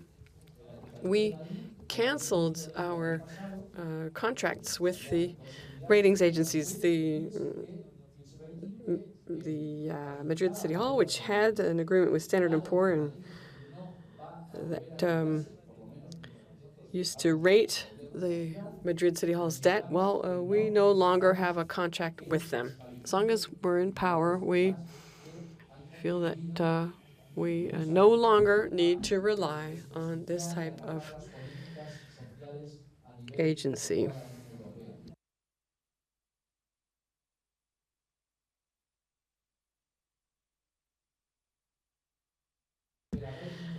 The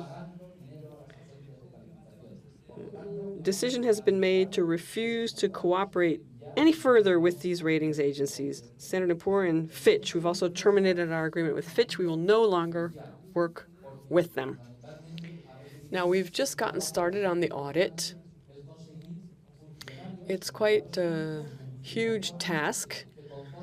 We've had to find civil servants able to do this work.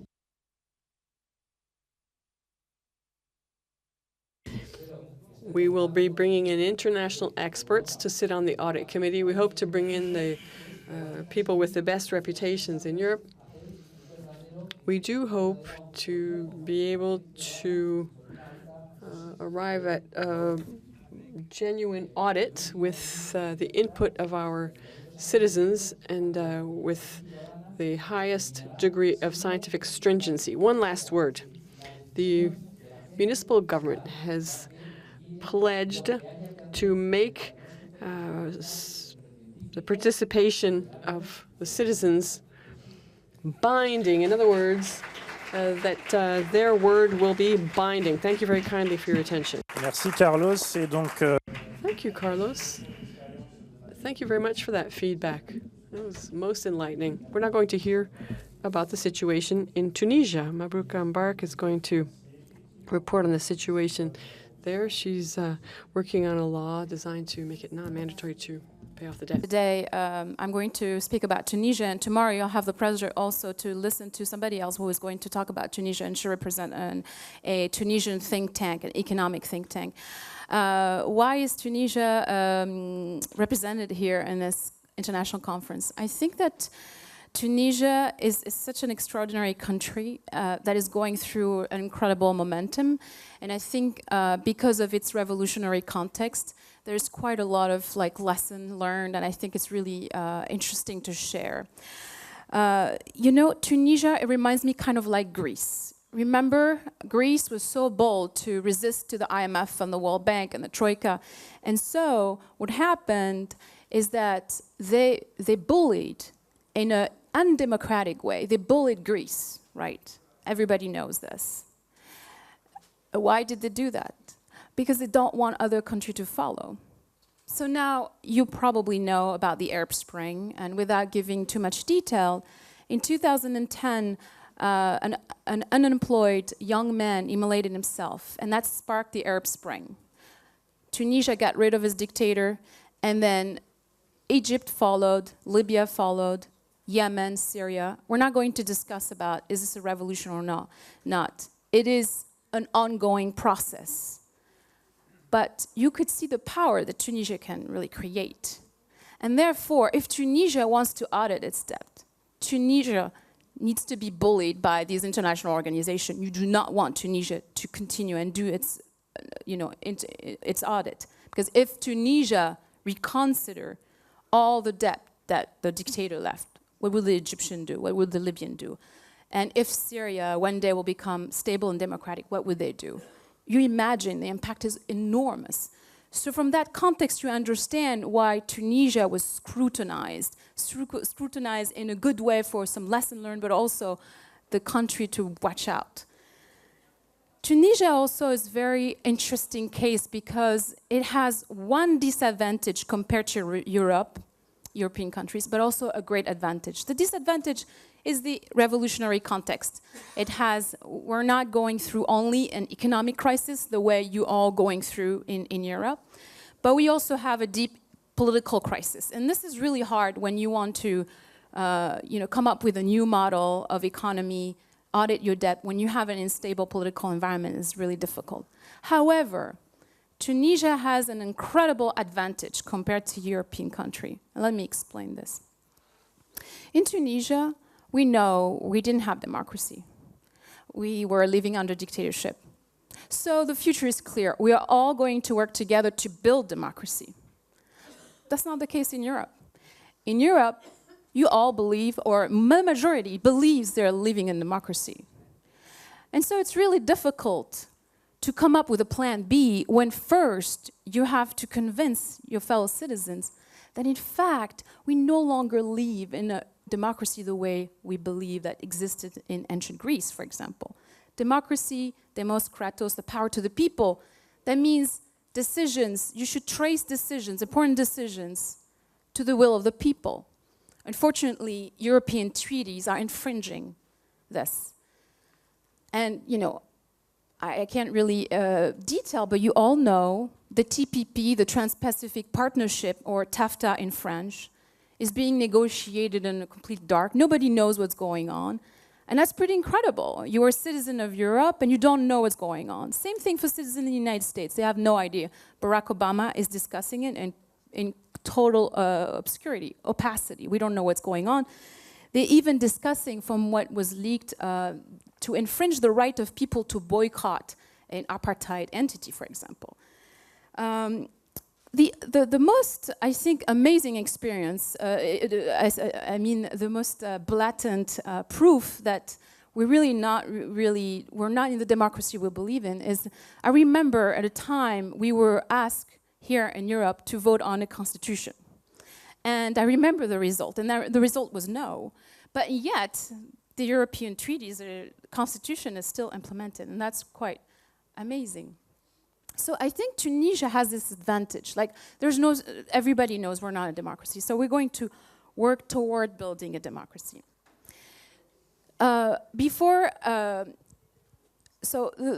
presentation I would like to do is really to explain you the initiative to audit the debt.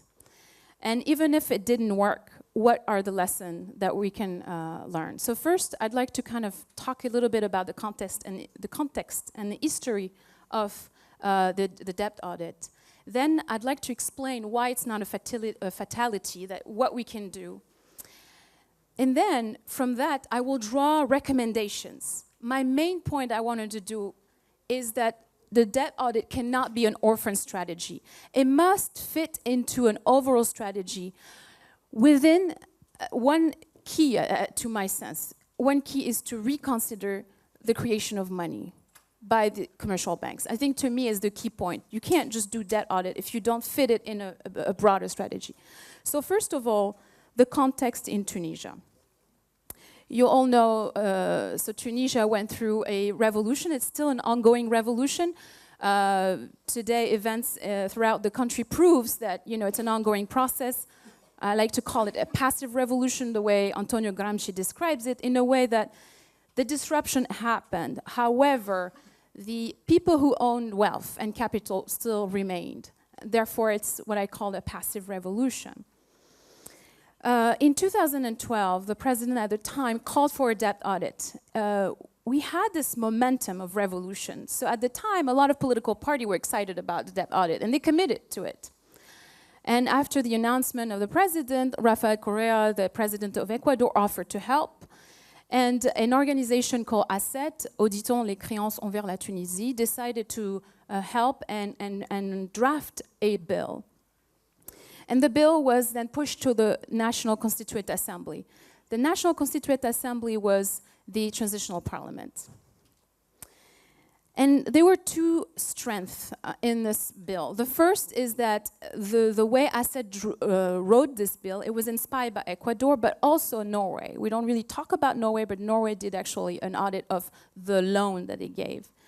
The other strength is that it was not a partisan bill. So we tried to have the most majority of signature because we tried to explain, you know, the debt audit should not be a partisan issue. But it didn't happen. Why it didn't happen, I'll explain this. Did we miss the momentum of the revolution? Maybe. But before I explain why it didn't happen, I just want to really repeat that it's not a failure, it's an attempt. And there are actually there will be, I hope, more opportunity or maybe circumstances it could happen. The first circumstances where it could happen is that we have a leftist government in Tunisia. There is some challenges in this because the left is not united, and you know, traditionally the Tunisian left hasn't been kind of like is not clear about its relationship towards the old regime. So that is going to be a little bit problematic. The other reason is there's tendency to keep it partisan. So this is a problematic. We should not keep this issue partisan. We should really include everybody as much as we can, because this is a matter of social justice. Another possibility could happen, it will be under a citizen audit. The citizen audit will have lesser chance to negotiate some result. However, whatever happened, there need to be citizen audit. And what we're trying to do during the 3-year transition is to push for a bill to access public information. So it was the first groundwork that we did, is to try to push a bill so that people can have access to information and then can audit the debt.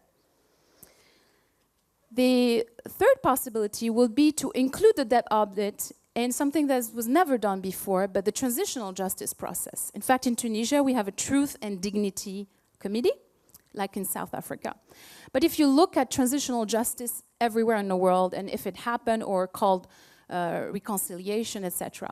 South Africa is praised for success, but if you look into it, not a single transitional justice process included abuse of economic rights.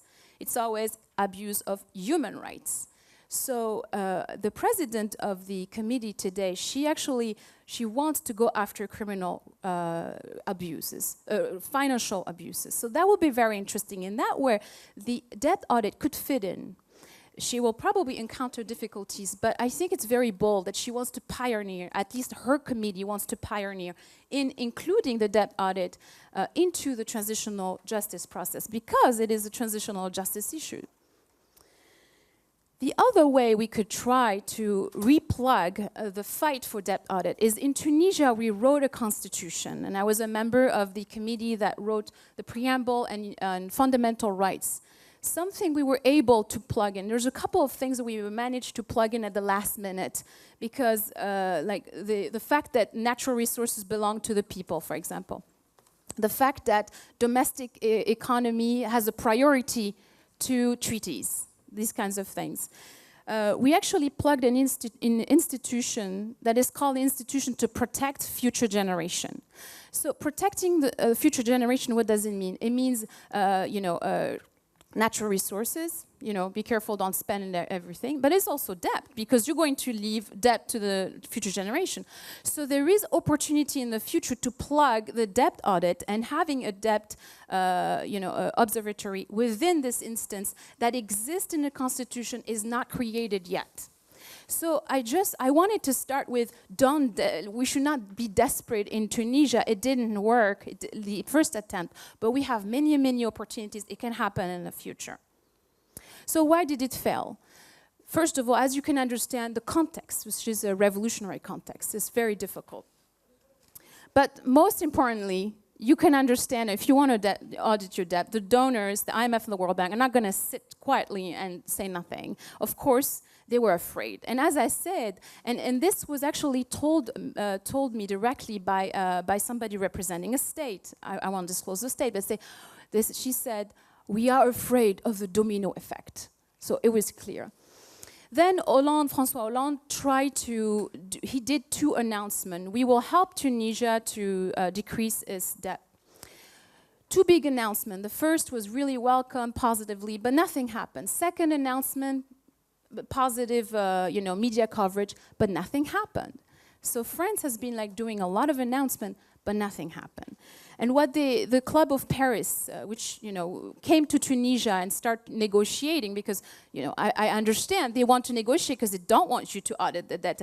We're going to negotiate a reconversion of the debt. To me, conversion of the debt is really similar to washing, illegitimate debt. C'est du blanchiment de dette odieuse, as we say in French. And what they said, what they said to us, it was not even a conversion. It was just, it was nonsense. It wasn't real negotiation. The other thing is Davos is just so powerful. It trains people. It picks people like young Tunisians. It produces leaders. It brings everybody. And so there is a dominant ideology of neoliberalism. What I'm saying here, you have the IMF and the World Bank, and you have all this ideology. Davos, which is really strong. A lot of things happening. These are very powerful. They're very, very powerful. And we're weak. Ultimately, why it didn't work in Tunisia, there was also an absence of political will. And the political will then provoked an absence of support from the citizens. Why were they afraid to actually go ahead and do a debt audit? They were afraid because we were telling them, if we don't pay, we'll get extra budget and we'll have more money to do development. What they were telling us, wait a second, if you don't pay, we're going to have troubles. But you got to understand the apparatus against us is huge. Not only IMF, World Bank, condition loans, etc., but you also have notation agency who are telling us, not to move forward. The other issue in Tunisia is there was a heavy polarization, Islam against secularism, which was counterproductive. And the majority of the debate was really focused on this polarization, as well as the polarization, old regime and new regime. But today in Tunisia, the biggest challenge is you have a whole political class that knew they were against the dictatorship, but they have not come up with a new model. And the new model must include a strategy to exit this dependency on the IFIs. Or at least the IMF and the World Bank scheme has it happened because during the dictatorship, we didn't have a model. The IMF and the World Bank will give us the plan and it was implemented. And after the revolution, nothing's changed, it's the same. No one came to talk about a new model. So in my, what I draw from the Tunisian experience, and that's kind of like the beginning of my conclusion, In fact, the debt audit strategy cannot be an orphan strategy. It has to, we have to, and if you say, I'm not going to pay, in the context of Tunisia, it will backfire at you. It will backfire. The debt audit must actually, first of all, be applied to a certain context. In the context of Tunisia, it's a revolutionary context. In the context of Europe, you have a problem of a lack of democracy and, and treaties that are organized without the will of the people that are voiced. To my sense, it's not sufficient to do a debt audit. Why? Because you will audit the consequences where you should actually work on the sources of the problem. When Rafael Correa invited us to go and be trained in Ecuador, we learned something very key. I used to think, I was a big defender of a debt audit. I used to think this was the thing we should do, but then they told us something that I didn't think about. Well, you need to audit the contracts. You need to audit the treaties. You need to start by that. Because otherwise, you'll have more and more illegitimate debt, and you're just going to never be able to be more effective. What's even better, instead of doing a punctual, like one-time audit, it's better to implement continuous auditing. And even better than that, institute a citizen audit. So in the case of Tunisia, it's possible the constitution with this instance for the protection of future generation that will have a big citizen component. So in order to, what is the objective? Do we want to audit the debt just to then negotiate a couple of a little decrease on the debt? You know, what Frédéric Lordon said this morning is actually very true. We don't want a plan B of broutilles, meaning we want to make sure that we are focusing not on just negotiating little things, but what are we trying to find? The dignity of the people, social justice. We should not lose this. When we do debt audit, I find myself confined in auditing and I was an auditor. I did this. I know, but we should not lose track. That is the reason why the strategy cannot be orphaned, and we must go with a strong hand. And when you want to negotiate, you need to have more funding opportunities. And this is where Tunisia has an extraordinary chance, because it's like the UK, it's like Iceland, it's like Switzerland. The dinar is not tied to any currency. In fact, Tunisia has sovereignty on its monetary, so it's not too late. Tunisia can be actually a model. We could, for example, finance projects directly by the central bank. We could do that. And everybody's afraid because they think that you can only finance projects only by loans and the few resources that we get. In Tunisia, the resource came from selling phosphate and the tourism industry, which is collapsing. But they don't think that we can actually finance directly by the central bank. We can finance directly by the central bank and put capital control, of course. But also, if you're afraid you have too much money on the market, you can destroy money by putting tax on what is not taxed. And the banking system is not taxed. So I have to say, like, when we say these kinds of things, people like, oh, but there's going to be inflation. There are a lot of mechanisms. There are a lot of mechanisms to prevent inflation. You can control inflation. And actually, when we say, well, the central bank can create money, can fund project. I live in the United States, and even though I live in Vermont, in the only state that has a socialist senator, which is Senator Bernie Sanders, even there, people don't understand. And I tell them, dude, the Fed creates money. The difference, what is the difference? Is the Fed creates money to buy financial assets. That's what they do. Who owns the financial assets? The rich. So it's not even working, you know. Here, what we propose for Tunisia is that the central bank funds projects, but ultimately we have to redefine who creates money. And we have to stop giving a free, without being controlled, like the commercial bank can create money as they wish. It's totally nonsense. We have to stop this. In fact, today, if you follow the event in Tunisia, there's a lot of protests right now. And people are asking for economic opportunities. Anybody tell me if I'm wrong, but what prevents the Tunisian central bank from funding? I'll tell you something. Research is showing there's 3 places in the world that has the best dollar on the dollar. It's Mexico, Morocco, and Tunisia. Tunisia has a great dollar. What prevents the central bank from funding 3 solar farm and sell the electricity? and have a lot of jobs. By financing directly. That's not a problem. People lack of imagination, and they're afraid. They're afraid because we're not bold enough, we're not starting.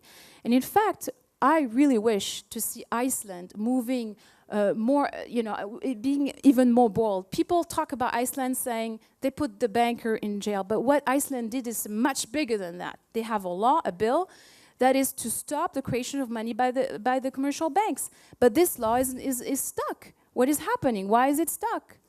The other thing is Switzerland now is, and Switzerland is quite incredible. It has two currencies. It has the Vir and the franc. Nobody talks much about the Vir, but the Vir is one of the reasons why it's a stable economy.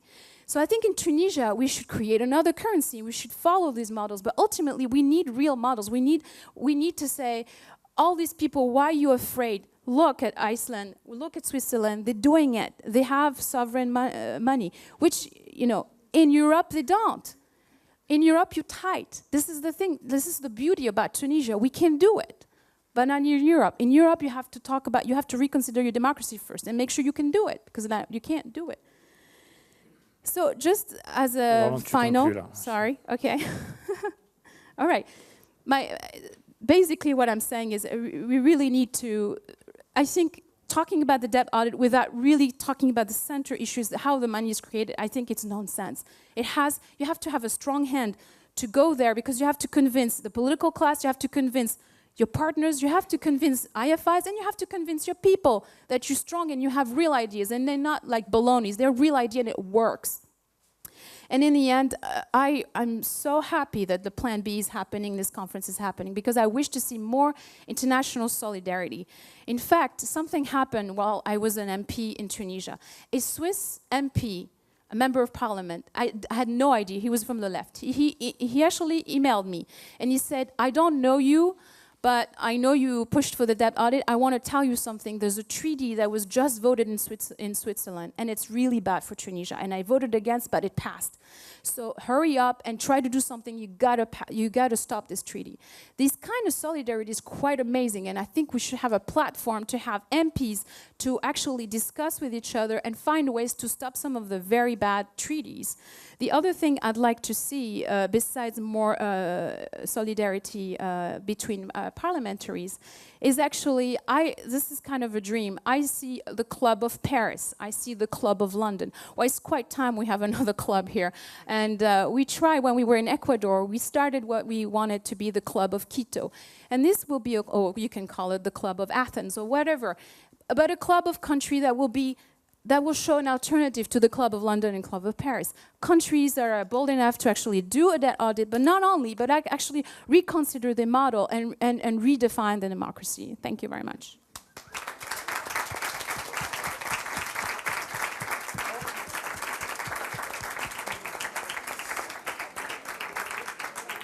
Merci beaucoup. Thank you, very kindly indeed. We're running a little bit late. We have been given an extra half hour, so we can stay until 7:30, but we will have to leave by 7:30. So let me give Eric the floor. Thank you very kindly. This is a groundbreaking meeting. I think it's critically important. I think it's about time we talked about a Plan B. A number of statements have struck me today. This meeting has been called because Plan A, as put forward by Syriza, has been found lacking. It ended in a rout. Plan A involves guaranteeing the European Union that it was possible to maintain control of the budget and modify austerity policies and step backwards, revert to previous situation. That was Plan A. Telling the European Union through the Thessalonica program that the budget drafted by Anthony Samaras would be abided by, that measures would be taken to cover certain social expenditures, and that measures would be taken to do away with a number of unjust policies, but that there would be enough tax income to balance the budget. And the lenders were kindly requested to convene a European meeting to find a solution to the debt financing. I attended meetings with Alexis Tsipras in 2012 and 2013. I sat in on debates in Brussels and elsewhere with Utsi Tsakalotos, the Minister of Finance, and I remember vividly a debate that I had with him in April of last year as part of a venture organized by the European left, and it emerged that from these discussions that there was not only a plan A, but an absolute refusal to even imagine the existence of a plan B. And so pressure was to be put on Syriza to make a success of plan A. That required that the European institutions be assured that there was no plan B, that at no level whatsoever were there or might there be alternative measures to plan A. So what's the lesson? The lesson is that you have to have a plan A that holds water. A plan A for Greece, Portugal, Spain, and just about all the countries of Europe is unable to ensure that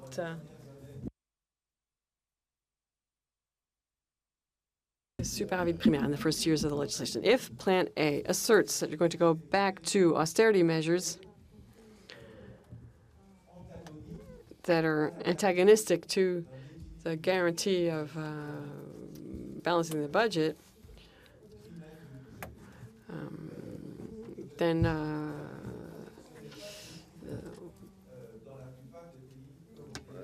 this will come to nothing. Maybe in Madrid, but nowhere else could that work. Now, one of the critical aspects of Plan A is this. Superávit primaire is an impossibility. We're going to disobey. We're going to engage in turnaround of the economy through Keynesian measures. We're going to restore salaries, social benefits in decent amounts and do so gradually. Number one. Number two, it is necessary to say, we do have a plan B. Okay, we have a plan A, but public opinion must be told clearly. There's got to be a campaign effort for this purpose to educate the public about the existence of Plan B. Plan A means that the European bodies will abide by rules of democracy, will break with neoliberal policies where the voters demand this. So the plan requires that there be a real commitment on the part of all the partners. And if there is no real commitment on both sides, then we have Plan B. And Plan B comes along with a whole series of measures which are at odds with budget discipline and at odds with a number of provisions that are stipulated in the treaties, so that as part of Plan B, we have to disobey. We are entitled to do so. In fact, we are required to do so. And I believe that the audit work that I coordinated in Greece, I believe that the audit that Margot worked on with other preeminent experts in international law, along with other people with other skills in international financing, in public account auditing, and in other realms, while one of the critical contributions of the legal experts was to clearly lay out the obligations of the states, the lenders, and the debtors, all required to comply with a number of requirements dictated by human rights considerations. And if a government which has been legally elected and is legitimate, faced with the bad faith of lenders, once that government decides to implement a number of measures, it's acting in line with debtors' law. These are self-defense measures when faced with bad faith or when faced with departures from the rules, misuse of power. If decisions are made unilaterally, they are given legitimacy by international law. And as part of our discussion about Plan B, it must be stipulated that any power that wishes to, you could have a Plan A, it fails. Any Plan A that fails has got to be replaced by a Plan B, and the Plan B comes along with the right to enter into unilateral self-defense efforts. Unilateral defense initiatives, including the immediate establishment of an audit committee, the suspension of, in some cases it's critical, it was critical in Greece, in some cases the cessation of the debt redemption. As Konstantinopoulos said, as part of Syriza's 2012 electoral platform, let me read to you the passage about the audit and the debt. It reads that the establishment of an international audit commission on the debt, combined with a cessation of payments of the debt until the work of this commission has been completed. It was written into Syriza's program, and it is one of the 5 conditions that Alexis Tsipras laid down between the 2 rounds of elections, between May 2012 and June 2012, when he was tasked, as part of the application, the enforcement of the Greek constitution, he was tasked with meeting with other parties to establish a government. There are 5 measures required of him. These were the prerequisites for the alliance: abolition of all antisocial measures, abolition of any measures that restricted workers' rights to negotiate, abolition of parliamentary immunity and a reform of the electoral system, an audit of Greek banks, and number 5, what I've just read to you regarding the debt audit and the suspension of payments. Now, the change that occurred at Syriza between 2012, where Syriza got 27% of the votes, and 2015, at which point Syriza had decided, without really putting this to a vote, the Syriza leadership decided to change these proposals and to self-limit the proposals, and deliberately waived the right to implement unilateral measures. Well, the case of Greece is clear. There should have been an audit and a cessation of payments, hand in hand, because when the government was set up in late January, it was January 27th when it was set up, that government knew full well what the redemption schedule was. 7 billion had to be repaid before the end of June 2015. That was clear.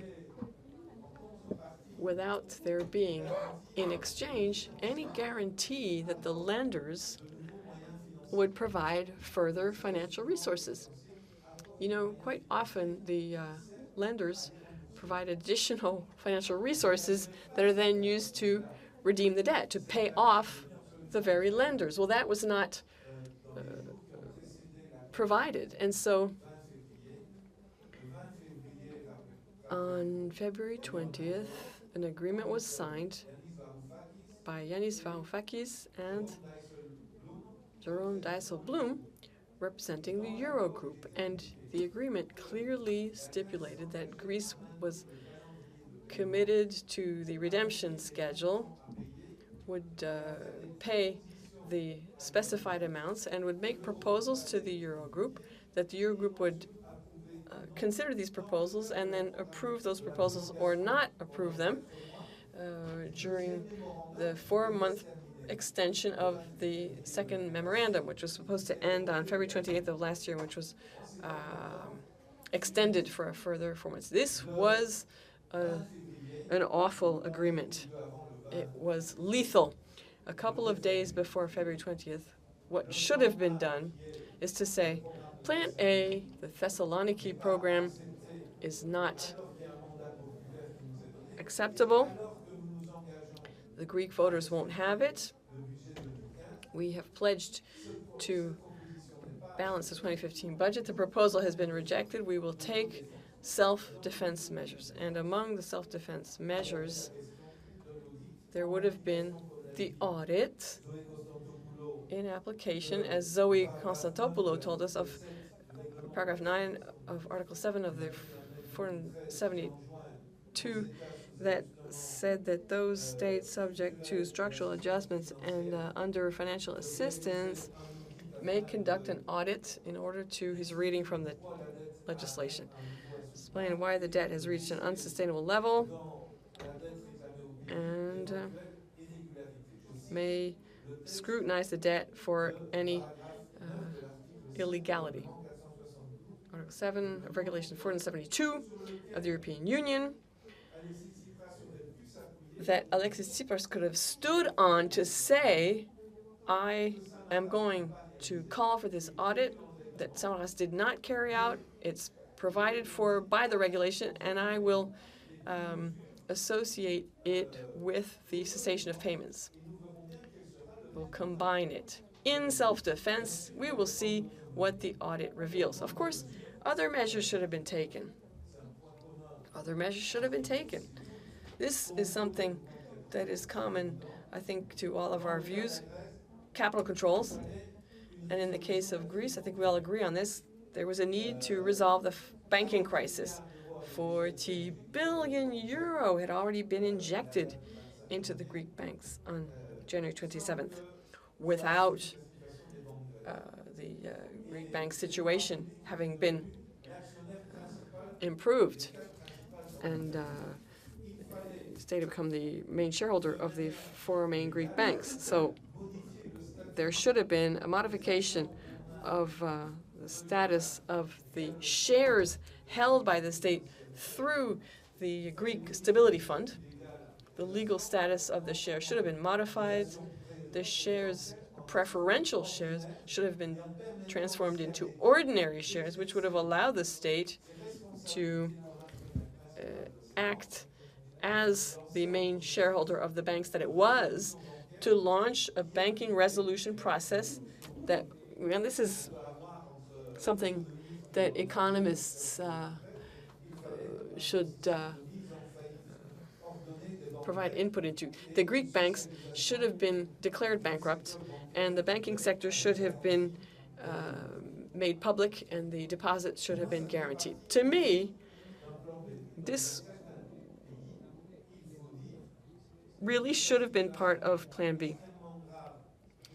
Given the disastrous situation of the banks, this is the case in Spain also, this is the case in Portugal, and there may be other countries in Europe where this is the case, certainly Ireland. A banking resolution process has got to be laid down, and it's got to be adhered to. It's got to be very stringent. And in the end, the banking sector has got to be made public.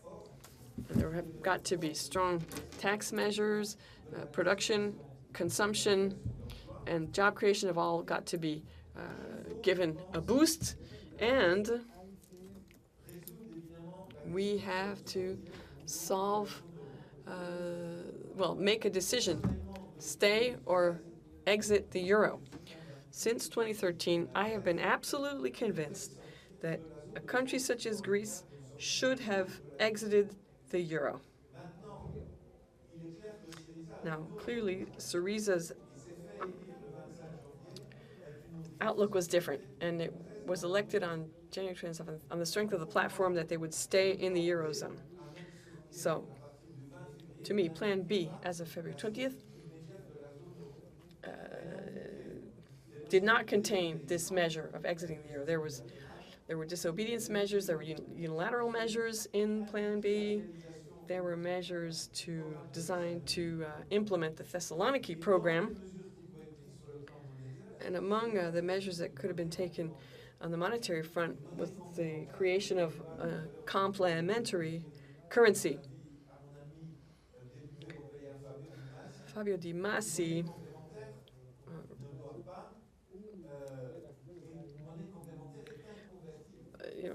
said that the complementary currency is inconvertible. There is no exchange rate for the complementary currency. It has no recognition outside the country's borders. It's recognized domestically by the internal economic players for as legal tender for certain transactions. The payment of retirement benefits, for instance, could have been improved. Those retirement benefits could have been increased. There could have been an increase in minimum wage if those were paid partly in this complementary currency. And I also believe that a number of current payments could have been made with this complementary currency: electric power, public transportation, and a certain number of commercial transactions could have been covered with this national legal tender. Now, it was only to be expected that the European Union would react, and that in the weeks and months after February 20th, and the maturity dates, that tension would rise, and that increasingly Greek public opinion would understand that exiting the euro was becoming inevitable, given the completely inflexible position of the European institutions. And Syriza could have changed their position regarding the euro in reaction to the position of the European authorities. This was not the case. At one point, we thought, several of us thought, I was the scientific coordinator. I was coordinating the work of the audit committee, but we had lots of side discussions with the ministers. And last week, a Greek minister traveled to Paris and was tasked with the chairman of the parliament with defending at the government the work we were doing. Well, this minister said to me, look, Alexis Tsipras knows what he's doing. He doesn't want to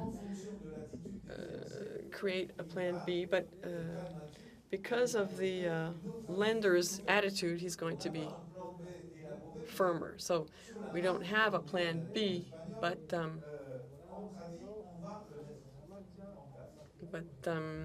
in practice, we will implement one. But that never happened. Plan A remained the only option. And then, when Alexis Tsipras called for the referendum, again, there was hope. But there was no explanation provided about what Alexis Tsipras' intentions were. However, Yanis Varoufakis and other members of the government were convinced that the yes would carry the day, and they said so. Zoe Konstantopoulou, 1 hour after the no carried the day, she went to see Alexis Tsipras, where Yanis Varoufakis, the Vice Prime Minister, and Dimitris Papadoulis, who's in charge of Syriza at the European Parliament, they were cast down that the no had won. So they weren't prepared for a victory of the no. But even then, it was still possible. Had they understood that no for what it was, understood that a population subjected to the worst possible conditions, banks closed for a week, in spite of that terrible blackmail, unspoken blackmail, based on a brutal action, 62% of the voters said no because they knew that there might be an exit from the Eurozone. I mean, there was no doubt in their minds. People knew full well what voting no meant. They knew full well that they were going against the demands of the lenders. And so at that point, there could still have been a decision to opt for Plan B. So to conclude,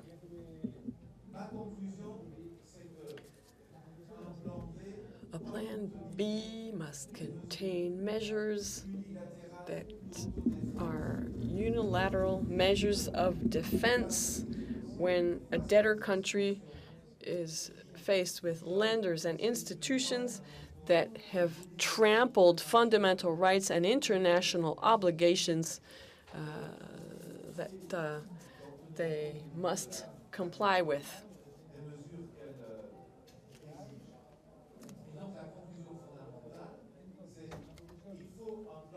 So the conclusion is that the plan must be a fully integrated one with a variety of responses on spending, on taxes, on the complementary currency, on the debt, on boosting the economy, and on the drafting of a constitution. And as Mr. Mélenchon has said, recourse to popular mobilization. Plan B can only be carried if there is popular mobilization. Indeed, self-mobilization. There has got to be a dialectics between the voters who vote in the booth, but also vote in the street, vote in the office, vote in the workshop, vote on the factory floor. The voters must be mobilized to support this program that involves disobeying the lenders. Thank you for your kind attention.